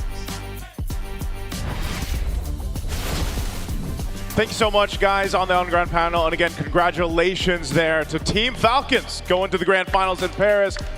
Great breakdown. I know we were shouting our heads off over here on the English stream. How do you guys feel over there on Tagalog? Well, nababaliw din kami dito sa bawat palitan ng dalawang teams na to. Nagsisigawan kami, naririnig namin. Ang San Juan Arena ay pumuputok din sa bawat play na nangyayari. Sumasabay lang kami sa energy, mga par. Oh, man. Kung sumisigaw sila, syempre sisigaw din tayo, di ba? That's always the goal. And you gotta appreciate the supporters of ONIC and especially Team Falcons. Well, if you guys want to bring the action over to your own neighborhood, with eProject Esports for Everyone, we're giving you the power to bring the MPL energy to your own local community. That's right. Participants get exclusive access to tournament modes, free in-game items, and even diamonds. Just head over to ph-mpl.com/e-project to start your application. It's now time to turn that passion into action. Visit our website for more information. And there you go. Have it join through us. Again, this has been an amazing night of the lower bracket final. I'm so glad we got our 6 games. We did mention that we wanted at least 6 games. We almost got the 7th, but Team Falcons ends it in the 6th. This is setting up for Clash of the Titans 3.0, as mentioned by our host earlier on. Are you excited to see this midnight? I mean, your gears were grinding a little bit throughout tonight, but maybe tomorrow it'll be different. So look, here's the thing. First 2 games, a bit of a warm-up. I think that's been a story for the past 2 days, but tomorrow we don't have space for a warm-up. Oh, yeah. This is a long time coming, guys. 3 seasons ago, since the last time we saw the clash in the grand finals. It's been a while. It's been a while for these 2 Titans. I think huling beses na nakita ang dalawang ito sa Grand Finals, it would be Season 13.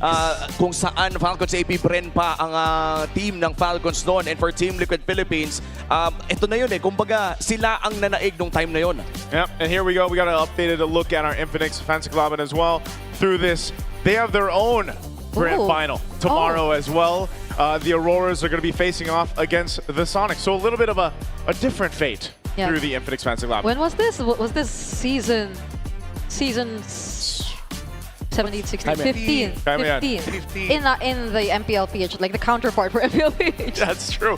By the way, if you guys have been tuning in or gotten a chance to watch Infinix Fancy Lab, the teams are not only fighting for glory, but they're also fighting for a big haul of awards out there. What are those awards, Brigida? Our grand champions will actually walk away with not only trophies and medals, but also 5 Infinix GT Watch 5 Pro smartwatches and 25,000 MLBB diamonds. Meanwhile, runners-up take home 15 and 10,000 diamonds respectively. The Infinix Fancy Club Playoffs runs from May 27 to the 31st. Hanggang bukas na lang yan. To support your fandoms and don't miss out, Palag Na To. Palag Na To. Don't, by the way, Palag Na To. Hey, I got no Tagalog tomorrow. You got that. So I'm going to be pure. I'm going pure English tomorrow, right? So it's been wonderful. Thank you guys for joining us tonight. Also, all the viewers around the world, we're going to be closing out the show by throwing it over to our hosts. We'll see you guys in the grand finals tomorrow. MPL Superfans, we see you and we know how you felt during that match. Isa na namang maaksyong gabi ang natapos here in the Champions Arena. Official na ngang nakuha ng Team Falcons ang huling ticket para sa Grand Finals at sila rin ang kasama ng Team Liquid Philippines patungong Paris para sa MSC at EWC. At bukas, nakakasana ang huling laban para sa buong season. It's the Grand Finals! All eyes on the stage dahil malalaman na natin kung sino ang hihiranging pinakamalakas sa tahanan ng pinakamalalakas. Kaya samahan nyo kami uli bukas. This is your host, Thea. At ako naman, si Denise. And this is your very own Odin. Magkita-kita tayo dito lamang sa MPL Philippines Season 17 The Playoffs. Palag na to!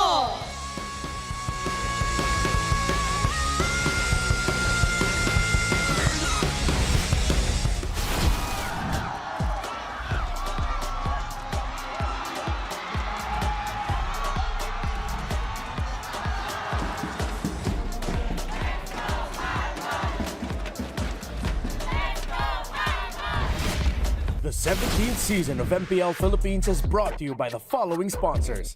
Infinix, the official gaming phone partner, the power behind every madlang gamer. Smart, the simply reliable connectivity partner of the MPL. Our partner in esports, Clear Men. And our strategic partners, TT Racing, Theory, and SIP. Don't miss any MPL action by following our official Facebook and subscribing to our YouTube channel. Follow MPL PH on TikTok for more content. Catch the MPL PH Season 17 playoffs live at the San Juan Arena. Grab your tickets now via the official MPL PH website, Palag Na To. MPL Philippines is monitored and supervised by the Games and Amusement Board.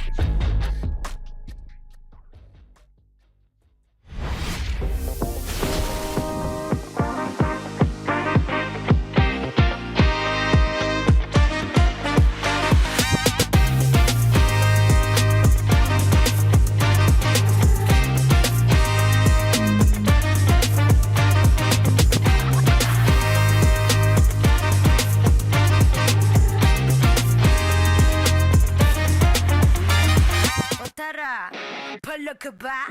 Palag!